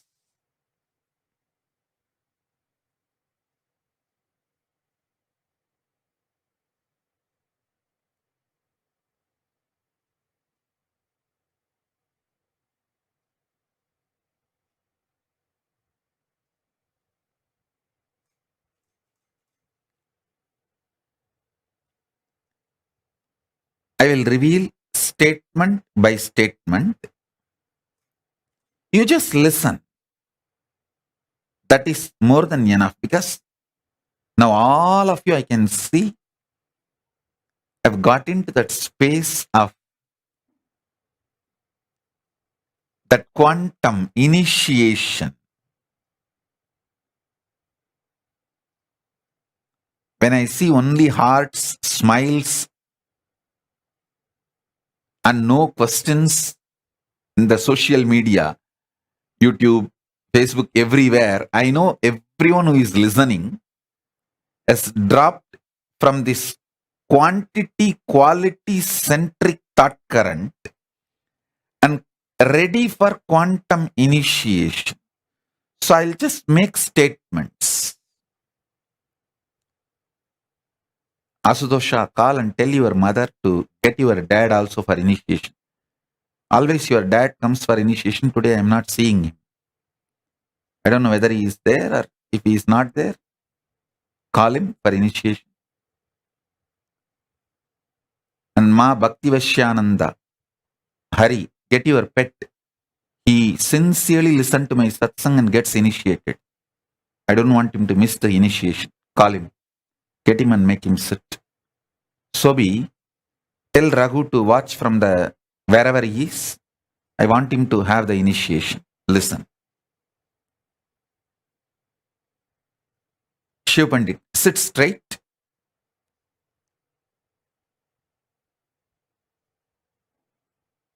And listen intensely.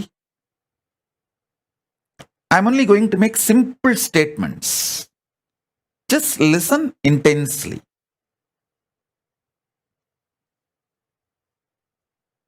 That is enough. Shiv Pandit, if you are able to see me, hear me, wave your hands. I want you to know every day I accept sincerely that banana, fruit, and the betel leaf and the offerings you keep for me. So sit straight. Listen to this initiation.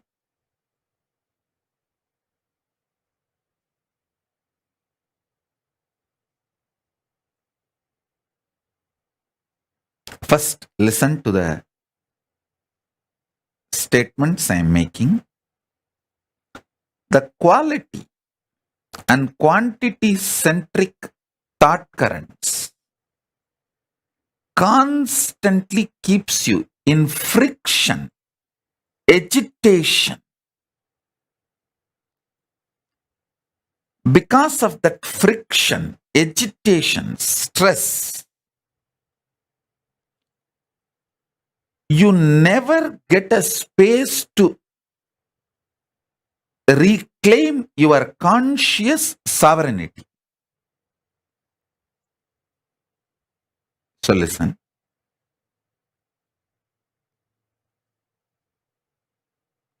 Vinayaka Shrikanta, settle down. Listen to the initiation. You can attend to work later on.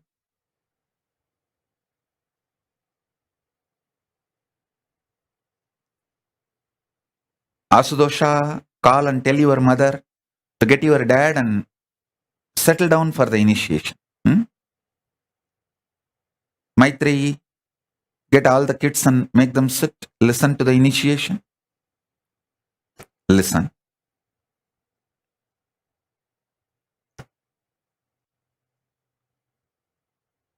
If you want to call your friends, family, whoever you want, very important people in your life whom you think should have their initiation, call them. Because these initiation moments are the essence of all the satsangs I give. Satsangs are fundamentally to prepare you to come to this nirvana space where you just know everything happening in my inner space and I know what is happening in your inner space and we both are happy about it. I am so happy. You know what is happening in my inner space and you are so happy. I know what is happening in your inner space. This intimacy is called the space of nirvana, not clothlessness, but sheathlessness. Lata, get Harish, make him sit. Hima, get Valli.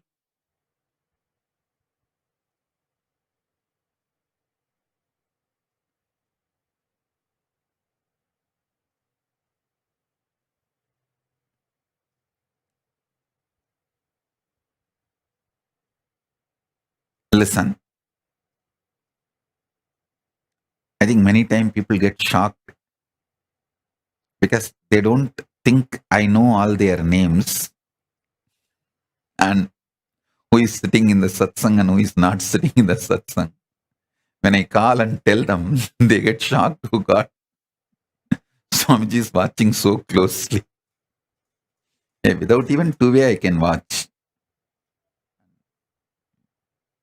Two-way, how can you?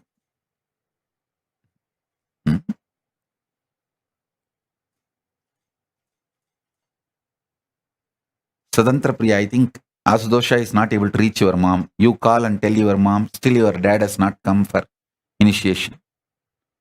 If he is not in home, let him log wherever he is and get him to initiation. Listen. Now I'll make the next statement.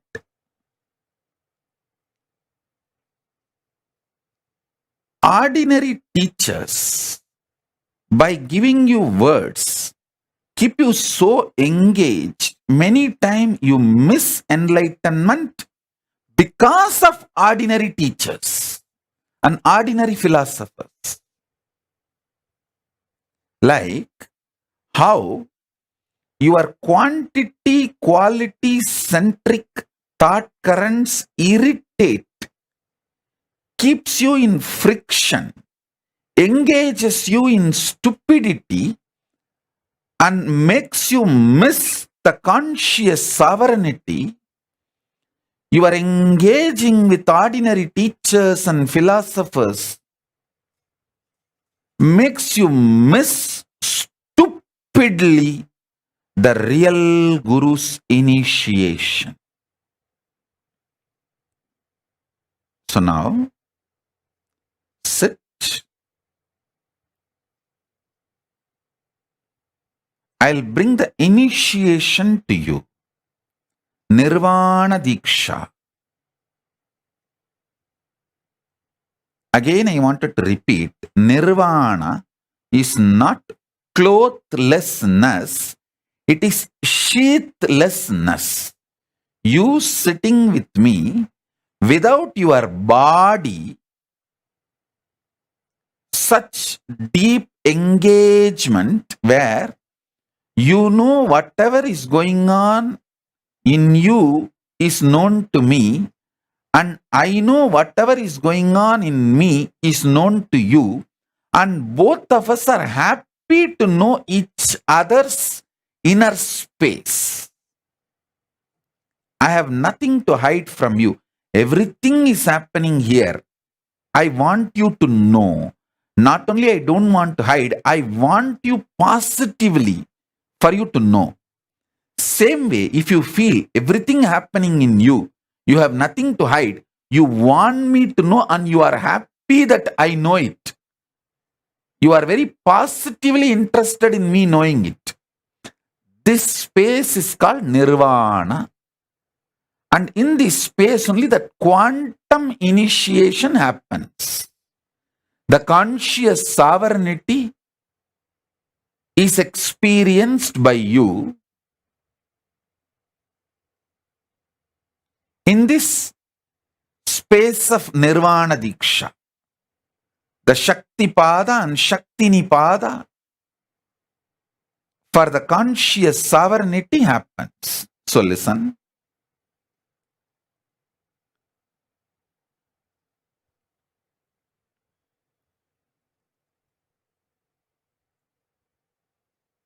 What all you like quantity wise and quality wise when you are young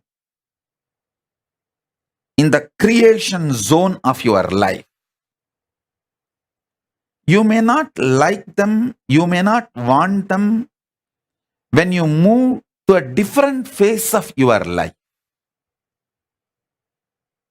Sometimes you may even hate them. I have seen many people feeling that they spent too much time on money making instead of living the life they always wanted. I always feel more stamps on my passport makes me rich than the zeros in the bank account. Of course, by the grace of Paramashiva, I don't have a bank account. Throughout my life, I lived living without any bank account, the idea of bank account.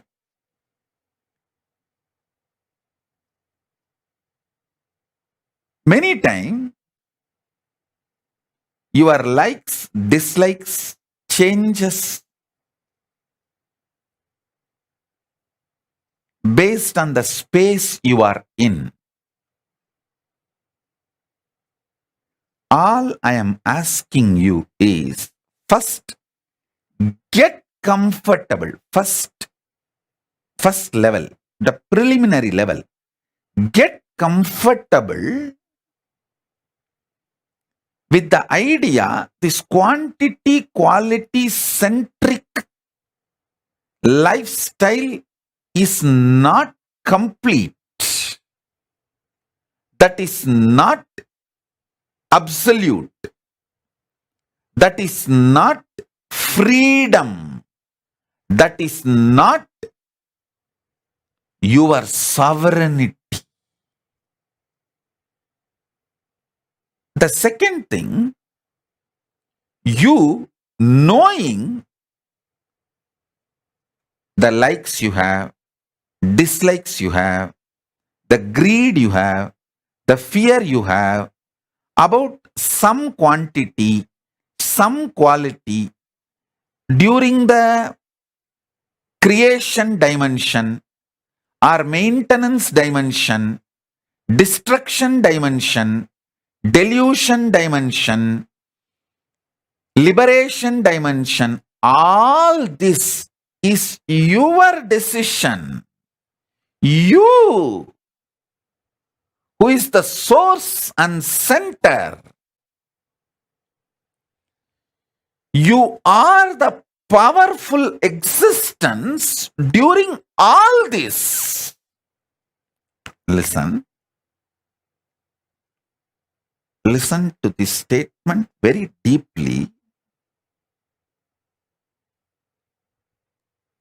You will have conscious sovereignty now. Before this satsang is over, you will experience conscious sovereignty, because it's not difficult and it's not easy, it is simple.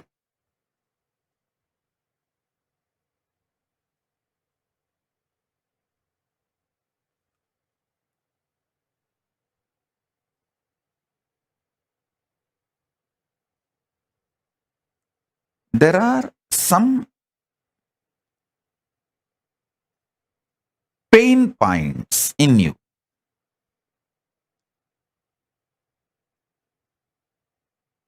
Like you feel, yes, I know change is inevitable, so I have to accept change. Okay, as long as this money is there in my life, I will enjoy. This person is there in my life, I will enjoy.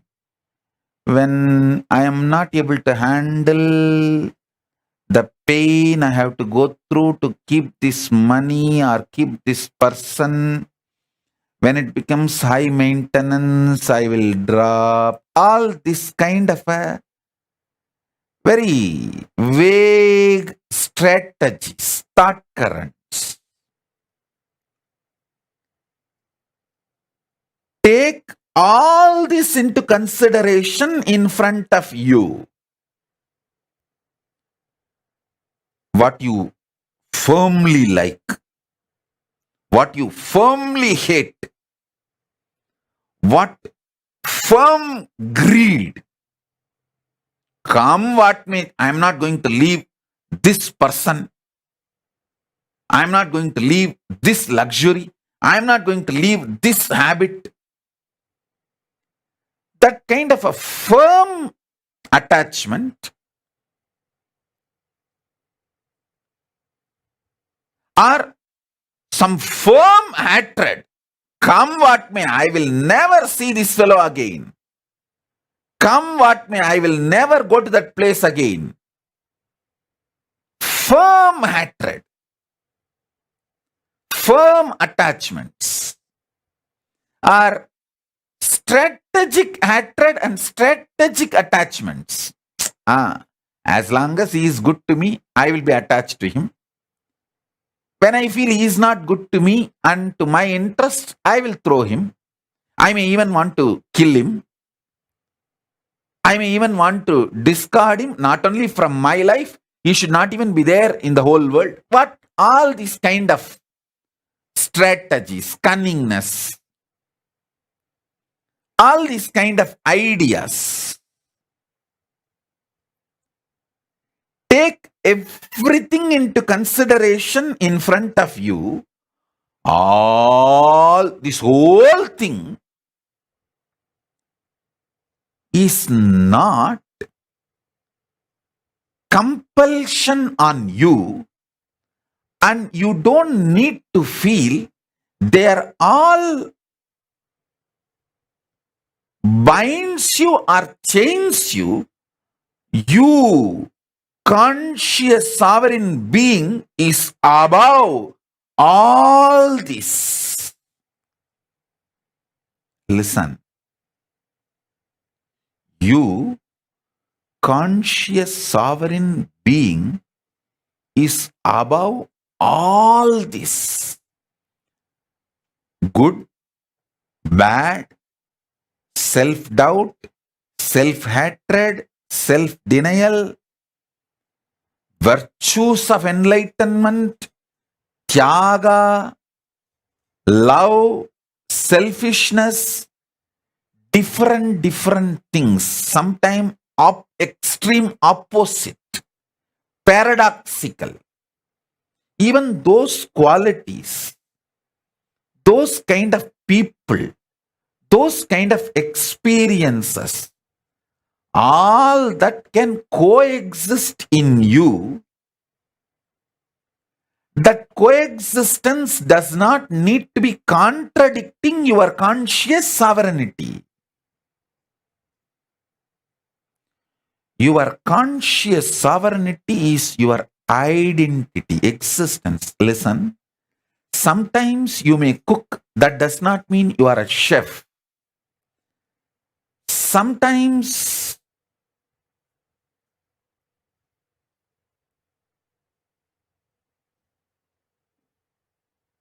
you may speak, that does not mean you are a speaker. Sometimes you may administer, that does not mean you are an administrator. Sometimes you may manage, that does not mean you are a manager.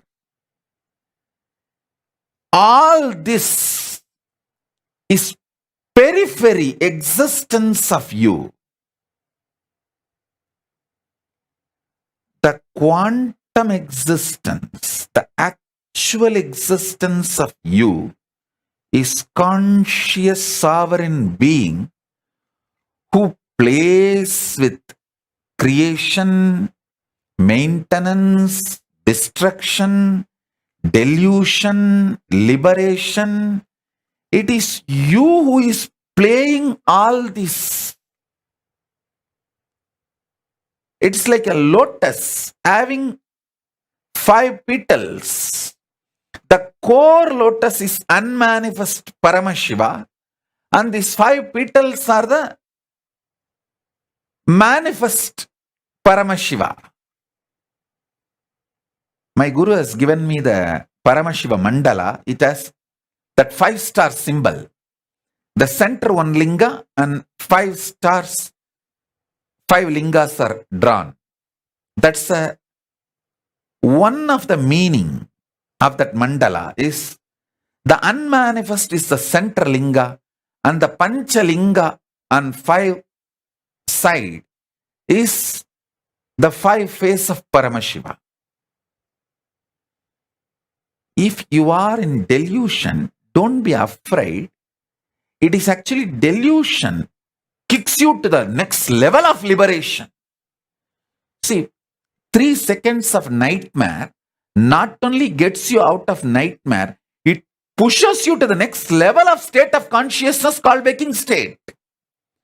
From dream, you are just kicked to the waking state. High. From dream, moving to waking state is like an enlightenment in dream state. So, if you had a very sweet dream, normal dream in your dream state, you would have just gone again back to dream state or deep sleep state. But if you had a nightmare, you can neither go back to dream state or deep sleep state. You have to be kicked to waking state. So, delusion in the delusion in the dream state is nightmare. But ultimately that nightmare does a great good thing that you are enlightened, pushed out of the dream state to the waking state. From waking state, if you are pushed to the Turiya, that is enlightenment. Same way, from dream, if you are pushed to waking, That is enlightenment in this level. Understand? Enlightenment means getting pushed to the next higher state of consciousness. From deep sleep, if you are pushed to the dream state, that's one level enlightenment. From dream state, if you are pushed to the waking state, that is one level of enlightenment. From waking state, if you are pushed to the Turiya, that is next level of enlightenment. From Turiya, if you are pushed to Turiyatita, that's the next level of enlightenment. So understand, the nightmare in your dream state is not as bad as you always think, because just the 3-second nightmare, and you need to know, no nightmare can be longer than 3 seconds. It's a law of life. In the dream, it will look like a long time, but actually, in chronological waking state time, it is only 3 seconds. So,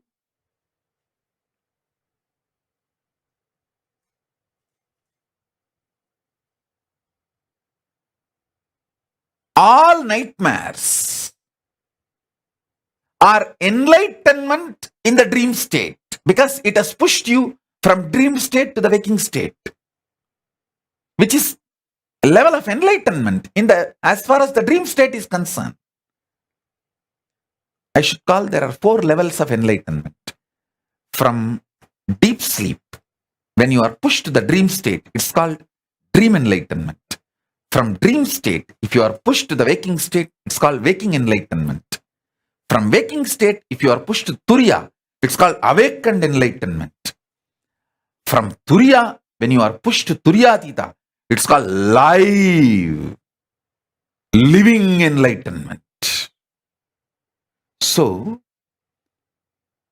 even the nightmare, which is delusion, is not bad as you always think. So all delusions are not bad, because many times your delusions push you to the next level enlightenment, liberation.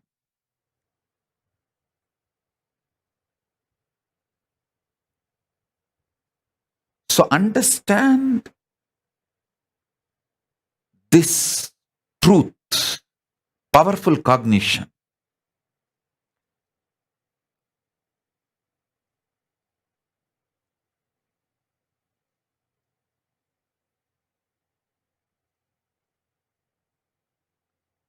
No nightmare can be longer than 3 seconds, and no death will be longer than 3 seconds.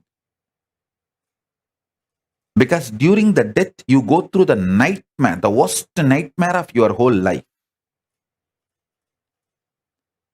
If you lived as a deep devotee connected to Guru, you go through the best wet dream of your life. Wet dream also wakes you up. Nightmare also wakes you up. If you lived throughout your life fear-centric, you go through the worst nightmare during the death. If you lived a very deeply, romantically devoted life to your Ishtadevata or your Guru, the higher being, you go through an extremely sweet, ecstatic dream, wet dream, through the 3 seconds, and you wake up liberated. You move to the Turiya state. If you neither go through nightmare nor go through wet dream, like a mediocre, then you again fall back into the same next birth and go through this birth and death, this rut. So listen. Now every statement I made, if you just map it to many questions you have, you will fall from this quantity, quality nagging, irritating frictions into the quantum enlightenment now. You will understand your conscious sovereignty is the most supreme existence identity of you, and in you, with your approval, with your permission, your order, because of your commandment, your creation dimension, your maintenance dimension, your destruction dimension, your delusion dimension, your liberation dimension, all the 5 functions, and your unmanifest is the Lord. You are the Lord. This truth, when it clicks in you, you regain your conscious sovereignty. My life is to give you conscious sovereignty. Not just my life's mission, my very life is to give you conscious sovereignty.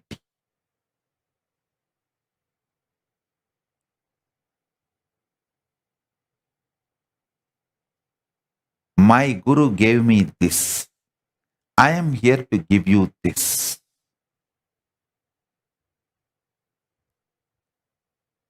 I will repeat the same truth in a different words,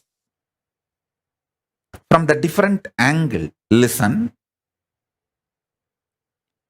Gauri Bharata, tell Anusha to come and sit for initiation. Get Anusha. Shilpa, get Shaktidhara for initiation. I'm not seeing him. I think the lighting.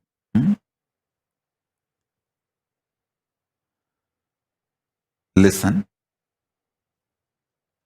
I'm going to repeat the same truth with the different words.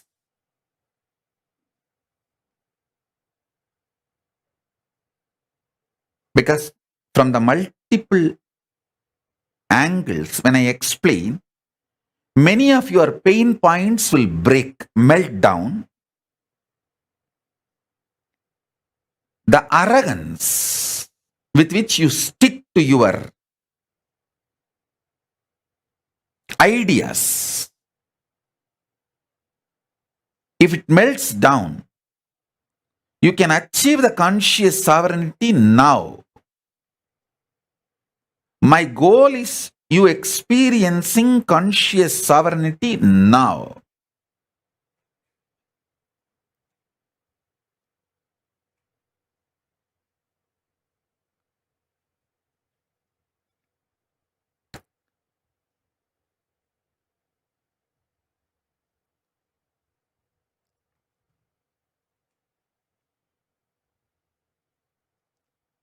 See, the satsang is going to be very long. I'm going to elaborately talk and initiate all of you. So if you guys are a little tired, I think it's already going to be 11 o'clock night. So if you guys want to pick up a cup of coffee or a cup of hot chocolate, tea, you can pick up. Come and sit very comfortably.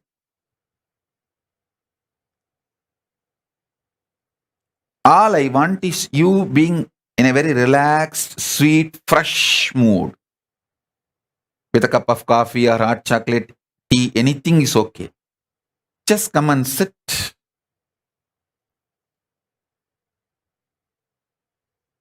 Enjoy. You don't need to be tensed actually. Because I will take your stress. Where all you have pain points, where all you are locked, where all you are caught, I know it. I will crack them.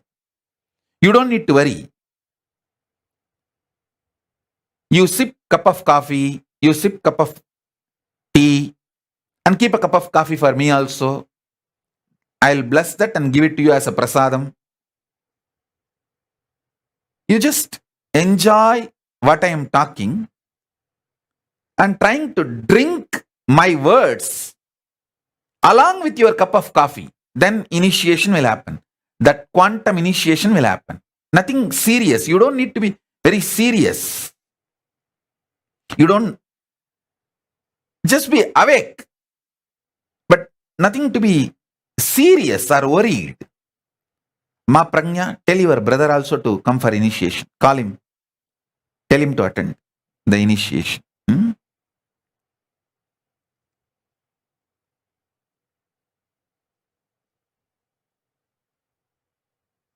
Vinesh, can you get all your pets? Not only kids, pets also. Let them all have initiation.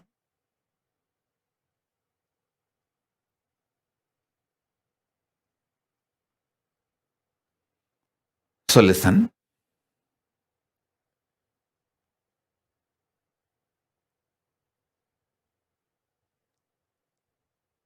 Conscious sovereignty means there is no blind spot about you and your existence.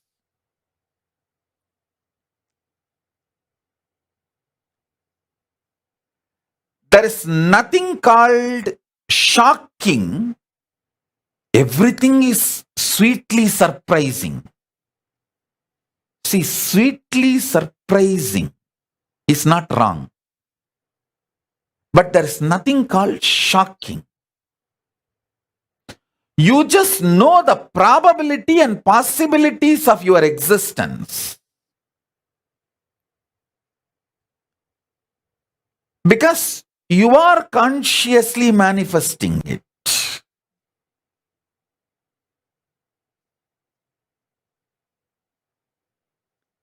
Even your so-called negative patterns, bondages, chains, which binds you, your mind, your self-doubt, self-denial, self-hatred, even all of this is the choices you took, maybe out of delusion, but that does not mean it is bad. When the delusion becomes strong, you will simply wake up to the next level of consciousness.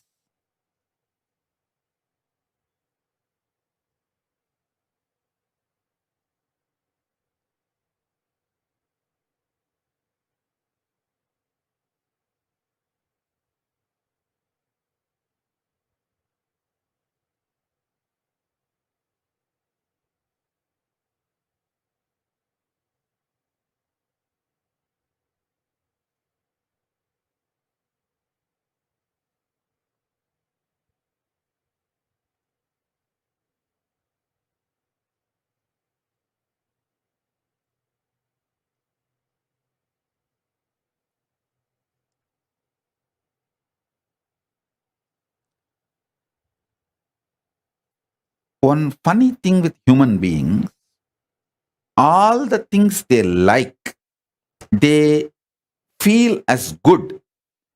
They take the responsibility. Yes, I manifested this. I am the conscious sovereign authority for this because it is such a good thing. But the most funny thing, things you don't like also you only manifested.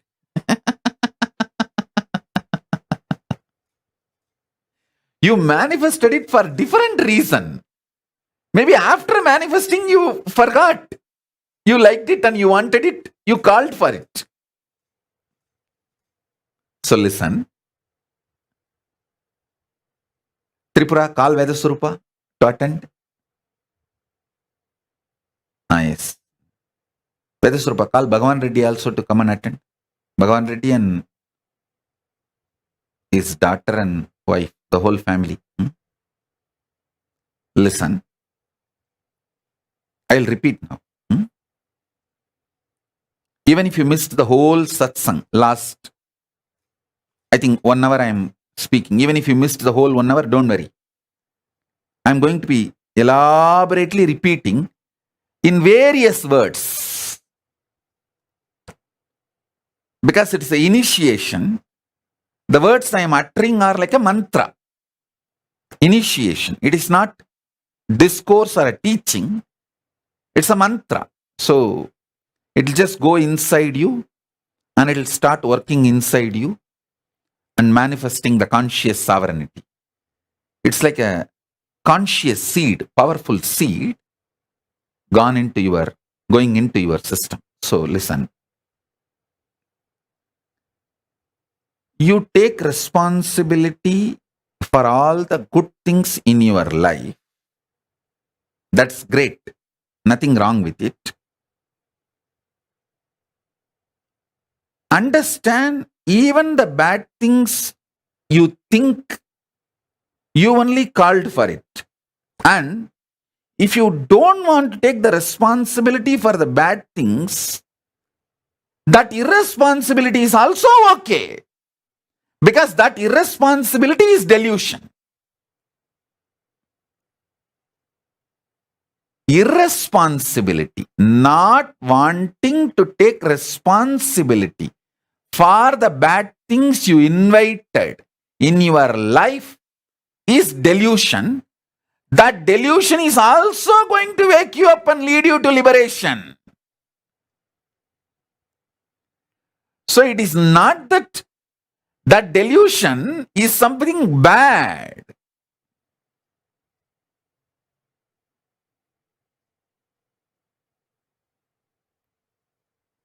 Be very clear. You be the good guy in your life, bad guy in your life, right guy in your life, wrong guy in your life, neutral guy in your life. You be your deluder, you be your liberator. You are that. It is not that you have to be or become. You are that. That is a truth.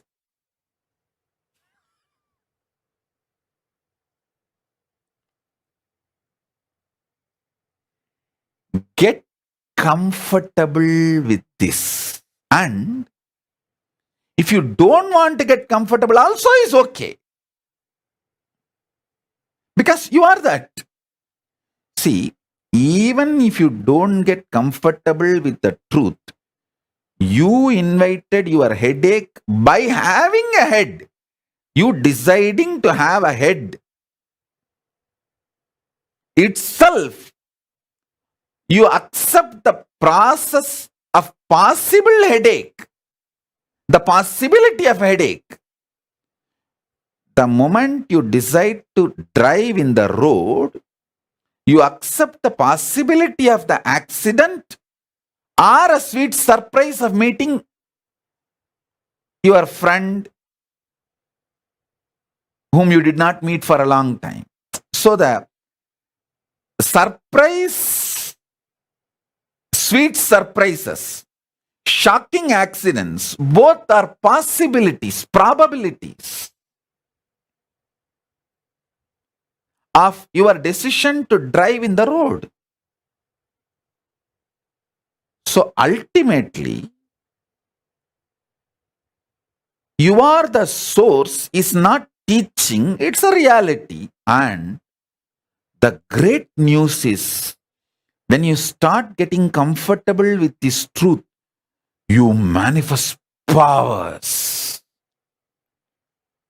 You manifest powers.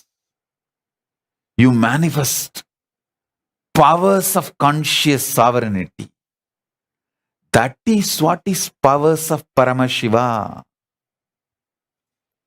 Every time when you manifest powers of Paramashiva, I give you one powerful cognition to manifest that power. That powerful cognition is one of this liberating principle. So now, I am giving you multiple liberating principles. So, you start manifesting multiple powers.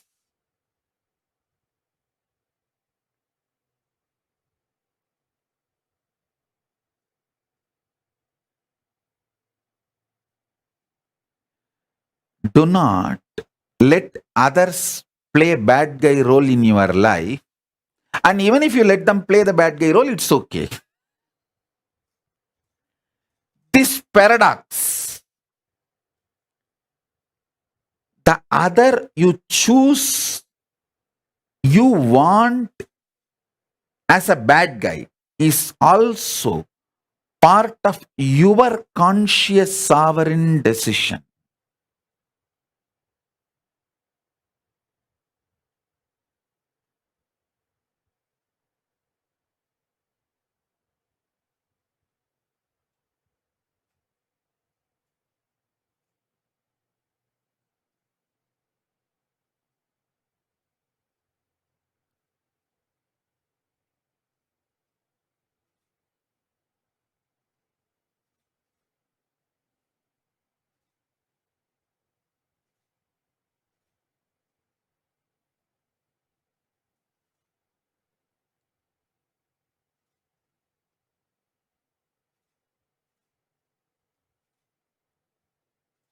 Paramashiva,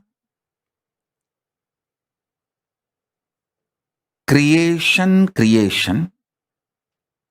creation of sustenance, creation of destruction, creation of delusion, creation of liberation,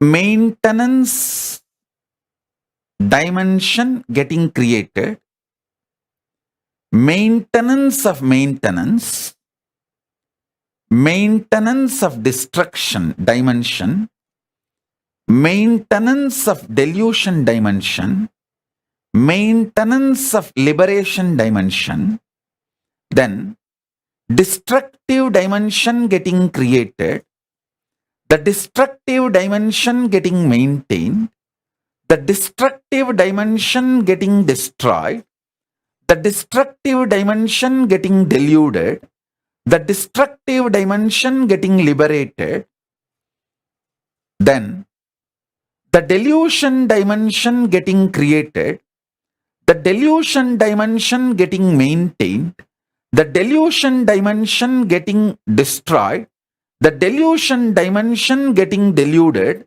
and the delusion dimension getting liberated, and liberation dimension getting created, the liberation dimension getting maintained, the liberation dimension getting destroyed, the liberation dimension getting deluded, the liberation dimension getting liberated. These 25 heads of Paramashiva contemplate how in each of these dimension you are manifesting your life. How you yourself enjoy many times your own delusions knowing it is delusion. Multiple times you enjoy your delusion knowing it is delusion.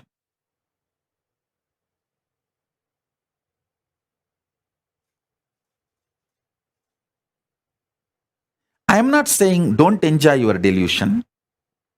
I am not saying enjoy your delusion. I am only saying know it that it is you, so that your conscious sovereignty is not damaged by your actions. Your existence should not be damaged by your actions.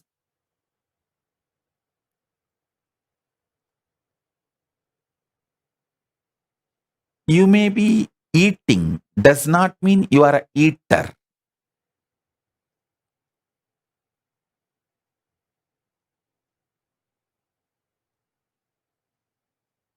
You may not be eating, does not mean you are a nirahari. You may be having sex, maybe sometimes even with different persons. That does not mean you are a womanizer or a nymphomaniac. I am not saying go and be a womanizer. I am not saying do this or don't do this. All I am trying to tell you is the actions does not damage your existence. Your conscious sovereignty is independent of all your delusions put together.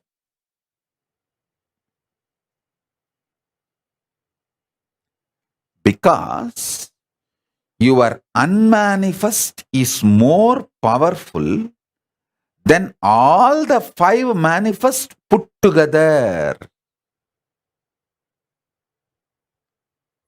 Your creation, maintenance, delusion, destruction, liberation, all 5 put together is only 25% of you. 75% of you is your unmanifest.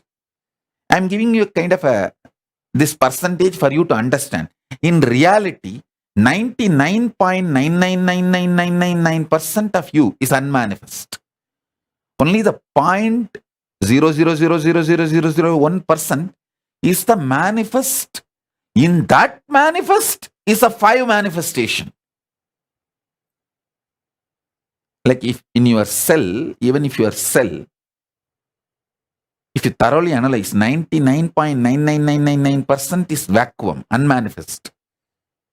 Only the 0.0000001% is the manifest.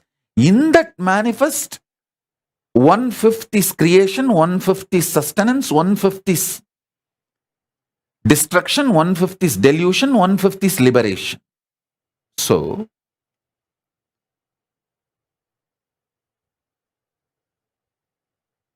drop from quantity quality based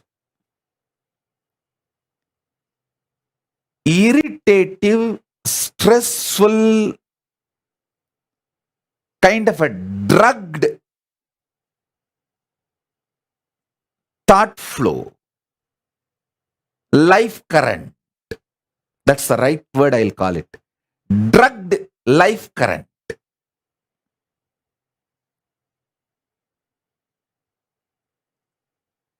Drop from that. Come to this conscious sovereignty. And you don't need to expect you should experience conscious sovereignty within this 1 hour of satsang. I will make that happen. You don't get stressed. You listen to every word I am uttering and try to cognize. That's enough.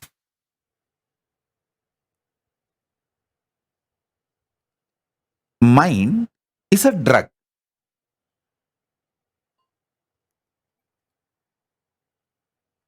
It's not chain. The word chain gives kind of a solid experience perception. It is not worthy to be called as chain. It's only alcohol. Tomorrow morning, its effect will not be there on you. That kind of a moodiness of your mood is a drug. Drug's impact on you is moodiness of your mood. So the moodiness of your mood is mind, which is like a drug. See, the fear. Fear is the substance out of which your mind is formed. That substance, fear itself, is moodiness of your mood.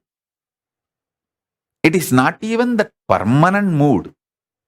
When the lust comes, the fear just disappears because it is only moodiness of your moods. As I said, delusion is only one dimension of the 5 dimensions. So the fear is just a moodiness of your mood.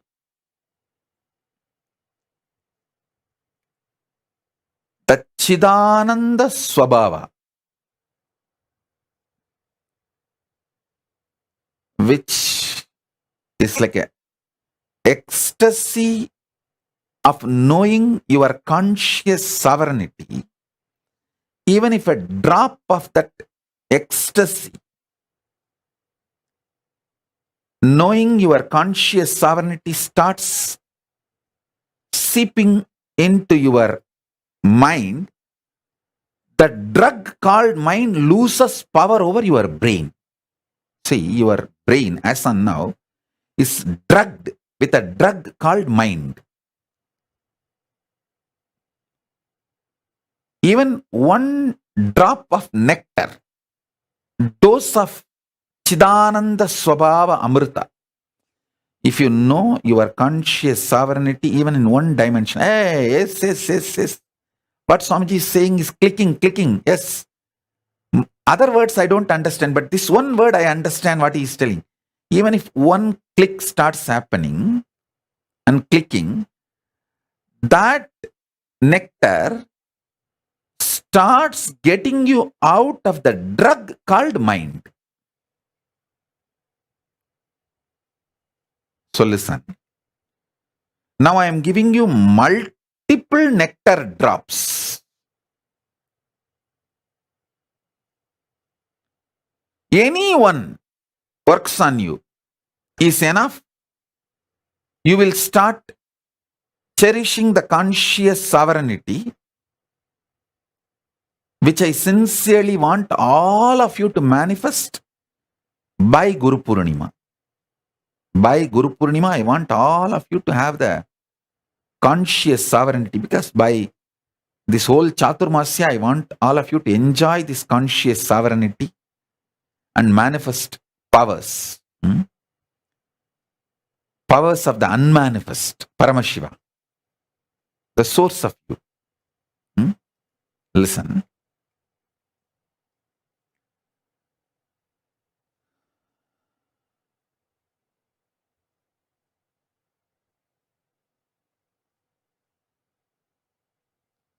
Many of the truths now I am revealing, I uttered in last 27 years of my public life, documented multiple times in multiple places, in multiple words. I am just now putting all of it together with this focus and presenting it to you. See, whatever I am sharing is basically from the revelations Paramashiva revealed in Vedas and Agamas. Last 27 years of my public life, whatever I was sharing, from what I inherited from my gurus, now I am compiling with the focus of you experiencing conscious sovereignty. I want you to catch the glimpse of conscious sovereignty. Vishoka, tell your mom to attend the session. Vishoka, get your mom to attend the session.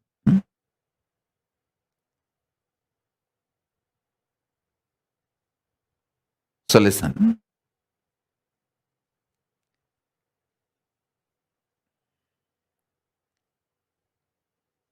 First, stop hating. Stop getting powerless about anything in your life. Do not get powerless. Do not hate. There were so many assassination attempts on me. Even those things, I neither care nor hate nor enjoy. I don't enjoy the assassination attempts on me, and I don't hate the assassination attempts on me. I don't care about it. So first thing, stop forming rigid attitudes. Stop appreciating rigid attitudes as your wisdom. That is not wisdom. Rigid attitudes are informations frozen in your brain, not wisdom radiating in your brain. Informations frozen in your brain can only be the brain blockage.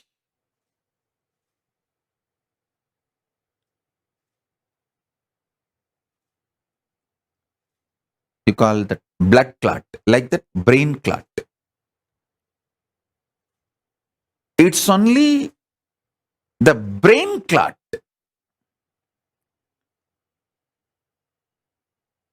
Go for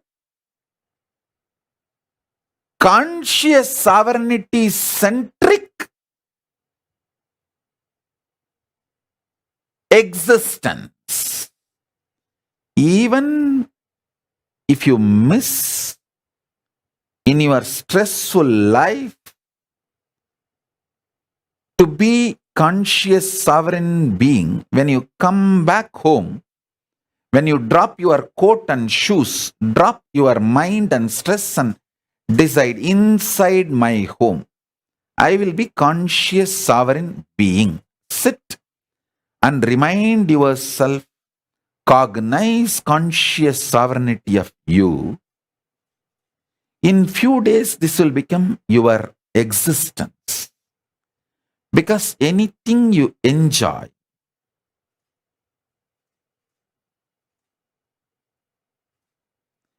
anything you entertain, you become that becomes you. See, throughout your life, if you enjoy being a clerk, you will retire as a clerk. If you enjoy being a manager, you will retire as a manager. If you enjoy being a king, you will retire as a king. What you enjoy, you will manifest. Do not tell me, oh, I enjoy being a king, but I am not getting opportunity. No, life is too big. And even if you are struggling, no, I really want to be a king, but I am not getting opportunity, then okay, entertain with that. You are engaging with that. Engage with that delusion. It's okay. But know it, you are engaging with that delusion. Listen.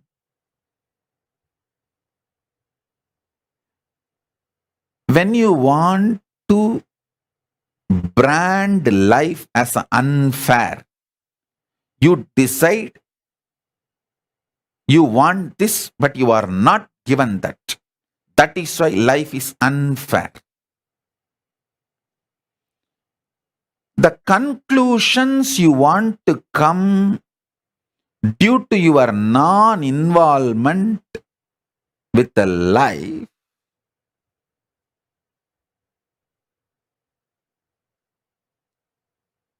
is the real delusions.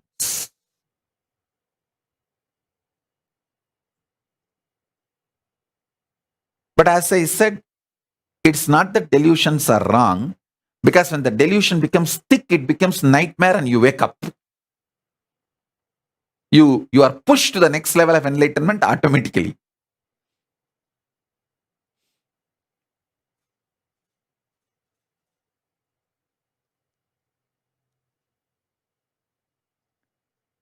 Engaging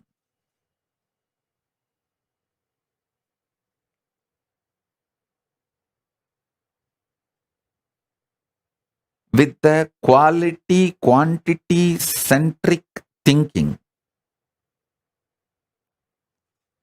always leads to destruction and delusion.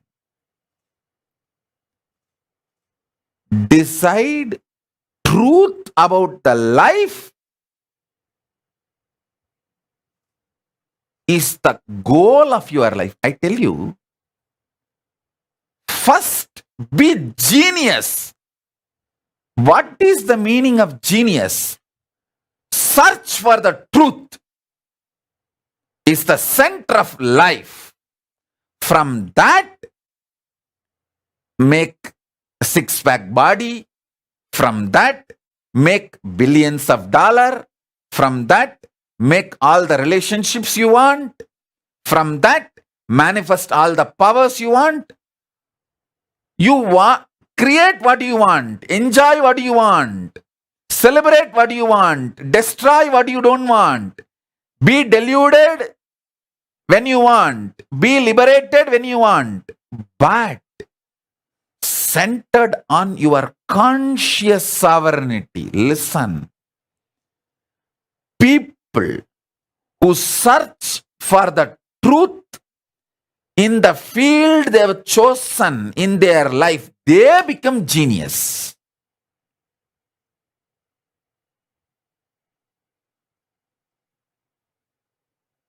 In my life, I have met many genius people.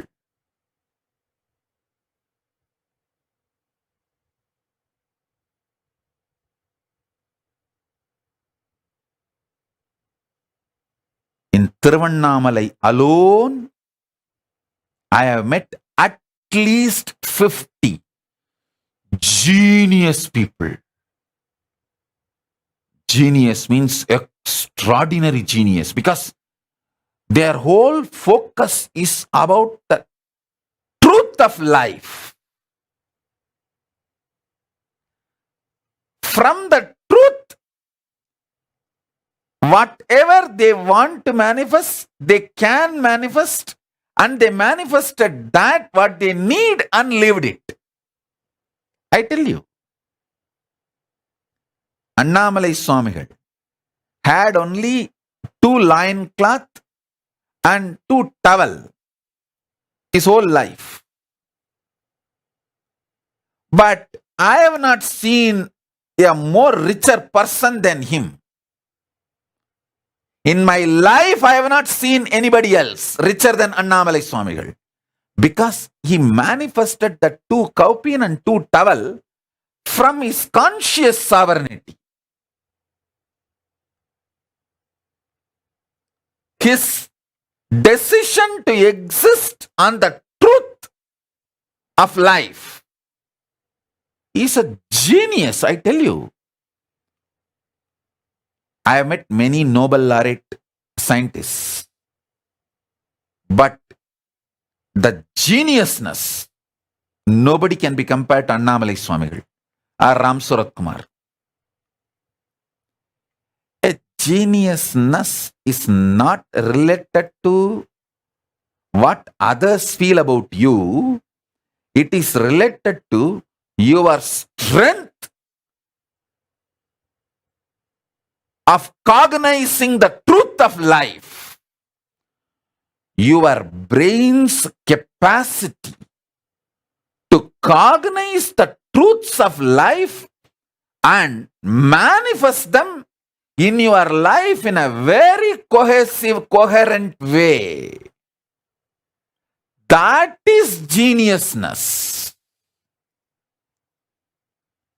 That's what I call geniusness.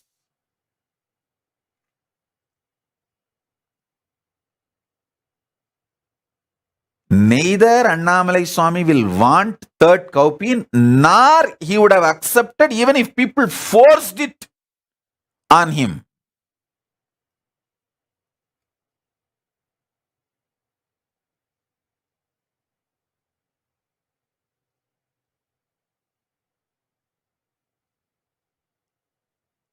Listen, I am not saying you also live with just 2 kaupin and 2 clothes. No. All I am saying is manifest billions and trillions without losing your geniusness. Genius means your capacity to cognize the truth. You have 25 heads, as I explained now. You have 25 heads.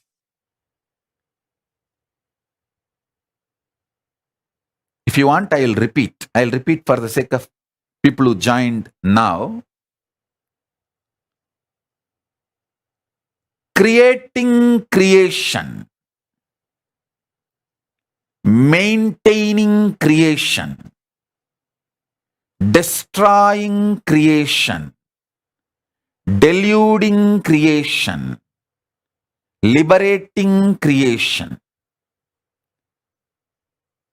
Maintenance being created.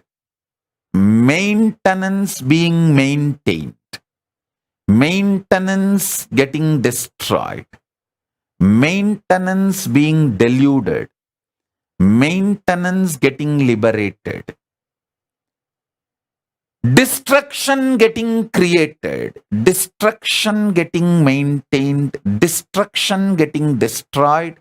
Destruction getting deluded. Destruction getting liberated.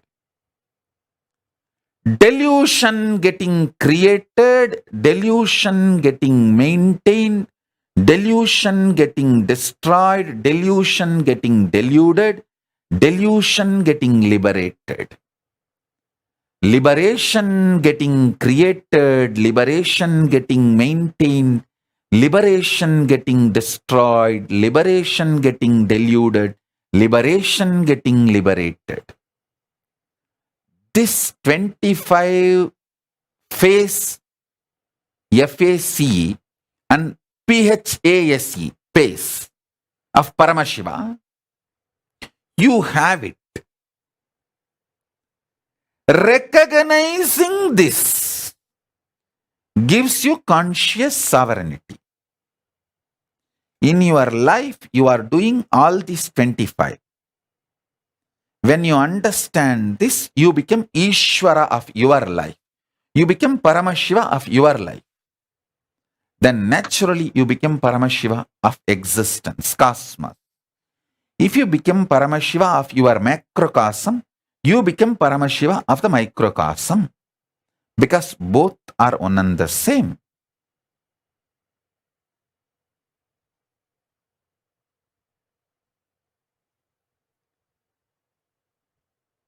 Ability to cognize this is geniusness. Geniusness is not just stealing some theories here and there. Listen, the so-called modern civilization mostly built on stolen money and stolen theories from Hindus of India. Instead of India, I'll use the word Bharat. Because the Bharat is from Himalayas to Malaysia, from Gandhar to Gadaram. The whole thing is Bharat. India means you will feel only that small area, but Bharat. The modern day civilization mostly built on stolen wealth and stolen ideas of Himalayas, from Himalayas to Setu and Gandhar to Gadaram, Bharat. From Bharat, the knowledge, ideas, principles and wealth stolen. Out of this only, the modern day civilization is built. Only thing is, they stole parts of it. They did not fully steal. That is why the whole mess. Geniusness is not about stealing some concept, principles and rebranding, rewording in your name and getting Nobel Prize or this prize, that award, that recognition, this recognition. Geniusness is ability to cognize. You are doing this 25 in your life.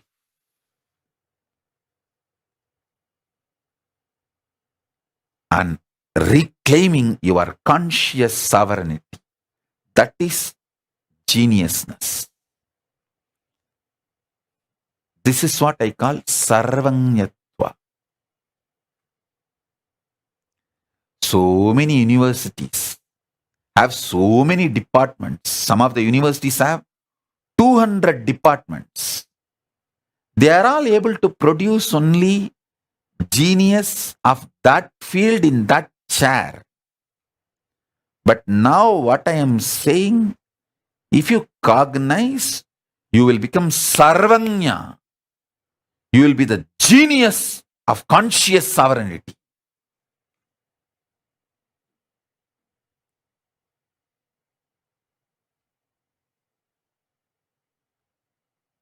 Spend little time on cognizing this. Nothing wrong. That will be the best worthy time in your life. See how you are creating creation in your life, how you are maintaining creation in your life, how you manifest a cell, and how you sustain that cell, how you destroy that cell, how you put that cell into delusion, means different usage, and how you liberate that cell. Once for all, you free it, and that becomes part of your larger existence, unmanifest form. How you are playing all these 25 dimensions of you, cognize. These 25 phases and paces.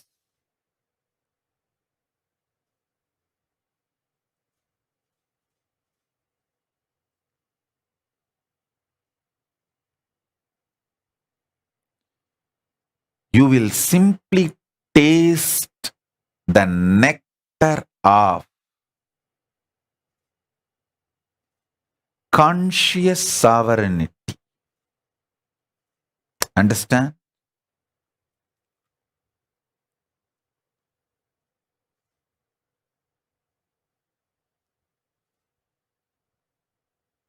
This quantum initiation to happen between Paramashiva, me, you, all three of us. You don't need to do anything. You just need to connect with me as I introduce me to you. I introduce me to you. I am Paramashiva, fully manifesting conscious sovereignty of Paramashiva with all its dimensions. Unmanifest and manifest and more.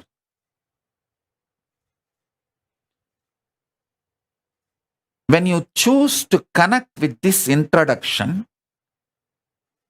the Shakti Pada and Shakti Nipada between Paramashiva, me and you starts happening. And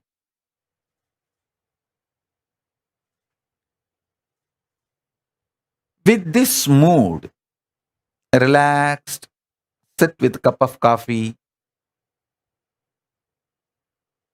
hot chocolate or tea, listen to these revelations.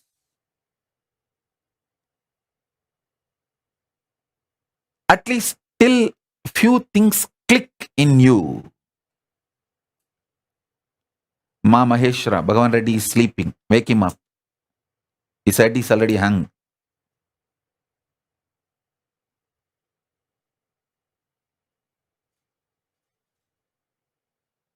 Listen, listen.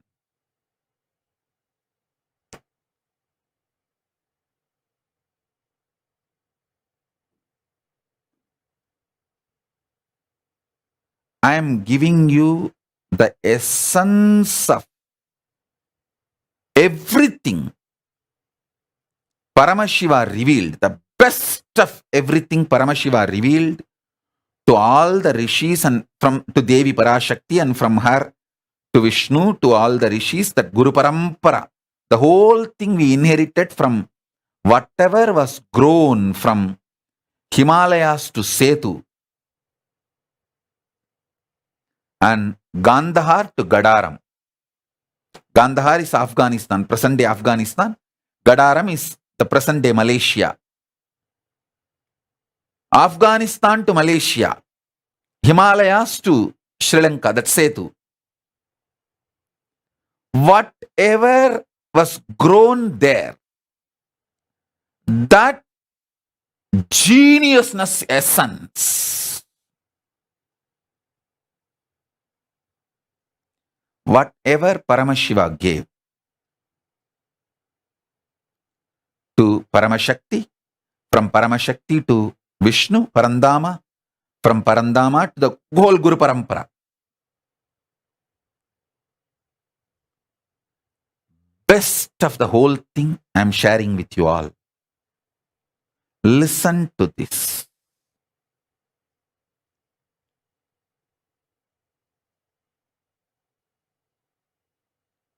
Ultimately, the essence of what I am trying to convey is you are Paramashiva.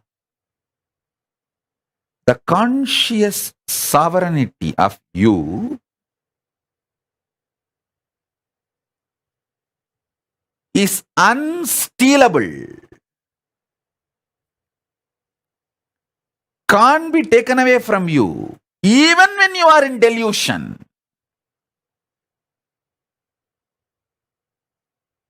Sit and start cognizing, recognizing, recognizing this Shaktipada and Shaktinipada I am giving you now will sink into your being and sink both of us with Paramashiva. Paramashiva, me, you, all three of us will be in sync.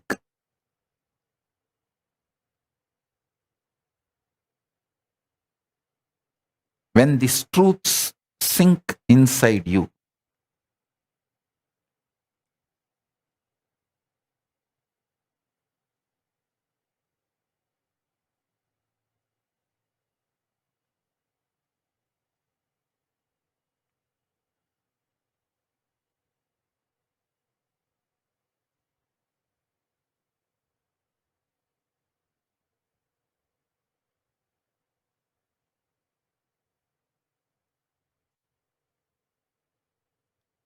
do it like a homework till you understand each dimension of this 25 dimension. Sit and start penning down how your conscious sovereignty is working in that dimension, how you delude your own delusion. Only when you delude your delusion, you can get out of delusion. Only when you terrorize your nightmare, you will wake up from the nightmare. See, the nightmare happens in a ground. For example, you are having a nightmare, you are running to escape from tiger and snake, and you are running in the wild forest. This is the nightmare. But you send a earthquake to your nightmare and shake your very nightmare itself. Then you realize, oh God, you never went to that forest and the whole thing is the delusion. You wake up. So you delude even your delusion. It means you have a capacity to delude your delusion. You can give an earthquake to the forest in which you are running to save your life. You are running in a forest to escape from tiger and elephant and lion or snakes, but you have a capacity to give earthquake to the whole forest and shake the forest and wake up from that. I'm giving you one example. But you can see in multiple levels how you are capable of deluding your delusion itself and liberating yourself from your delusions. Look into small examples of your life and start working on it. Listen, when Arjuna decided to connect with Krishna as Krishna introduces himself, Krishna says, I am everything.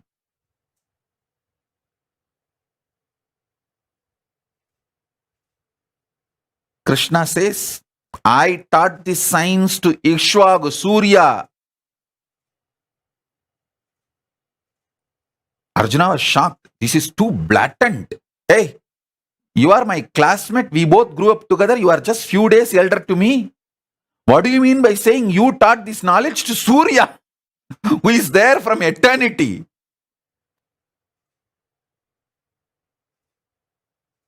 Arjuna even asks openly. Then Krishna explains, but Arjuna had a doubt, but not violence in the doubt. He only wanted clarification. So the moment Krishna clarified, Arjuna decided to connect as Krishna introduces himself, not as the Krishna abusers introduced Krishna, or as he himself has perceived Krishna. See, Krishna and Arjuna grew up together. They were classmates, all mates. They enjoyed life together. It was such a sweet relationship. Arjuna decides not to trust even his own opinion, idea about Krishna, but to connect with what Krishna introduces about himself. Then Arjuna gets the Divya Chakshu and sees the Vishwarupa of Krishna. The Shaktipada and Shaktinipada happens between Parameshwara, Paramashiva, Krishna and Arjuna. So understand,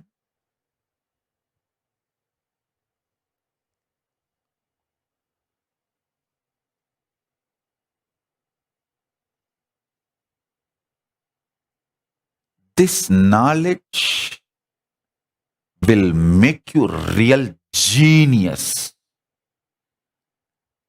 Seeking the truth intensely makes you genius, not just some award, reward, theory, somebody accepting you.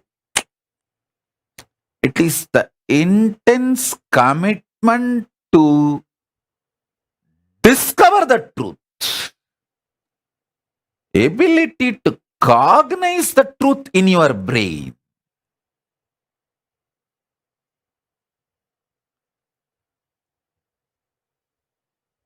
Everything other than this geniusness, others can do for you.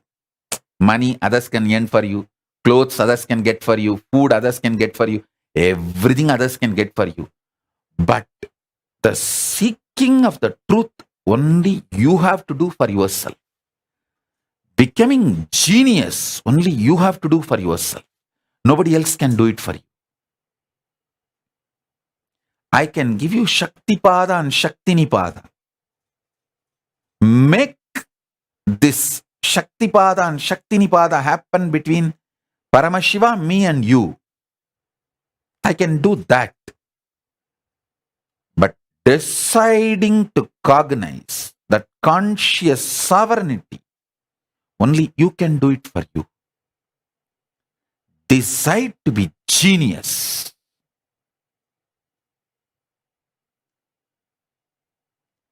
Decide to be conscious genius. Decide to have conscious sovereignty. Decide to grasp how you are doing all these 25 in your life. Till you catch it, sit and pen down, think through. This will make you most practical. I tell you, most of your stupid decisions are because of delusion.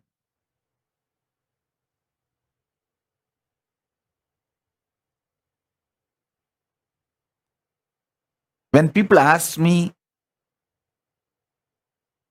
about divorce, I tell them, hey, marriage itself is a stupid thing which you already did. Why do you want to do one more stupid thing called divorce?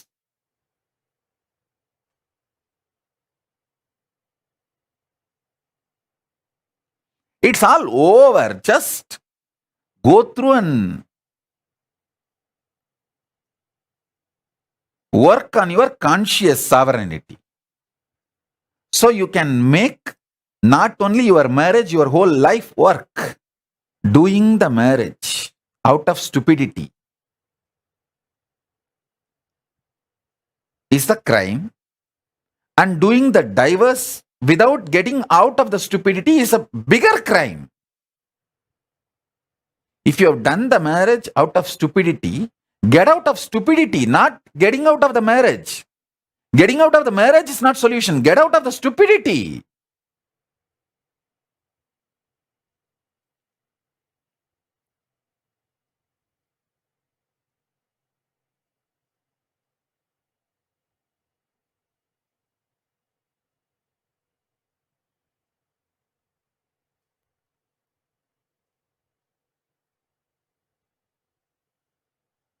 Become seeker of truth with a conscious stamina for the truth.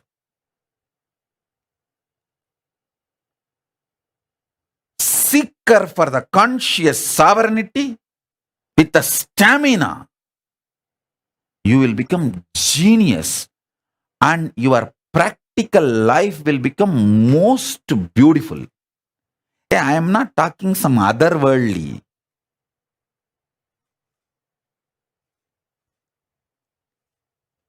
I am talking of other worldly, in this world, in every world.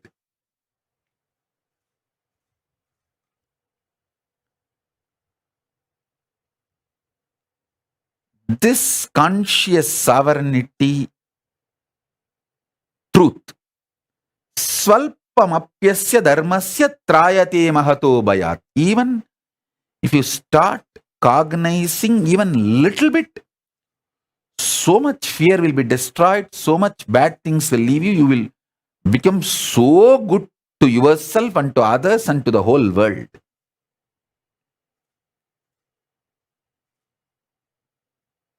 All your suffocation is due to your stupidity, not because of the reality.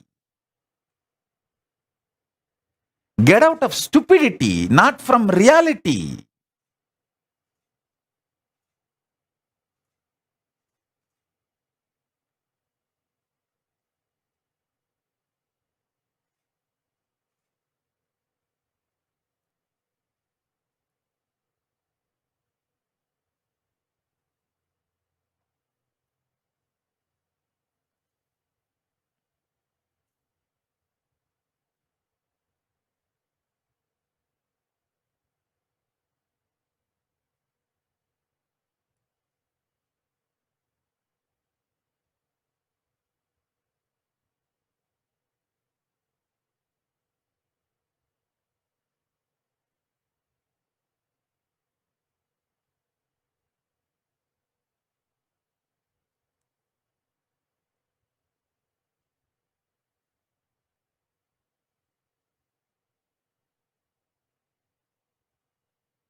I'll utter word by word. I'm just trying to reveal layer by layer.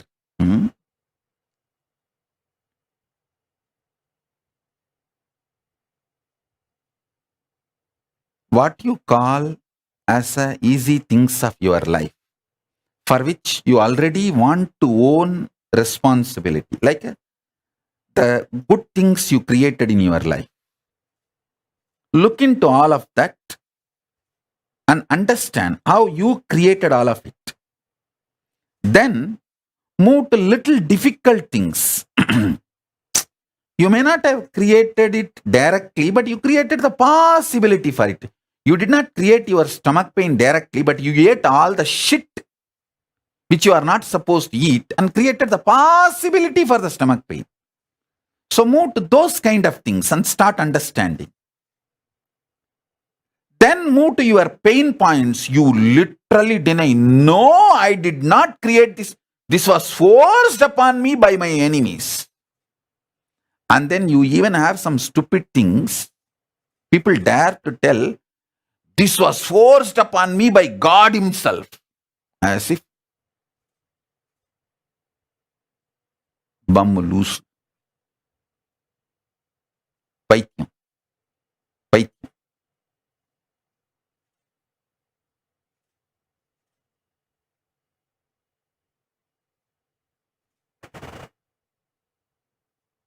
பத்தனா கொடுத்து பன்னிப்பியை வாங்கி தின்னுட்டு நீ படுத்திருந்தா அதுக்கு பரமசிவன் மேலேயாடா பாதகம் சொல்லுவ?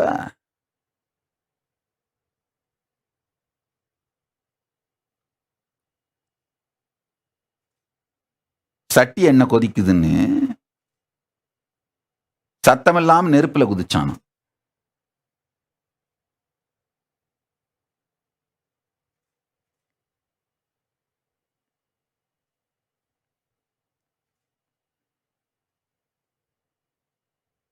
This all village slang, it's a little difficult to translate. I'll make them translate and put it in the Facebook, that gist, you get it from there.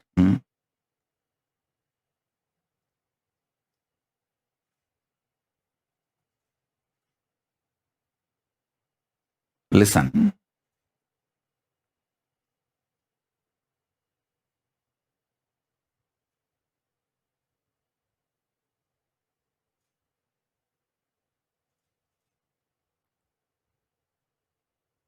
What you can easily accept, you manifested, list them. What you easily don't accept, you manifest them. You manifested it, list them. What you feel very difficult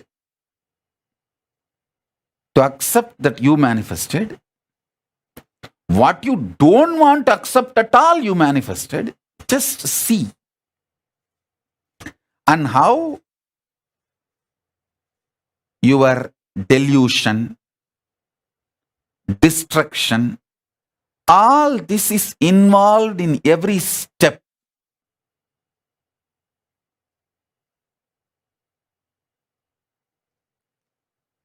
Start cognizing.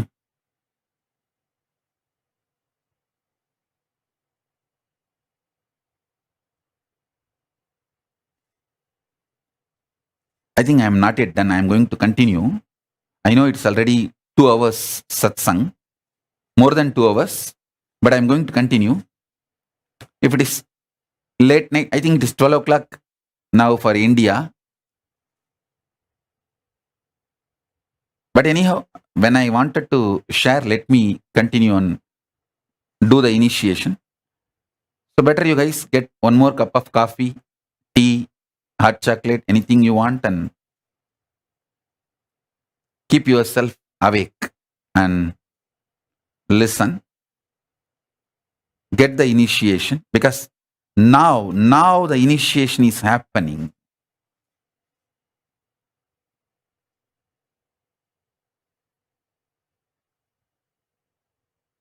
Same way, how many things you are able to feel, you created the delusion. What all the delusion, you don't want to take the direct responsibility and say, half I created, half my father forced on me. Half I created, half my teacher pushed it on me. Half I am responsible, half he is responsible. Then there are some things you say, no, absolutely I am not responsible. It was forced on me. It was literally like a rape. And then you say, No. It was not even forced on me by ordinary people. God himself forced this on me, this delusion. So you have various categories. Start listing and understanding. Start listing, understanding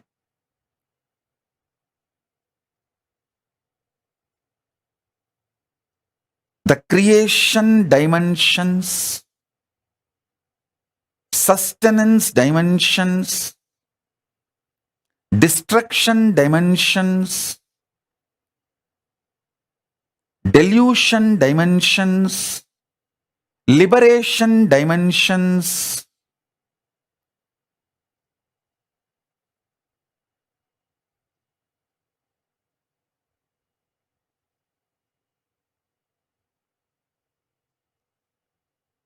each of this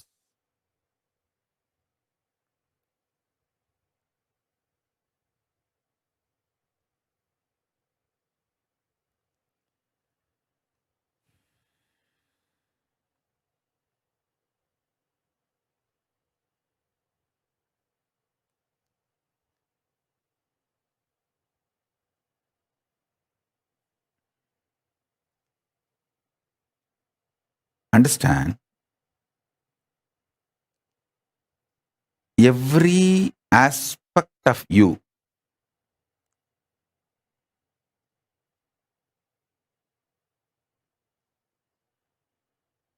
listen, every aspect of you understand.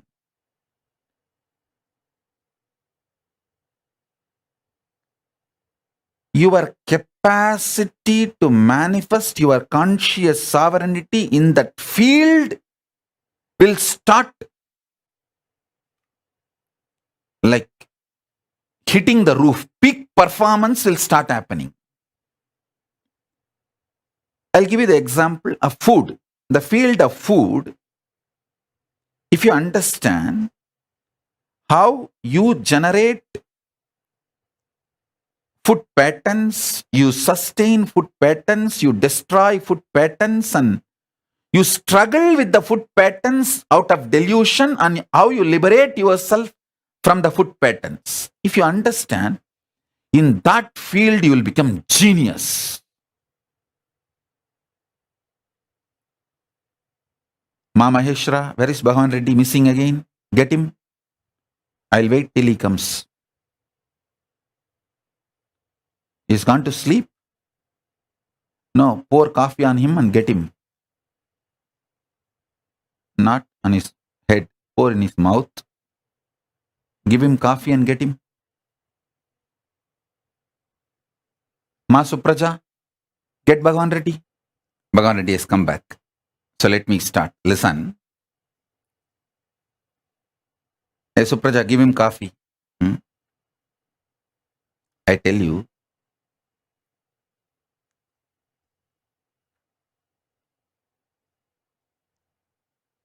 in Tiruvannamalai, there will be these tamarind trees. The poor people will take contract to pluck the tamarind ripe fruit from the tree.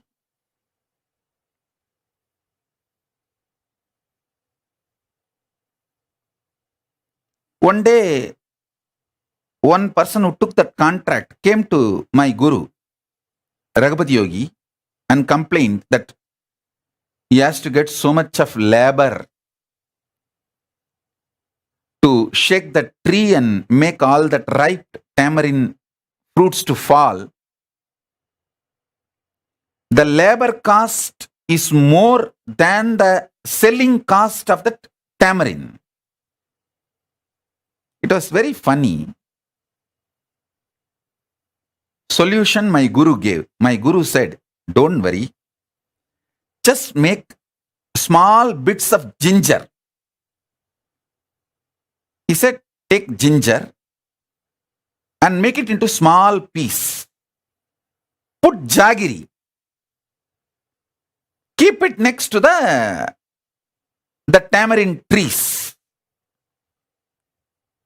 I could not understand. How can this be a solution for his problem? But one good thing I had is surrender to my gurus. I'll simply keep quiet.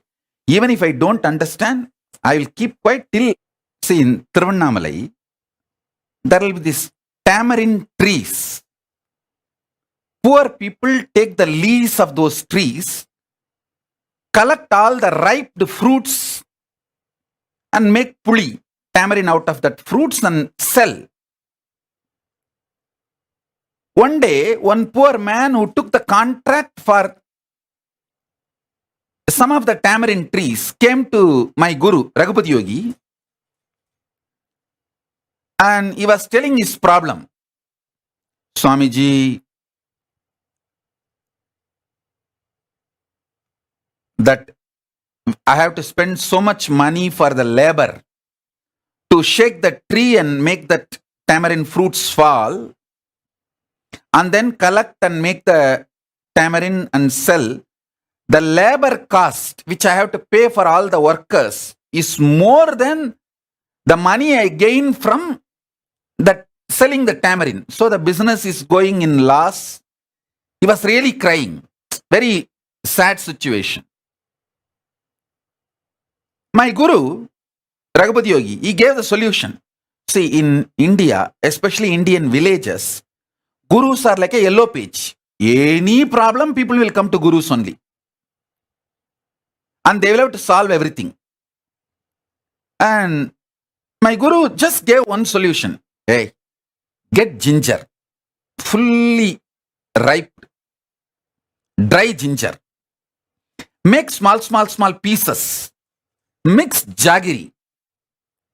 Keep it near the tamarind tree garden on a stone.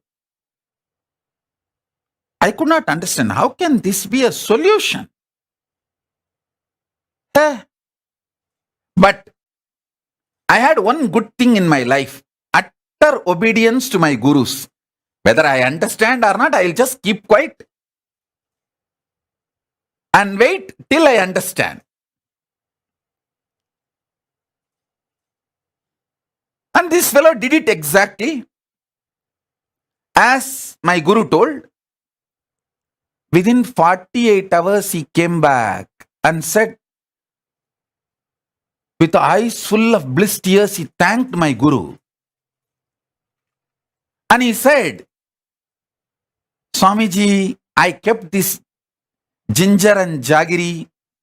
All the local monkeys came and ate. Once the monkeys eat the ginger, what will happen? That's all. Very pudichi. They jumped on all the trees and ulukified all the trees. Inchi tinna korangu enna agum? He said, Swamiji, not only all the ripe tamarind fruits fell from the tree, these monkeys jumped on all the mango trees and shook even all the mangoes I collected. Almost 90% of the tamarind, 90% of the mango, I collected it. Only the remaining 10%, I have to get workers. Hinji tinna korangu very pudichi. Puliya maratta ulki, ma maratta ulki, athanaiyum clear panirchi. The tamarind tree and mango tree, everything is cleared. He was so happy. I had a doubt. I asked, okay, the monkeys came. In Tiruvannamalai village, they come like a 300, 400. Like a real Sena, they come. They came and they ate and they shook the trees and tamarind fell and mango fell. All this is okay. Did they not eat all this and damage it and make a loss for you? He laughed and said, that is what I am also surprised, Swamiji. Not a single monkey ate the tamarind or mango. Very few, one or two they picked up, but not more than one or two. I looked at my guru and said, he laughed and told, hey, when you take ginger and jaggery together, you will not feel hunger. You will feel fully alive and you will not feel hunger. Those monkeys, after eating ginger and jaggery, he kept it good quantity for all of them. After eating, they did all the work because they did not feel hungry. They did not eat the mango or the tamarind. Actually, I went personally and saw the place. It was true.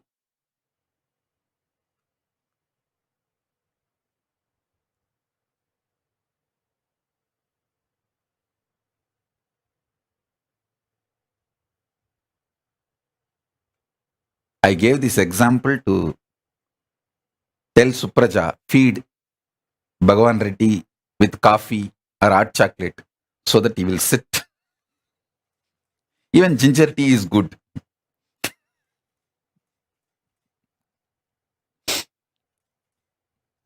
If you take ginger and jaggery, you won't feel hungry. With less food, you will feel full. And it can be weight loss and you will be very wide awake. Sometimes my guru will send me to give this satsangs classes. If I am feeling tired or lazy to go, I will tell, oh, I am feeling sleepy. If I go now also, I will speak only for 10 minutes. Can I go tomorrow? Can we make the class tomorrow? All he will do is only one thing. He will just take little karslangani and apply it on my upper palate. And all that pitta and kapha will come out. I'll go and sit and talk for 3 hours, 4 hours. Because no tiredness. Pitta and kapha in the body is responsible for tiredness. Once he will put that and send me, I am also like a monkey fed with ginger and sugar. And I will go on and on and on and explain everything I am supposed to explain and come back after 3 hours or 4 hours giving satsang. I think my karslangani on the upper palate is working. All the pitta and kapha has gone, so I am sitting and going on and on and on. It's already 12:20 in India. Indian time 12:20 and I started 9:20 and it is going on. And still I have so many things to share.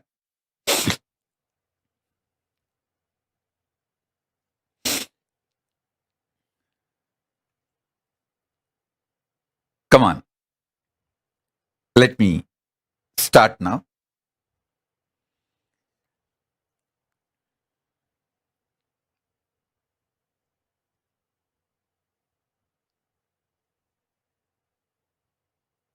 The happenings of your life, which you are not able to convince that you are responsible directly or indirectly, that part is called delusion. And delusion is not always bad. Delusion is nothing but some part of you which you just want to keep it aside to be stress-free.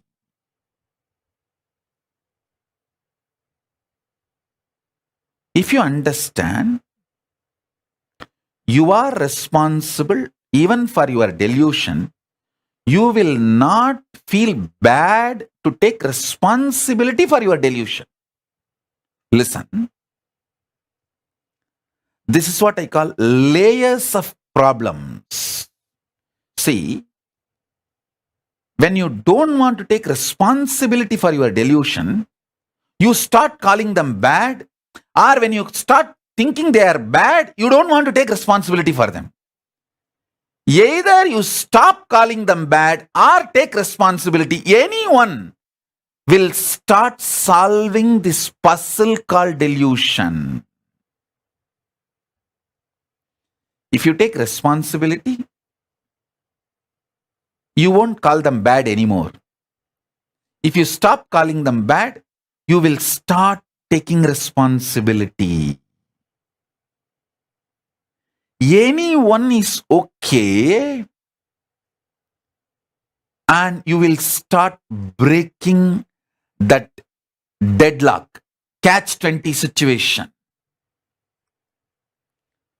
You will start liberating yourself from your delusions. Your delusion is nothing but the part of you which you did not attend for quite a long time. That's it.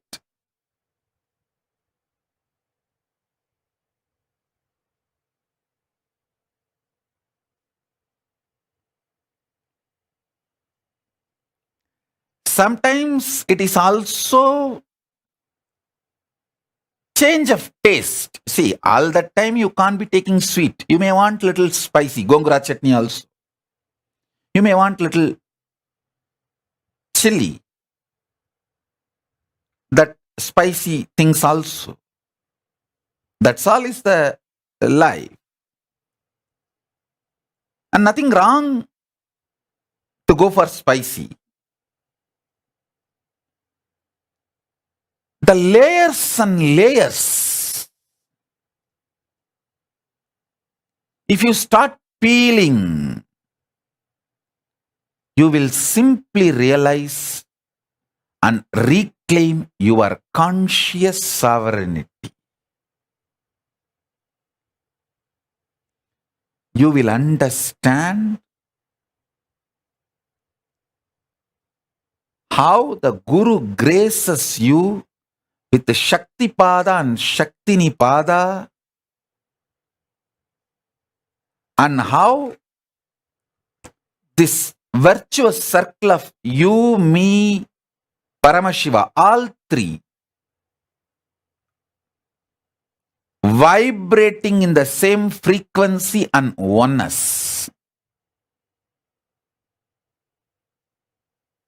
The more and more pain points in you melts down, more and more you, me, Paramashiva, all three start vibrating in the same frequency of oneness. I can call it Paramadvaita, Shuddhadvaita.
Nityananda சொன்ன சூத்திரம் அது எல்லாமே எங்களுக்கு வேத சாஸ்திரம்.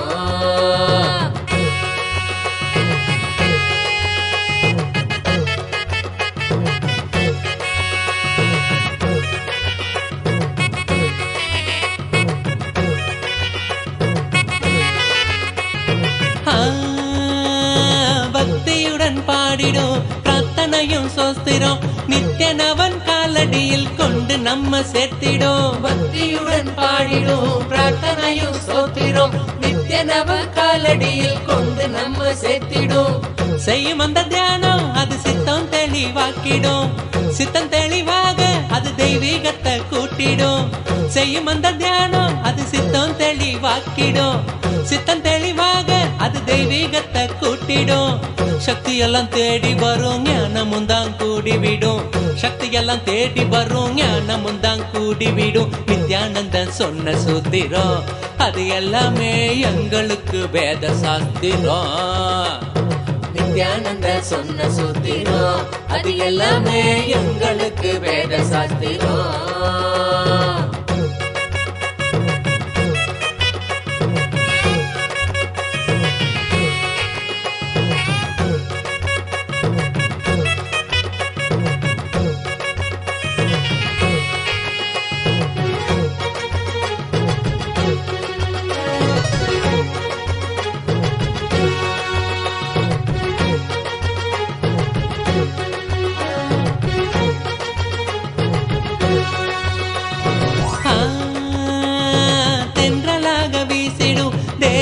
சிலிர்த்திடும் சொந்தமாக்க எண்ணி விட சேர்ந்திடாம ஓடிடும். தென்றலாக வீசிடும் தேகந்தா சிலிர்த்திடும் சொந்தமாக்க எண்ணி விட சேர்த்திடாம ஓடிடும். கைகளும் துறக்க அது கனிவுடனே நிறைஞ்சிடும். இதயத்துக்குள்ள இனிதாக வரும் ஆனந்தம். கைகளும் துறக்க அது கனிவுடனே நிறைஞ்சிடும். இதயத்துக்குள்ள இனிதாக வரும் ஆனந்தம். சக்தியெல்லாம் தேடி வரும் ஞானமும் தான் கூடிவிடும். சக்தியெல்லாம் தேடி வரும் ஞானமும் தான் கூடிவிடும். நித்யானந்த சொன்ன சூத்திரம் அது எல்லாமே எங்களுக்கு வேத சாஸ்திரம். நித்யானந்த சொன்ன சூத்திரம் அது எல்லாமே எங்களுக்கு வேத சாஸ்திரம்.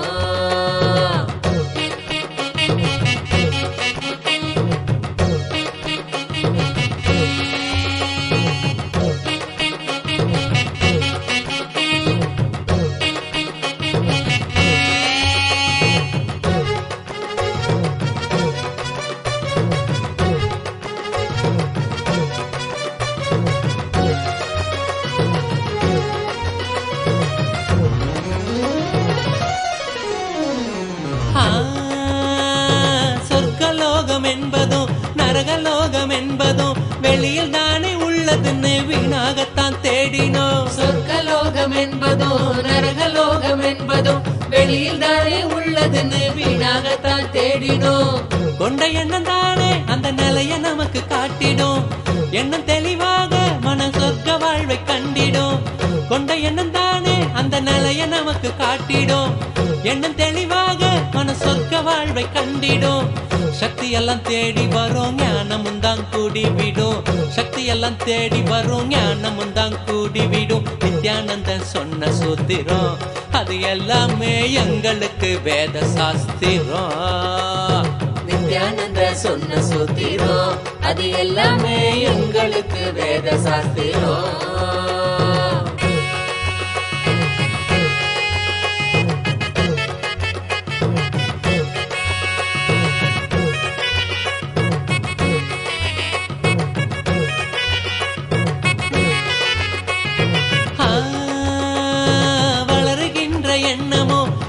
சோகமாக்கிடும் ஆழ்ந்து செயல் செய்ய அது மாயமா மறைஞ்சிடும். வளருகின்ற எண்ணமோ வாழ்வ சோகமாக்கிடும். ஆழ்ந்து செயல் செய்ய அது மாயமா மறைஞ்சிடும். மீண்டும் உருவாகும் அந்த சக்தி தன்னை தீர்த்திடும். எண்ணம் மறைந்தோட அது ஆன்மீகத்தில் சேர்த்திடும். மீண்டும் உருவாகும் அந்த சக்தி தன்னை தீர்த்திடும்.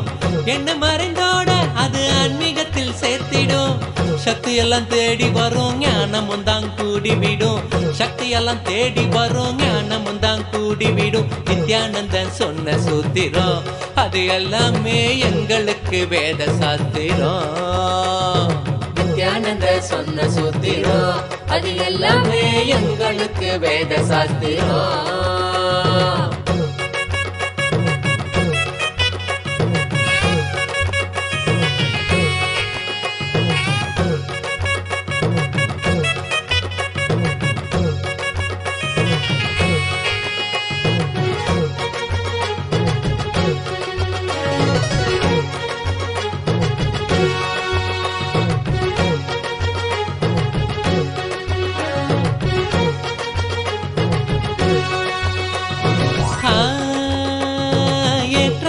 வாழ்க்கையும் இறக்கம் கண்ட போதும் மனம் ஏற்றுக்கொள்ளும் பக்கம் பக்குவத்தை பாங்குடனே கொள்ளணும். ஏற்றமான வாழ்க்கையும் இறக்கம் கண்ட போதும் மனம் ஏற்றுக்கொள்ளும் பக்குவத்தை பாங்குடனே கொள்ளணும்.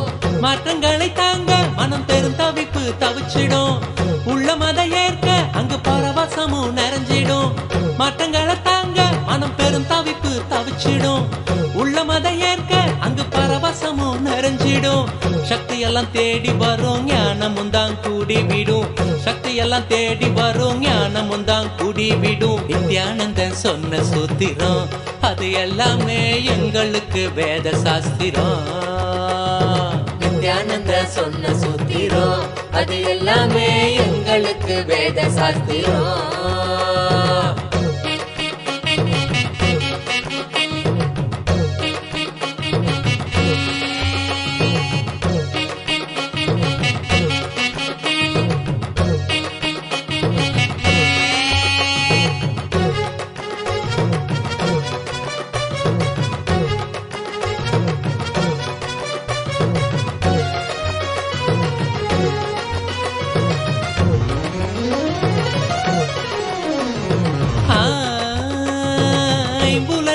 ஆளுமை துன்பத்தையே சேர்க்கும். குரு நித்யனி நம்பு அது ஆனந்தத்தை ஈர்க்கும்.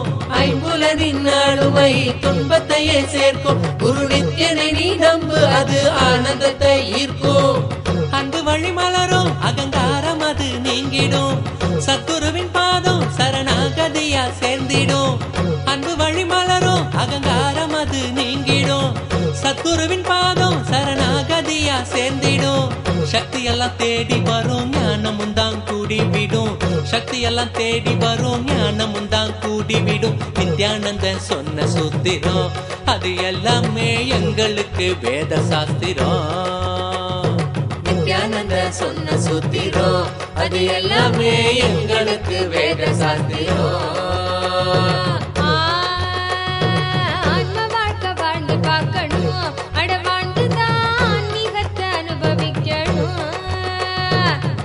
வாழ்க்கை வாழ்ந்து பார்க்கணும். அட வாழ்ந்துதான் ஆன்மீகத்தை அனுபவிக்கணும். சக்தி எல்லாம் தேடி வரும் ஞானமும் தான் கூடி விடும். சக்தி எல்லாம் தேடி வரும் ஞானமும் தான் கூடி விடும். நித்யானந்த சொன்ன சூத்திரம் அது எல்லாமே எங்களுக்கு வேத சாஸ்திரம். நித்யானந்த சொன்ன சூத்திரம் அது எல்லாமே எங்களுக்கு வேத சாஸ்திரம்.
மன்னன் இங்கே வந்தாச்சு நல்ல தியானம் தர நித்யன் என்று ஆயாச்சு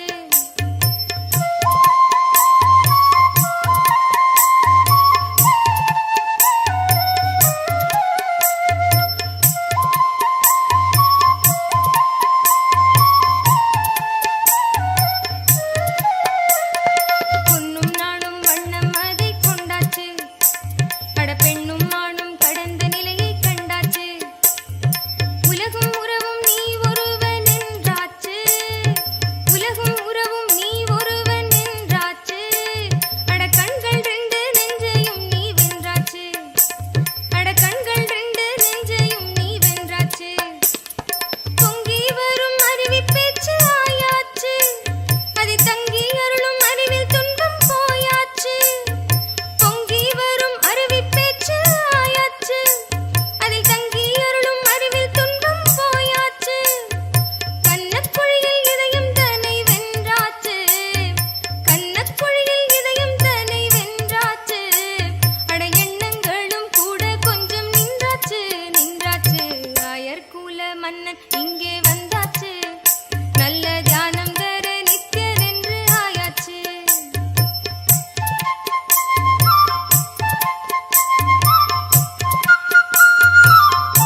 ಪಾವನವಾಯಿತು ನನ್ನೀ ಜನುಮವು ನಿನ್ನಯ ದರ್ಶನದಿ ನಿತ್ಯಾನಂದ. ಪಾವನವಾಯಿತು ನನ್ನೀ ಜನುಮವು ನಿನ್ನಯ ದರ್ಶನದಿ ನಿತ್ಯಾನಂದ. ಶಿವನಾಗಿ ಗುರುವಾಗಿ ಸದ್ಗತಿಯನು ಜಗಕ್ಕೆಲ್ಲ ಕೊಡುತ್ತಿರುವೆ ನಿತ್ಯಾನಂದನೆ ನೀ. ಶಿವನಾಗಿ ಗುರುವಾಗಿ ಸದ್ಗತಿಯನು ಜಗಕ್ಕೆಲ್ಲ ಕೊಡುತ್ತಿರುವೆ ನಿತ್ಯಾನಂದನೆ ನೀ. ನಿತ್ಯ ಶಿವಂ ನಿತ್ಯಾನಂದ ಶಿವಂ ನಿತ್ಯ ಶಿವಂ ನಿತ್ಯಾನಂದ ಶಿವಂ ನಿತ್ಯ ಶಿವಂ ನಿತ್ಯಾನಂದ ಶಿವಂ ನಿತ್ಯ ಶಿವಂ ನಿತ್ಯಾನಂದ ಶಿವಂ.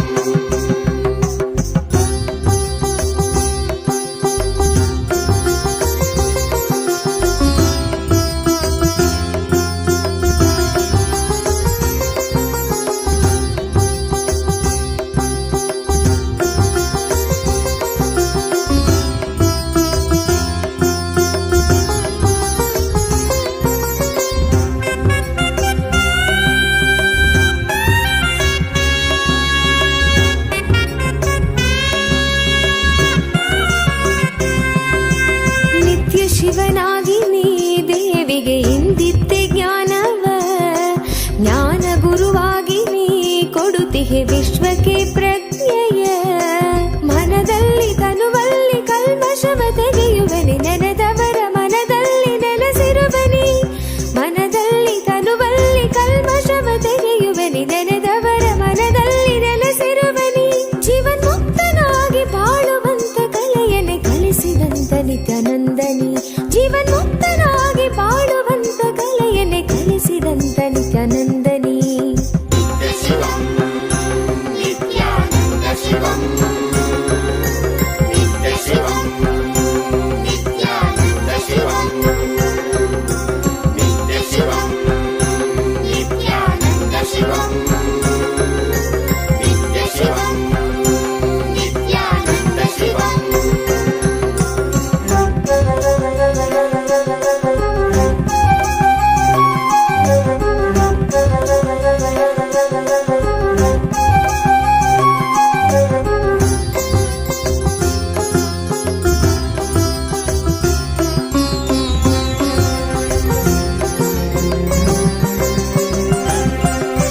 ಶಿವರಾತ್ರಿ ಕಾಲವೇ ನಿತ್ಯ ಜಪವನ್ನು ಮಾಡಲು ವರವನ್ನು ನೀಡಿ ನೀನು ಅನುಗ್ರಹ ಸುರಿವೆ ನಿತ್ಯನೇ ನೀ.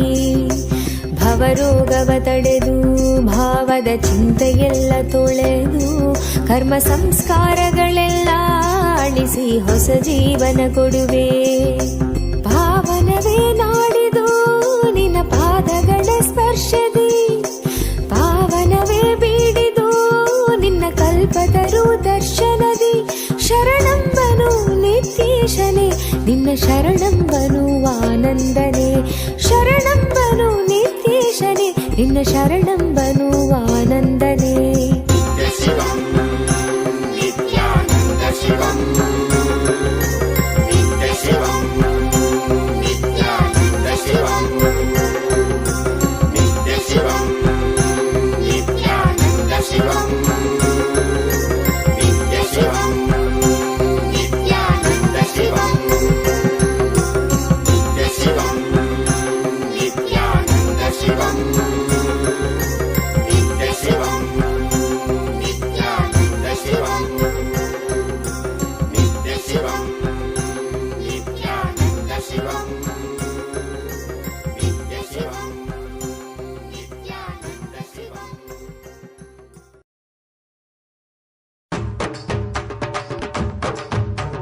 நித்யானந்தன் நாம சொல்லுங்க, உங்க நெஞ்சில் உள்ள சோகம் வெல்லுங்க. நித்திய நண்பு கொண்டு நம்மையே ஞான மார்க்கம் தன்னிலே செல்ல சொல்லியே கரு தள்ளி தந்ததே. சக்திக்கெல்லாம் சக்தி தானுங்க, அது பாங்குடனே பாட்டில் கேளுங்க. சக்திக்கெல்லாம் சக்தி தானுங்க, அத பாங்குடனே பாட்டில் கேளுங்க. நித்யானந்தன் நாம சொல்லுங்க, உங்க நெஞ்சில் உள்ள சோகம் வெல்லுங்க. நித்திய நண்பு கொண்டு நம்மையே ஞான மார்க்கம் தன்னிலே செல்ல சொல்லியே கரு தள்ளி தந்ததே. சக்திக்கெல்லாம் சக்தி தானுங்க.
நெஞ்சில் உள்ள சோகம் என்னங்க?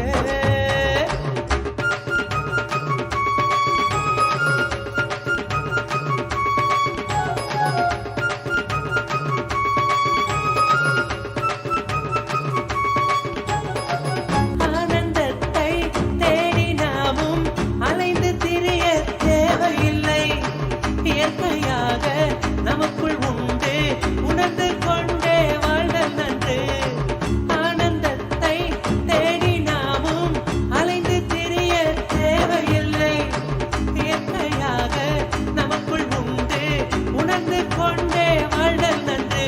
இது நித்தியன் சொன்ன உண்மைதான், நம்பிவிட்டால் நன்மைதான். நித்தியன் சொன்ன உண்மைதான், நம்பிவிட்டால் நன்மைதான். நித்யானந்தன் நாம சொல்லுங்க, உங்க நெஞ்சில் உள்ள சோகம் வெல்லுங்க.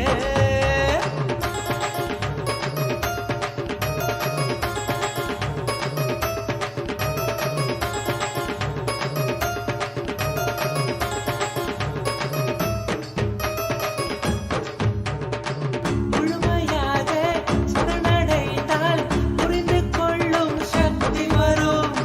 புரிந்து கொள்ளும் சக்தி வந்தால் சரணம் என்பது தானே வரும். முழுமையாக சரணடைந்தால் புரிந்து கொள்ளும் சக்தி வரும். புரிந்து கொள்ளும் சக்தி வந்தால் சரணம் என்பது தானே வரும். இது நித்தியன் சொன்ன உண்மைதான், நம்பிவிட்டால் நன்மைதான். நித்தியன் சொன்ன உண்மைதான், நம்பிவிட்டால் நன்மைதான். நித்யானந்தன் நாம சொல்லுங்க, உங்க நெஞ்சில் உள்ள சோகம் வெல்லுங்க. ஆன்ம ஞானம் அடைவதற்கே ஞான குருவின் அருள் வேண்டும். குருவை சார்ந்த மொழியிலேயே குருவின் தன்மை ஆன்மா பெறும். ஆன்ம ஞானம் அடைவதற்கே ஞான குருவின் அருள் வேண்டும். குருவை சார்ந்த நொடியிலேயே குருவின் தன்மை ஆன்மா பெறும். இது நித்தியன் சொன்ன உண்மைதான், நம்பிவிட்டால் நன்மைதான். நித்தியன் சொன்ன உண்மைதான், நம்பிவிட்டால் நன்மைதான். நித்யானந்தன் நாம சொல்லுங்க, உங்க நெஞ்சில் உள்ள சோகம் என்னங்க?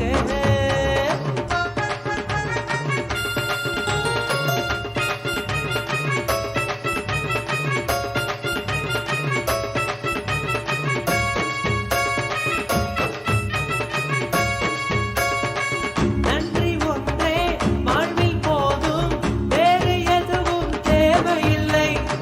நன்றி காட்டும் உணர்வு சேர்ந்தால் பரமசத்திற்கேது எல்லை.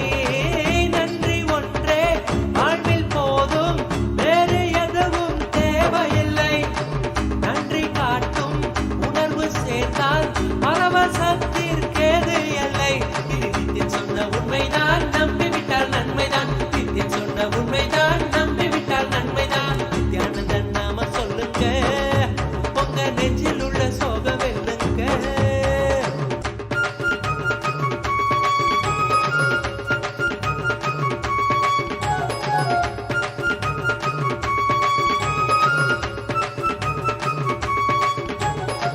தெய்வீகத்தை நாமும் இங்கே மெல்ல மெல்ல மறந்து விட்டோம்.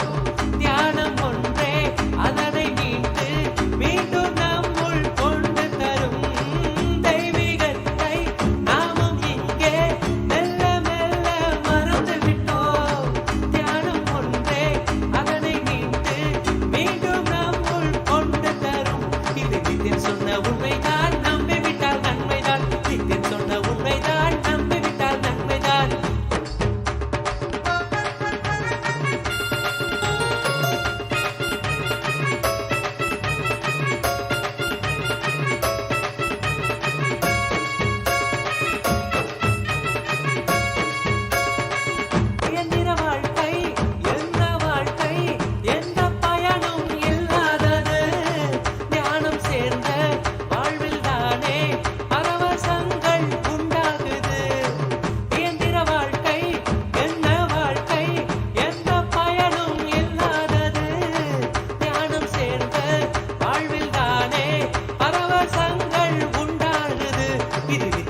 கருத்தள்ளி தந்ததே சக்திக்கெல்லாம் சக்தி தானுங்க அத பாங்குடனே பாட்டில் கேளுங்க சக்திக்கெல்லாம் சக்தி தானுங்க அத பாங்குடனே பாட்டில் கேளுங்க நித்யானந்தன் நாம சொல்லுங்க உங்க நெஞ்சில் உள்ள சோகம் இல்லைங்க நித்திய நட்பு கொண்டு நம்மையே ஞான மார்க்கம் தண்ணிலே செல்ல சொல்லியே கருத்தள்ளி தந்ததே சக்திக்கெல்லாம் சக்தி தானுங்க அத பாங்குடனே பாட்டில் கேளுங்க சக்திக்கெல்லாம் சக்தி தானுங்க அத பாங்குடனே பாட்டில் கேளுங்க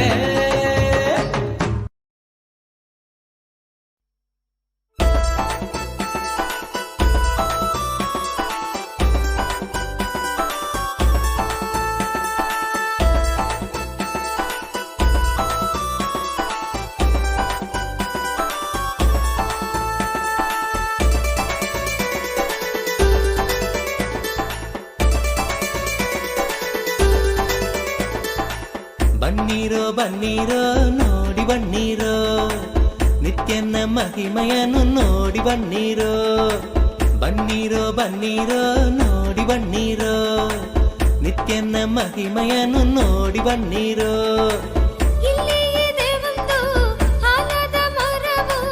ಬೆಡ್ದಿಯ ಬಳಿ ನಿತ್ಯ ಪುರಿಯು ಬೆಡ್ದಿಯ ಬಳಿ ನಿತ್ಯ ಪುರಿಯು ಬನ್ನೀರೋ ಬನ್ನೀರೋ ನೋಡಿ ಬನ್ನೀರೋ ನಿತ್ಯನ ಮಹಿಮೆಯನ್ನು ನೋಡಿ ಬನ್ನೀರೋ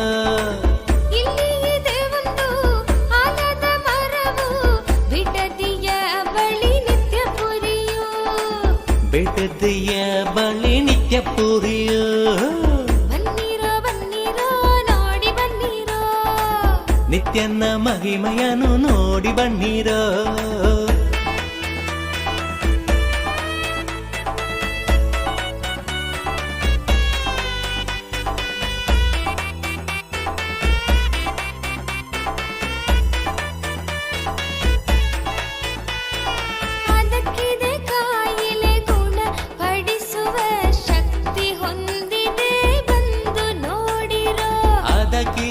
ಕಾಯಿಲೆ ಗುಣ ಪಡಿಸುವ ಶಕ್ತಿ ಹೊಂದಿದೆ ಬಂದು ನೋಡಿರೋ ಬನ್ನೀರೋ ಬನ್ನೀರೋ ನೋಡಿ ಬನ್ನೀರೋ ನಿತ್ಯನ ಮಹಿಮೆಯನ್ನು ನೋಡಿ ಬನ್ನೀರೋ ಬನ್ನೀರೋ ಬನ್ನೀರೋ ನೋಡಿ ಬನ್ನೀರೋ ನಿತ್ಯನ ಮಹಿಮೆಯನ್ನು ನೋಡಿ ಬನ್ನೀರೋ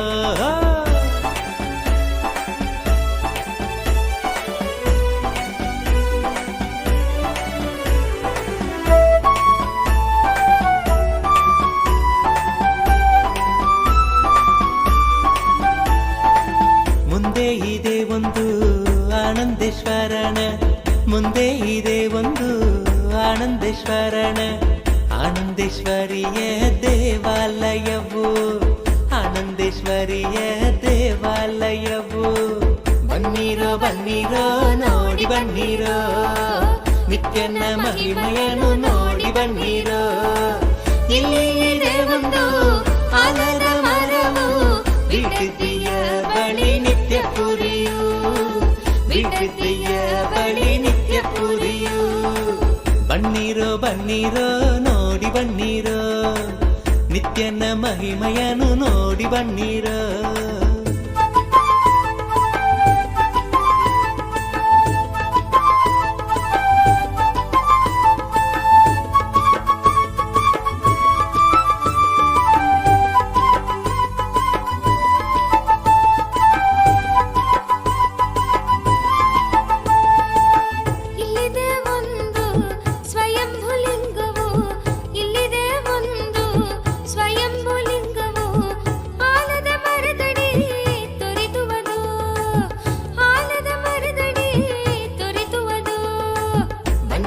ಬನ್ನೀರೋ ನೋಡಿ ಬನ್ನೀರೋ ನಿತ್ಯನ ಮಹಿಮೆಯನ್ನು ನೋಡಿ ಬನ್ನೀರೋ ಇಲ್ಲಿ ಇದೆ ಒಂದು ಆಲದ ಮರವು ಬಿಟ್ಟಿದೆಯ ಬಳಿ ನಿತ್ಯ ಪುರಿಯು ಬಿಟ್ಟಿದೆಯ ಬಳಿ ನಿತ್ಯ ಪುರಿಯು ಬನ್ನೀರೋ ಬನ್ನೀರೋ ನೋಡಿ ಬನ್ನೀರೋ ನಿತ್ಯನ ಮಹಿಮೆಯನ್ನು ನೋಡಿ ಬನ್ನೀರೋ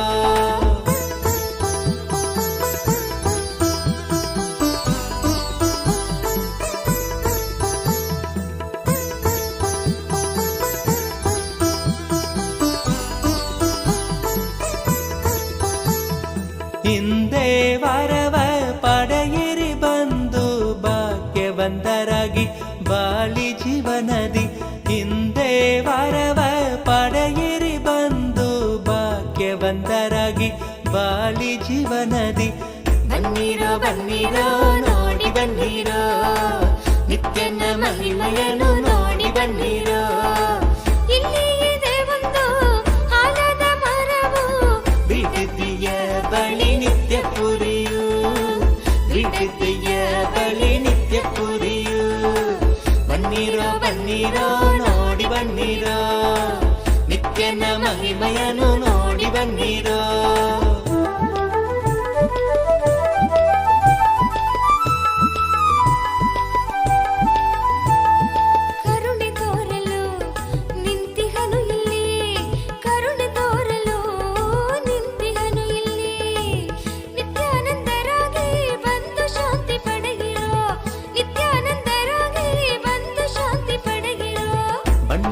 ಬನ್ನಿರೋ ನೋಡಿ ಬನ್ನಿರೋ ನಿತ್ಯನ ಮಹಿಮೆಯನ್ನು ನೋಡಿ ಬನ್ನಿರೋ. ಬನ್ನಿರೋ ಬನ್ನಿರೋ ನೋಡಿ ಬನ್ನಿರೋ ನಿತ್ಯನ ಮಹಿಮೆಯನ್ನು ನೋಡಿ ಬನ್ನಿರೋ. ಇಲ್ಲಿ ಇದೆ ಒಂದು ಆಲದ ಮರವು ಬಿಡದಿಯ ಬಳಿ ನಿತ್ಯ ಪುರಿಯೋ. ಬಿಡದಿಯ ಬಳಿ ನಿತ್ಯ ಪುರಿಯೋ. ಬನ್ನಿರೋ ಬನ್ನಿರೋ ನೋಡಿ ಬನ್ನಿರೋ ನಿತ್ಯನ ಮಹಿಮೆಯನ್ನು ನೋಡಿ ಬನ್ನಿರೋ. ಬನ್ನಿರೋ ಬನ್ನಿರೋ ನೋಡಿ ಬನ್ನಿರೋ.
ಬಂದೆಯ ಹತ್ತಿರ ಬಂದೆಯ ನುತಿಸುವೇನು ಪ್ರೀತಿ ಪಾತ್ರನ ದಯಾ ಸಾಗರನೆ ಹತ್ತಿರ ಬಂದೆಯ ಹತ್ತಿರ ಬಂದೆಯ ಎಂಥ ಆನಂದ ಎಂಥ ಆನಂದ ಎಂಥ ಆನಂದ ಎಂಥ ಆನಂದ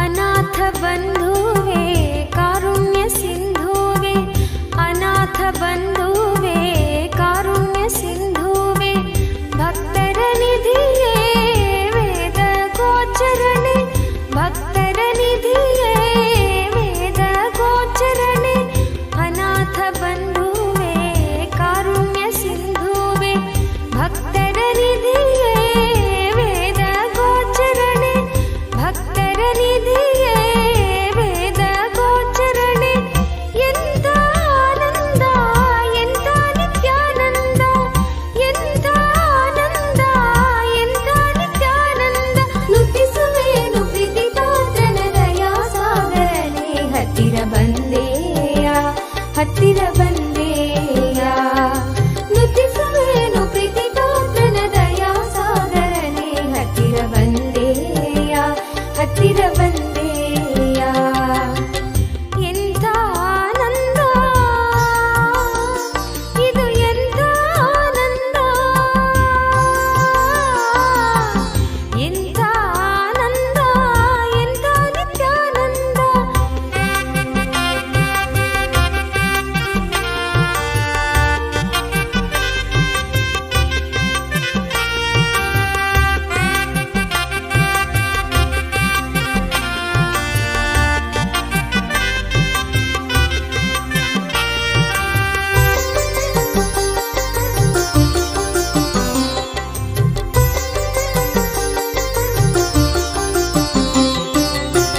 ವರದ ಮೂರ್ತಿಯೇ ಪರಮಾತ್ಮ ನೀನೆ ವರದ ಮೂರ್ತಿಯೇ ಪರಮಾತ್ಮ ನೀನೆ ಭಾಗ್ಯದ ನಿಧಿಯೇ ಮಂತ್ರ ಗೋಚರಣೆ ಭಾಗ್ಯದ ನಿಧಿಯೇ ಮಂತ್ರ ಗೋಚರಣೆ ವರದ ಮೂರ್ತಿಯೇ ಪರಮಾತ್ಮ ನೀನೆ ಭಾಗ್ಯದ ನಿಧಿಯೇ ಮಂತ್ರ ಗೋಚರಣೆ ಭಾಗ್ಯದ ನಿಧಿಯೇ ಮಂತ್ರ ಗೋಚರಣೆ ಎಂಥ ಆನಂದ ಎಂಥ ನಿತ್ಯಾನಂದ ಎಂಥ ಆನಂದ ಎಂಥ ನಿತ್ಯಾನಂದ ನುತಿಸುವೇನು ಪ್ರೀತಿ ಪಾತ್ರನ ದಯಾ ಸಾಗರನೆ ಹತ್ತಿರ ಬಂದೆಯ ಹತ್ತಿರ ಬಂದೆಯ ನುತಿಸುವೇನು ಪ್ರೀತಿ ಪಾತ್ರನ ದಯಾ ಸಾಗರನೆ ಹತ್ತಿರ ಬಂದೆಯ ಹತ್ತಿರ ಬಂದೆಯ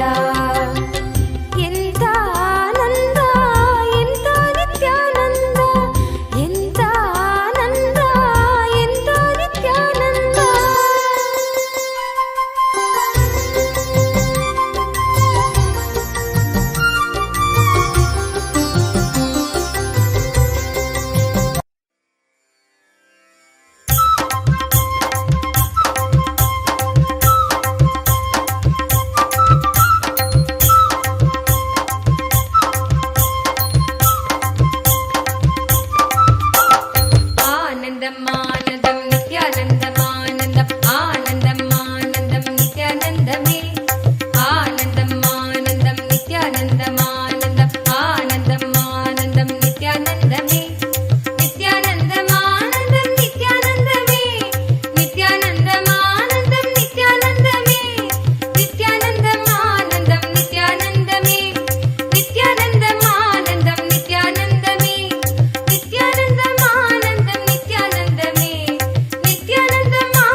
सद्गुरुनायकं नित्यानन्दमे अच्युतं केशवं श्रीधरं माधवं सद्गुरुनायकं नित्यानन्दमे आनन्दम् आनन्दं नित्यानन्दम् आनन्दम् आनन्दम् आनन्दं नित्यानन्दमे आनन्दम् आनन्दं नित्यानन्दम् आनन्दम् आनन्दम् आनन्दं नित्यानन्दमे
Om. I bless you all. Let's all radiate with integrity, collective integrity, authenticity, responsibility, enriching, causing, living Paramadvaitam, Shuddhadvaita Saivam, conscious sovereignty, the state, space, powers, being, superconsciousness, and Kailasa of Paramashiva. Paramashivoham. Om Nithyananda Paramashivoham. The eternal bliss, Nithyananda. Thank you. Be blissful.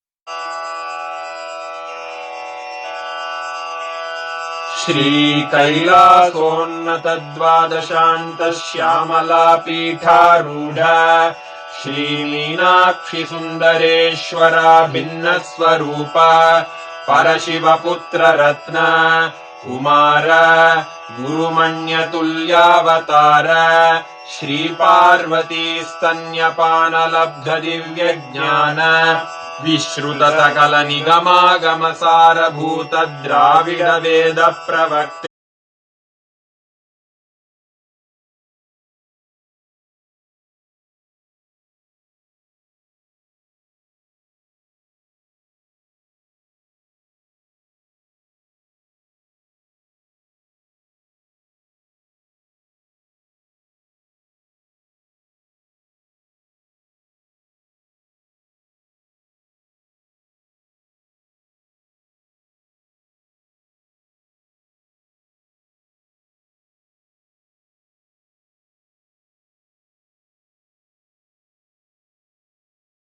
His Divine Holiness, Bhagavan Nithyananda Paramashivam. Let's start with the Sadguru Vandanam. Nithyanandam Paramasukhanam Kevalam Jnanamurtim Dvandvatitam Gaganasadasham Tattvamasyaadilakshయం Ekam Nityam Vimalamachalam Sarvadi Sakshibhutam Bhavatitam Trigunarahitam Sadgurum Tam Namami. Let's go through the disclaimers. Security measures. No photography, video, audio recording. Important cautions.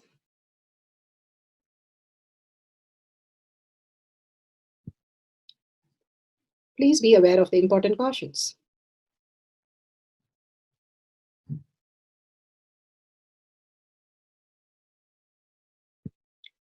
What is power manifestation? Let's hear from Bhagavan himself explaining what is power manifestation. All the 25 states of consciousness, when they happen in you, due to your chemicals and hormones ups and downs, it is powerlessness. When it happens in you, out of your free will and consciousness, it is powerfulness. That's all. When you fall into sleep, it is powerlessness. When you enter into sleep, it is powerfulness. When you fall into dream, it is powerlessness. When you decide to dream, it is powerfulness. So I have added the ultimate powerfulness, Turyatita, in your whole being and doing, manifest all the powers. Understand, power manifestation is nothing but cognitive shift. It's not work. It is cognitive shift. Understand? It is just cognitive shift. It's not work. Work is a 4-letter word. Power manifestation is cognitive shift. Playing with life. Playing with being alive.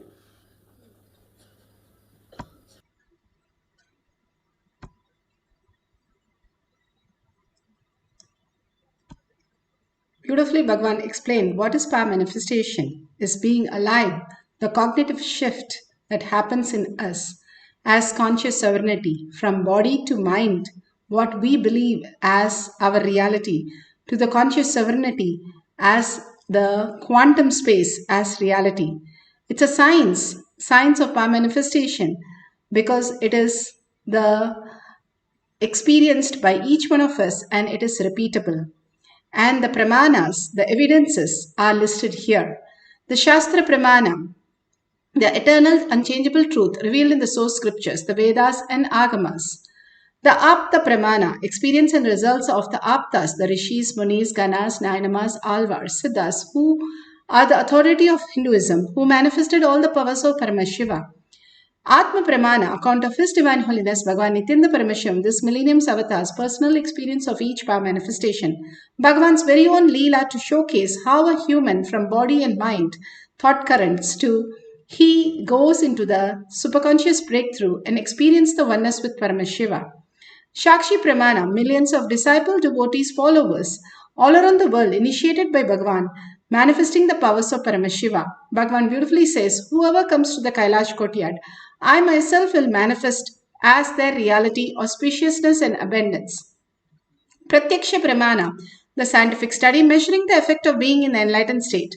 Again and again, Bhagavan clearly shows that all of us can experience the thoughtless space just by being in the oneness, Shakti Pada and Shakti Nipada.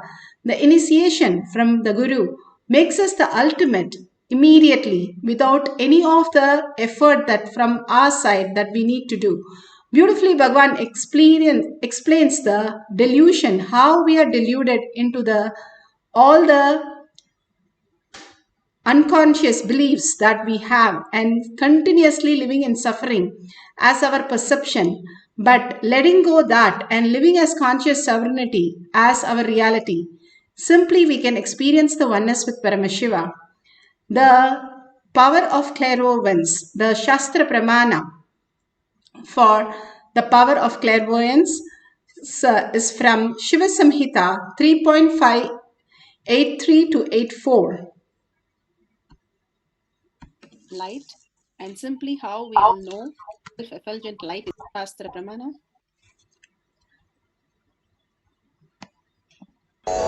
This Shastra Pramana is taken from the Shiva Samhita 5.83. Jnananya cha pratimam tasya trikala vishayam bhavet dura shrishti dura drishti swechaya kagatam vrajet Jnananya cha pratimam tasya trikala vishayam bhavet dura shrishti dura drishti swechaya kagatam vrajet. Beautifully, Paramashiva says, he gets immeasurable experience of the knowledge of the past, present, future time, has Dura Drishti and Dura Drishti, the distance, hearing at a distance and seeing at a distance, and Kagadam, walking in the air, and beautifully the ability to speak on any subject, omniscience. Beautifully, Bhagavan has described how Adi Shankara had a set of disciples, and one of them did not know any scriptures, nor he knew any meaning of that. And he was simply dedicated and devoted, understanding that Adi Shankara is all the reality that he can experience. Just in pure oneness and love, he served him. And these other disciples made fun of him that he doesn't learn anything. Adi Shankara wanted to show everybody how he is so dedicated, makes him the ultimate conscious sovereignty. So he is doing washing the clothes across the river, and beautifully Adi Shankara calls him Prabhupada, and he simply walks on the water and runs and comes to Adi Shankara and falls at his feet and asks him what the Guru wants. Guru says, turn back and see where you have walked. And he turns back and he sees the lotus, the Padma Pada.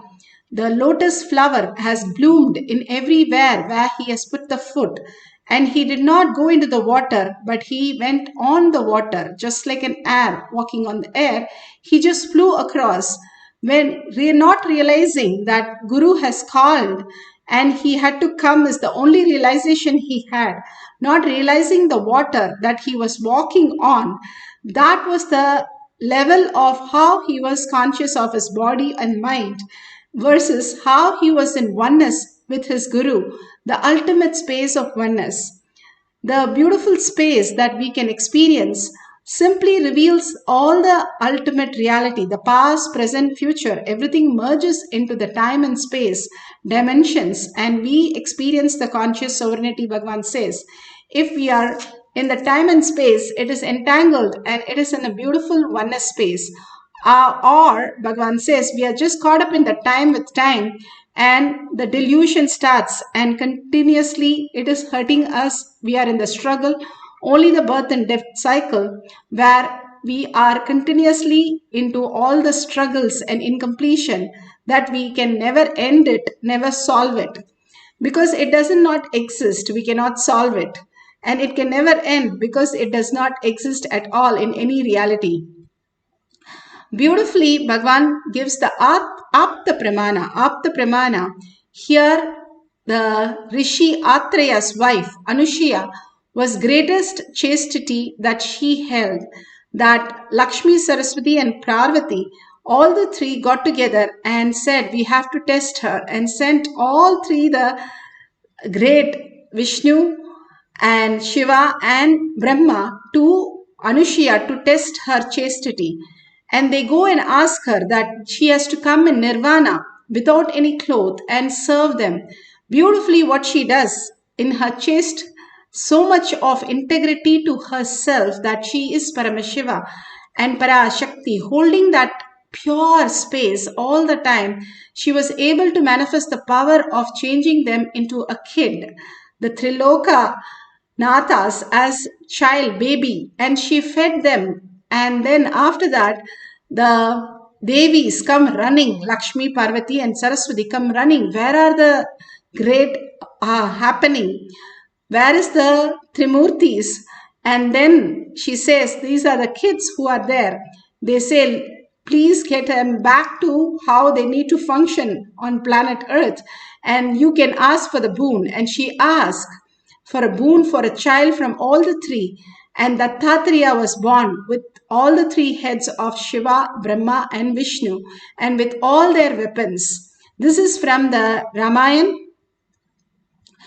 And Ayodhya Khanda, Sarga 117, beautifully it has been given how the integrity of the one woman can change the whole humanity into different loka, different possibilities. She only held her inner space that she is Paramashiva, Parashakti. Conscious sovereignty is the only reality. Continuously, consistently, she held that as a powerful cognition. She could manifest even the great Trilokanathas into a baby and manifest the powers of just knowing what they wanted and simply feeding them and raising them as her own child. The greatest reality, how these great truths were manifested, is only by conscious sovereignty. Bhagavan here explains on 360 degrees how he experienced with Arnagiri Yogeshwara.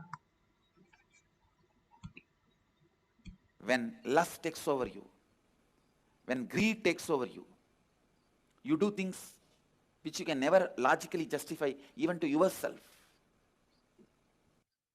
But when authenticity takes over you, it will be 10,000 times more intense than fear taking over or greed taking over. It will be 10,000 times more intense, powerful. When fear takes over you, it's called panic attack. When greed takes over you, it's called restlessness. When authenticity takes over you, it is called satori. My sincere seeking that overpowered me, that's the right word I should use. I just felt what is it I am seeking? Who is that me who is seeking? Who is that me that is deeply discontented about anything I see, hear? Who is that who is deeply discontented even about my own existence? Listen. Almost like, who am I who is so discontented about my own existence? Understand, all of you have discontentment about your own existence, but you never look into why, what, who is having that discontentment. You try to look in, if you get one Rasagulla, you forget that. You try to look in, if you get something else, you forget that. Very easily that question, why, what, who is so discontented, those questions are forgotten very easily. The person for whom the question has become the first and top priority, he is a seeker. It was such strong taking over. That's the right word I'll use. Taking over. Now let's go to the Shakshi Pramana. How Bhagavan said how the authenticity took over him when he was in the ultimate space of oneness with Paramashiva. The authenticity that he describes as very own self, when you are aware of something, continuously the awareness engulfs you into the ultimate reality. Here you can see the Balasans completely reading not just by third eye, but at a distance beyond the paper that she is going to put across, covering her eyes. And so I want to now put a piece of paper between you and that which you're going to read. Will you hold? And let me pop up a new screen.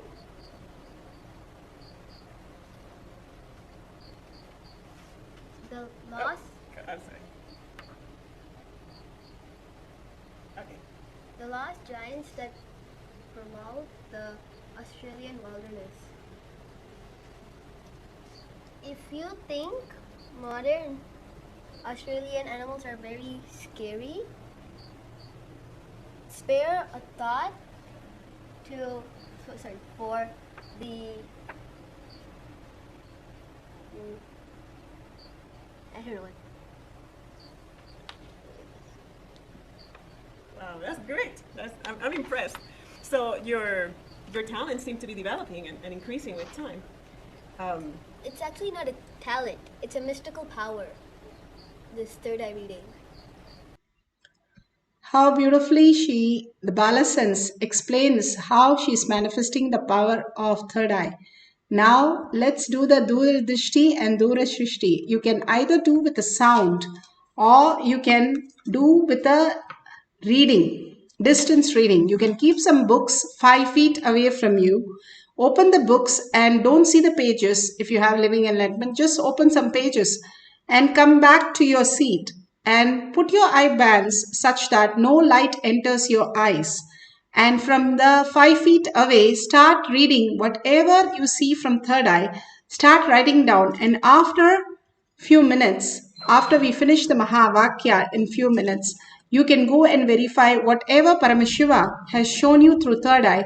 You can experience the oneness and get the beautiful prasada from Bhagavan and verify those statements that you have written down as prasada with what is in the book. If you get few words correct, you have started manifesting the powers. If you get in line 5 to 10 words correct, then you have manifested the powers completely. Even if you have the Kundalini energy, you have started manifesting the powers. If you go on sharing, you will start manifest more powers. When we are young, we do not understand. We take quite a long time to learn all these great signs of even what is called logic today. But when we grow up, we just forget about it, and then we are in the space of, oh, I can tell about anything which I am I studied on and I know on, but these great science is beyond the five senses. The five senses thus is only a utility. It is not anything more than a utility, and it functions with what we called as matter. When we go beyond the matter into conscious sovereignty, there's something each one of us have to experience, the conscious sovereignty as our reality, manifesting through the power of third eye. Simply when you surrender all the matter, that is mind and your body, to the Bhagwan's lotus feet, and more detox happens. Simply the superconsciousness can reflect in your brain and manifest all the powers. Now let it get into the deep meditation. Just now we had a beautiful meditation with Bhagwan. Same way, let's get into the deep oneness with Paramashiva. Sit straight with your head, neck and spine in a straight line. If you have the Jnananjan in your Kantamala, you can apply in the third eye and your temples. And beautifully, you can record all these things if you can have a camera for that. But don't use a gadget during the session. No thoughts, no gadgets. Only visualize Paramashiva, the bliss that he was. He was so blissed out. We just had such a beautiful space, oneness entangling Shaktipada and Shaktinipada. The initiation done to a person in person, Bhagavan gives us is Shaktipada, and through the cosmic reality that he initiates is Shaktinipada. All that functions when you're deeply connected in oneness space with Paramashiva. The beautiful story that says like how a man who was completely atheist, but he called his last son as Rama. And when he was dying, he was going on singing Rama, Rama, Rama. And the son came running to be next to him.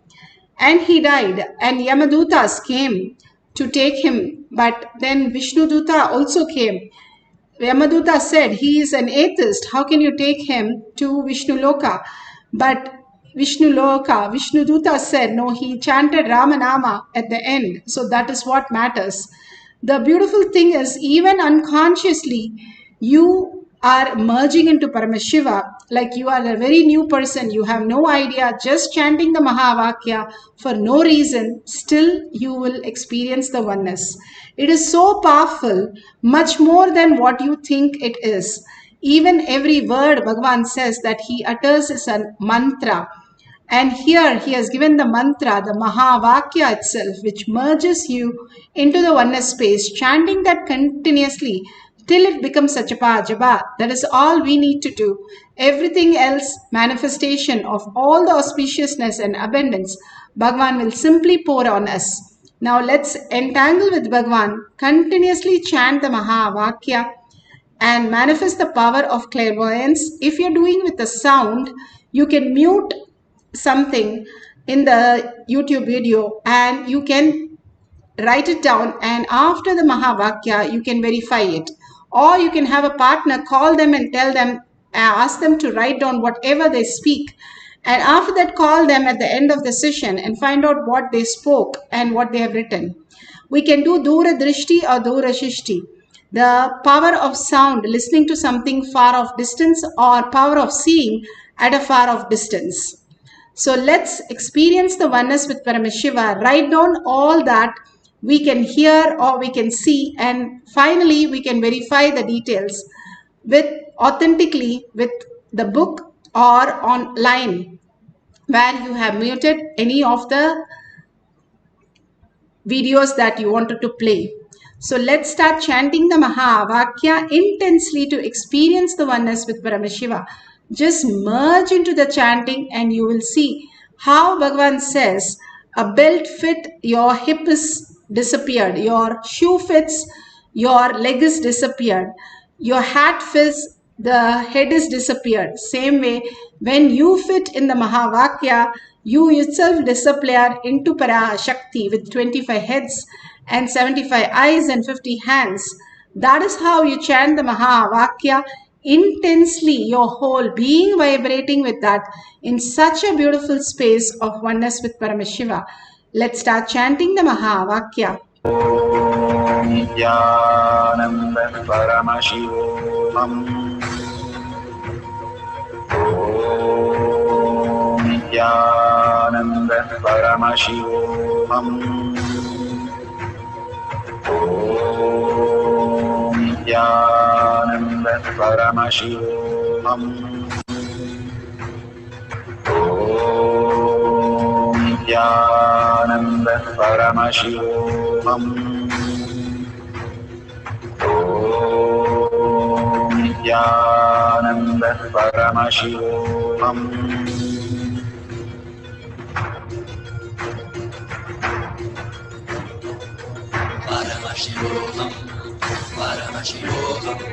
Let Paramashiva's third eye manifest in all our third eyes. Let the Amrita pour, let the Vani open up, manifest in all of us.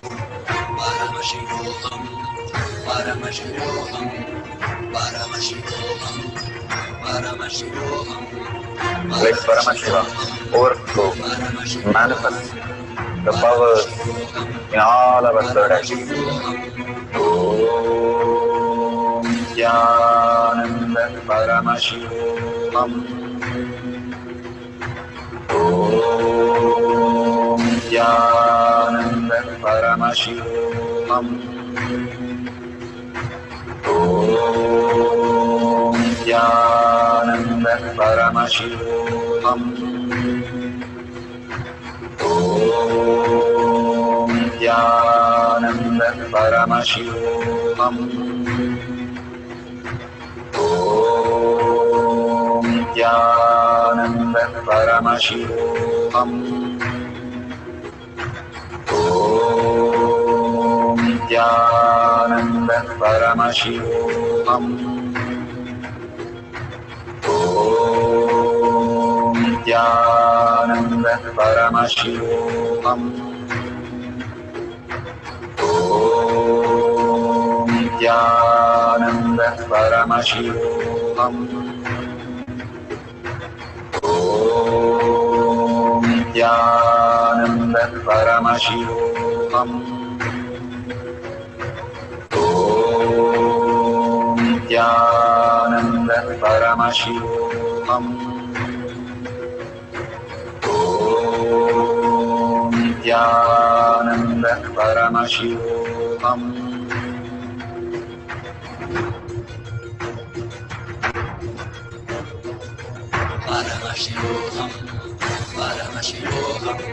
Let Paramashiva's third eye manifest in all our third eyes. Let the Amrita pour, let the Vani open up, manifest in all of us.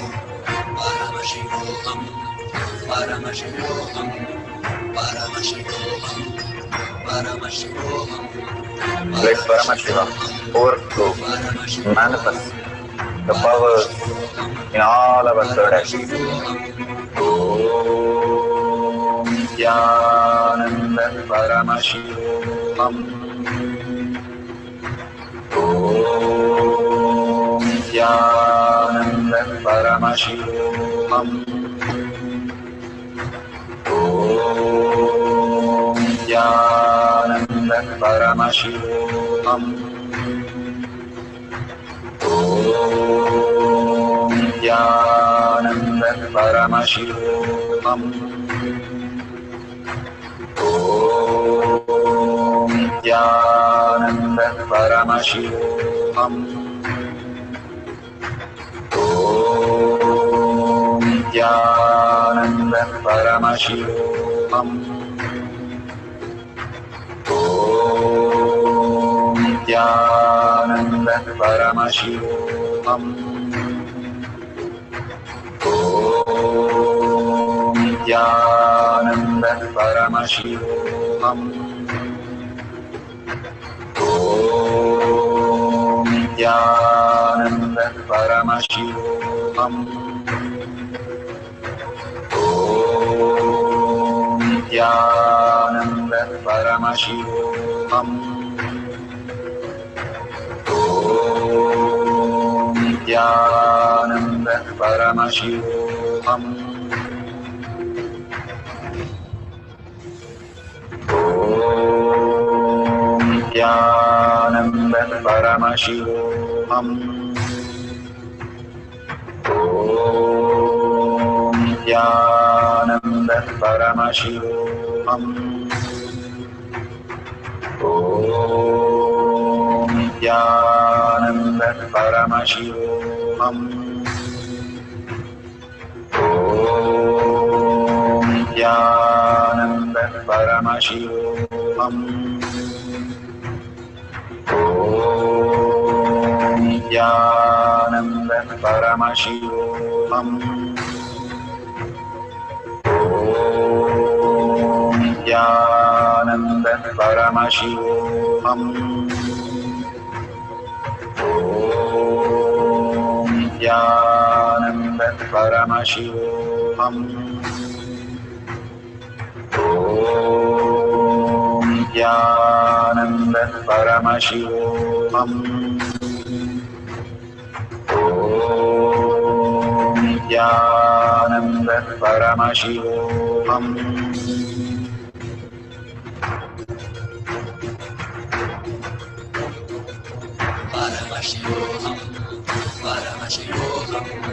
Let Paramashiva's third eye manifest in all our third eyes. Let the Amrita pour, let the Varni open up.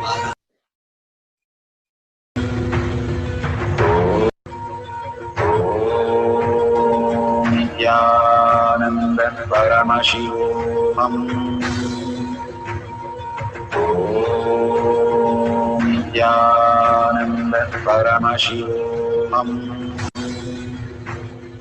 Om Nithyananda Paramashivoham. Om Nithyananda Paramashivoham.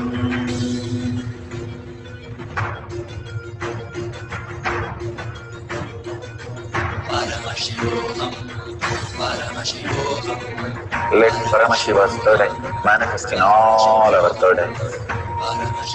Let the Amrita pour, let the Varni open up, manifest in all of us.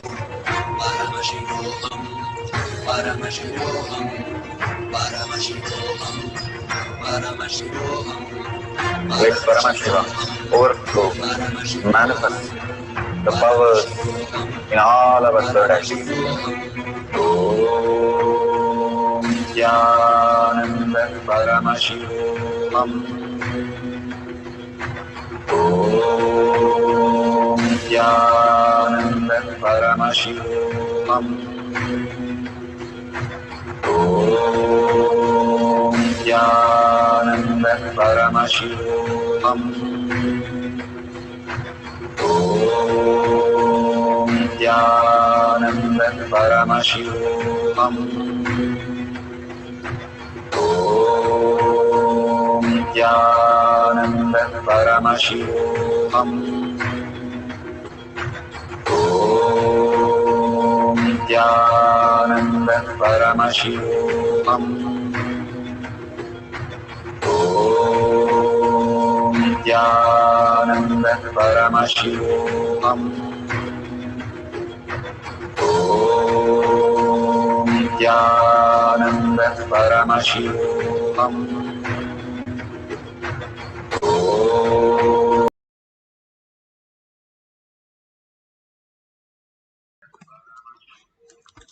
So beautiful. Whatever you have experienced, now open your eye bands and see what you have manifested. Please authentically verify all the details so that you don't fall into the self-doubt, self-denial, self-hatred. All these great truths starts manifesting. It's like how you are in the swimming. Once you understand the click of balancing yourself in water, you start floating in water. All we need to do, all the animals and all the that exist doesn't learn swimming, only the humans learn swimming, because we have the heaviness of our delusion that we might drown, but we were swimming in the mother's womb for 9 months.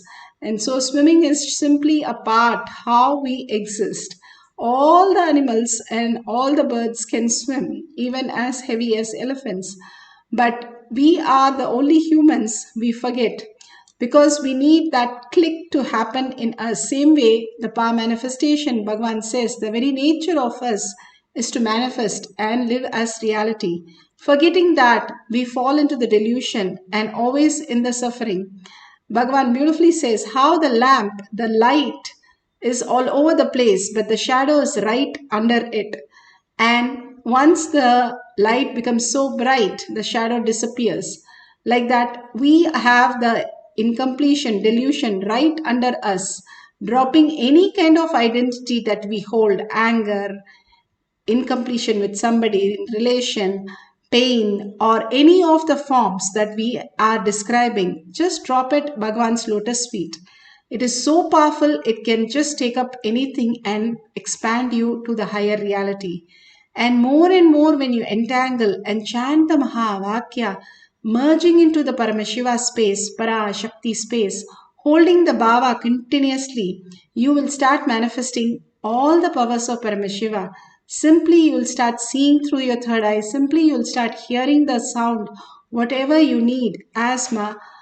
Just like Mahavakya, you can write down all the details and you will manifest the powers of clairvoyance when you entangle with Bhagavan and chant the Mahavakya. Completion with the world, understanding that everything is redundant and irrelevant, does not make any of the sense for us.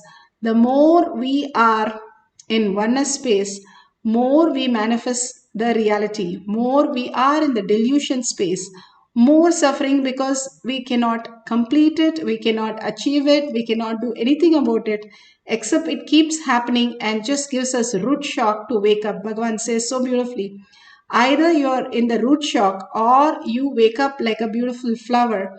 And how we can experience that reality when we surrender to Bhagavan's lotus feet. Now let's have one more cycle for few minutes. Intensely chant the Mahavakya, entangle with Bhagavan, keep few books 5 feet away and open space in the open mode of the book, and whatever appears in your third eye, write down the details. Once you finish writing down, at the end of the session, you can verify and share with the world. All these are not just clearing these small things of writing something at the 5 feet, but clears all your incompletion with all your 5 senses and brings it to the most auspiciousness and abundant space. So all these great truths are not just moving a coconut or just reading some book, but something beyond happens when you are in the conscious space, conscious sovereignty as our reality. Then everything aligns to the highest space. I am Paramashiva, Parashakti. Hold that only cognition in your third eye. Sit straight, put away your gadgets, and for a few minutes unclutch from all your thoughts again and again, only falling into more and more oneness space with Paramashiva. And whatever appears, keep writing down, keep writing. Don't judge anything, don't think anything. Simply you will mark it all correct, how you have manifested the power of clairvoyance. Let's start chanting the Mahavakya intensely. Paramashivoham. Om Nithyananda Paramashivoham. Om Nithyananda Paramashivoham.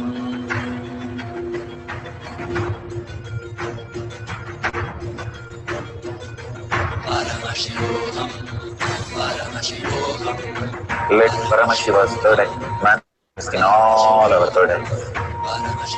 Let the Amrita pour, let the Vani open up, manifest in all of us.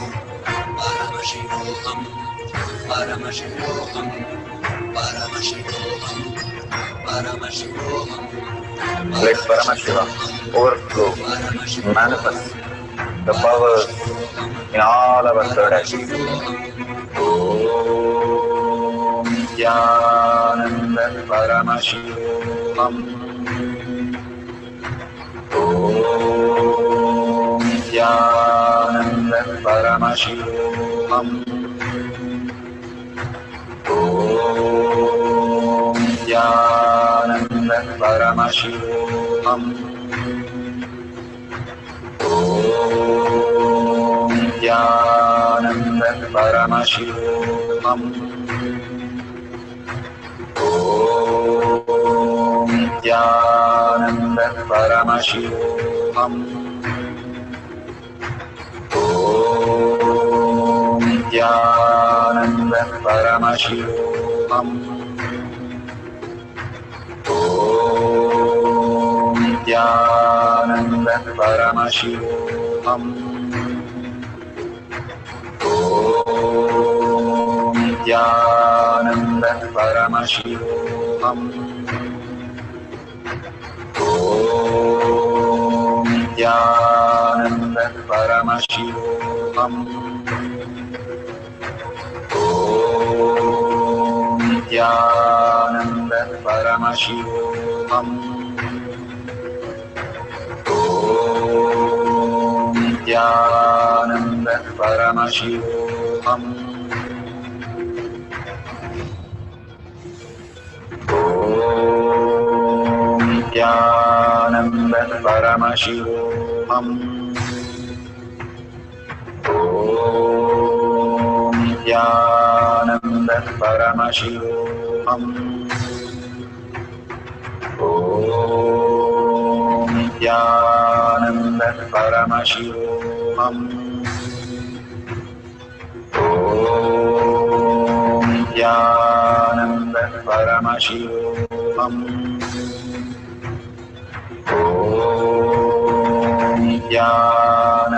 Paramashivoham.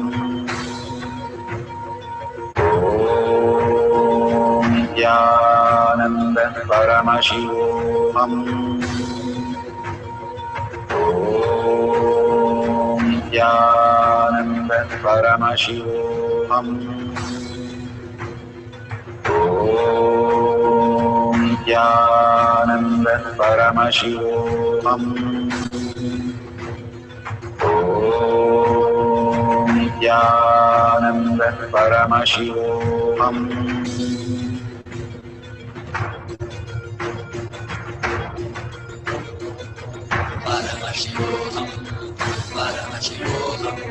Let Paramashiva's third eye manifest in all our third eyes. Let the Amrita pour, let the Om Nithyananda Paramashivoham. Om Nithyananda Paramashivoham. Om Nithyananda Paramashivoham. Om Nithyananda Paramashivoham. Om Nithyananda Paramashivoham. Om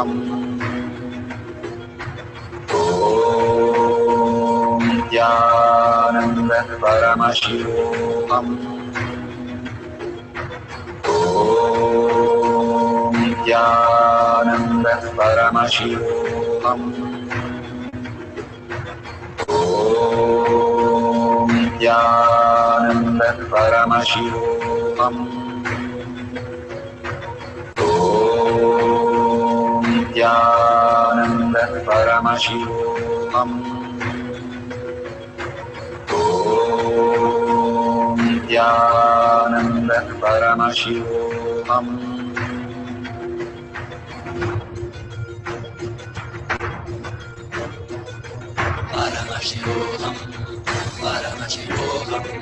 Let Paramashiva's third eye manifest in all our third eyes.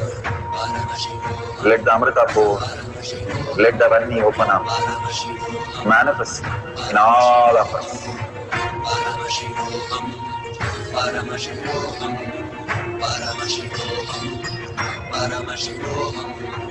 Let Paramashiva overflow, manifest the powers in all our third eyes. Om Nithyananda Paramashivoham. Om Nithyananda Paramashivoham.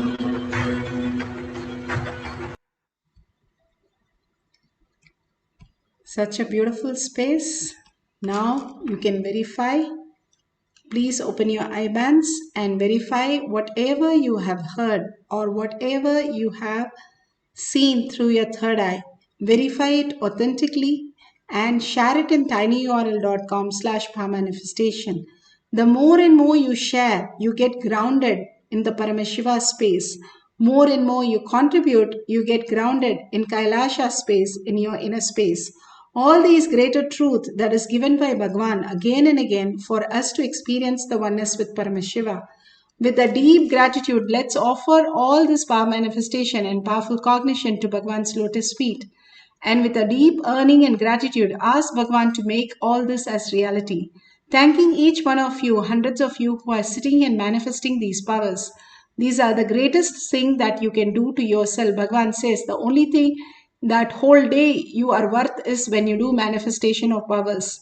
So extreme power manifestation is extreme causing. Go ahead and post it in your social media, just 5 minutes of your time. And thank Bhagwan for all the greatest thing that he had given us, showered us, made us understand, and made us manifest powers also. So with a deep gratitude, let's end the session with the Purna Mantra. Om Purnamada Purnamidam Purna Purnamudishyate Purnasya Purnamataya Purnamevavashishyate. Om Shanti Shanti Shanti. Hari Om Tat Sat Sarvam Bhagavate Sri Nithyananda Paramashivam Paduka Arpanamastu. Om Nithyanandam. Thank you so much. See you again after the satsang. And at 6 p.m. we have the Kailash Courtyard in the Zoom session. See you then. Thank you, Nithyanandam.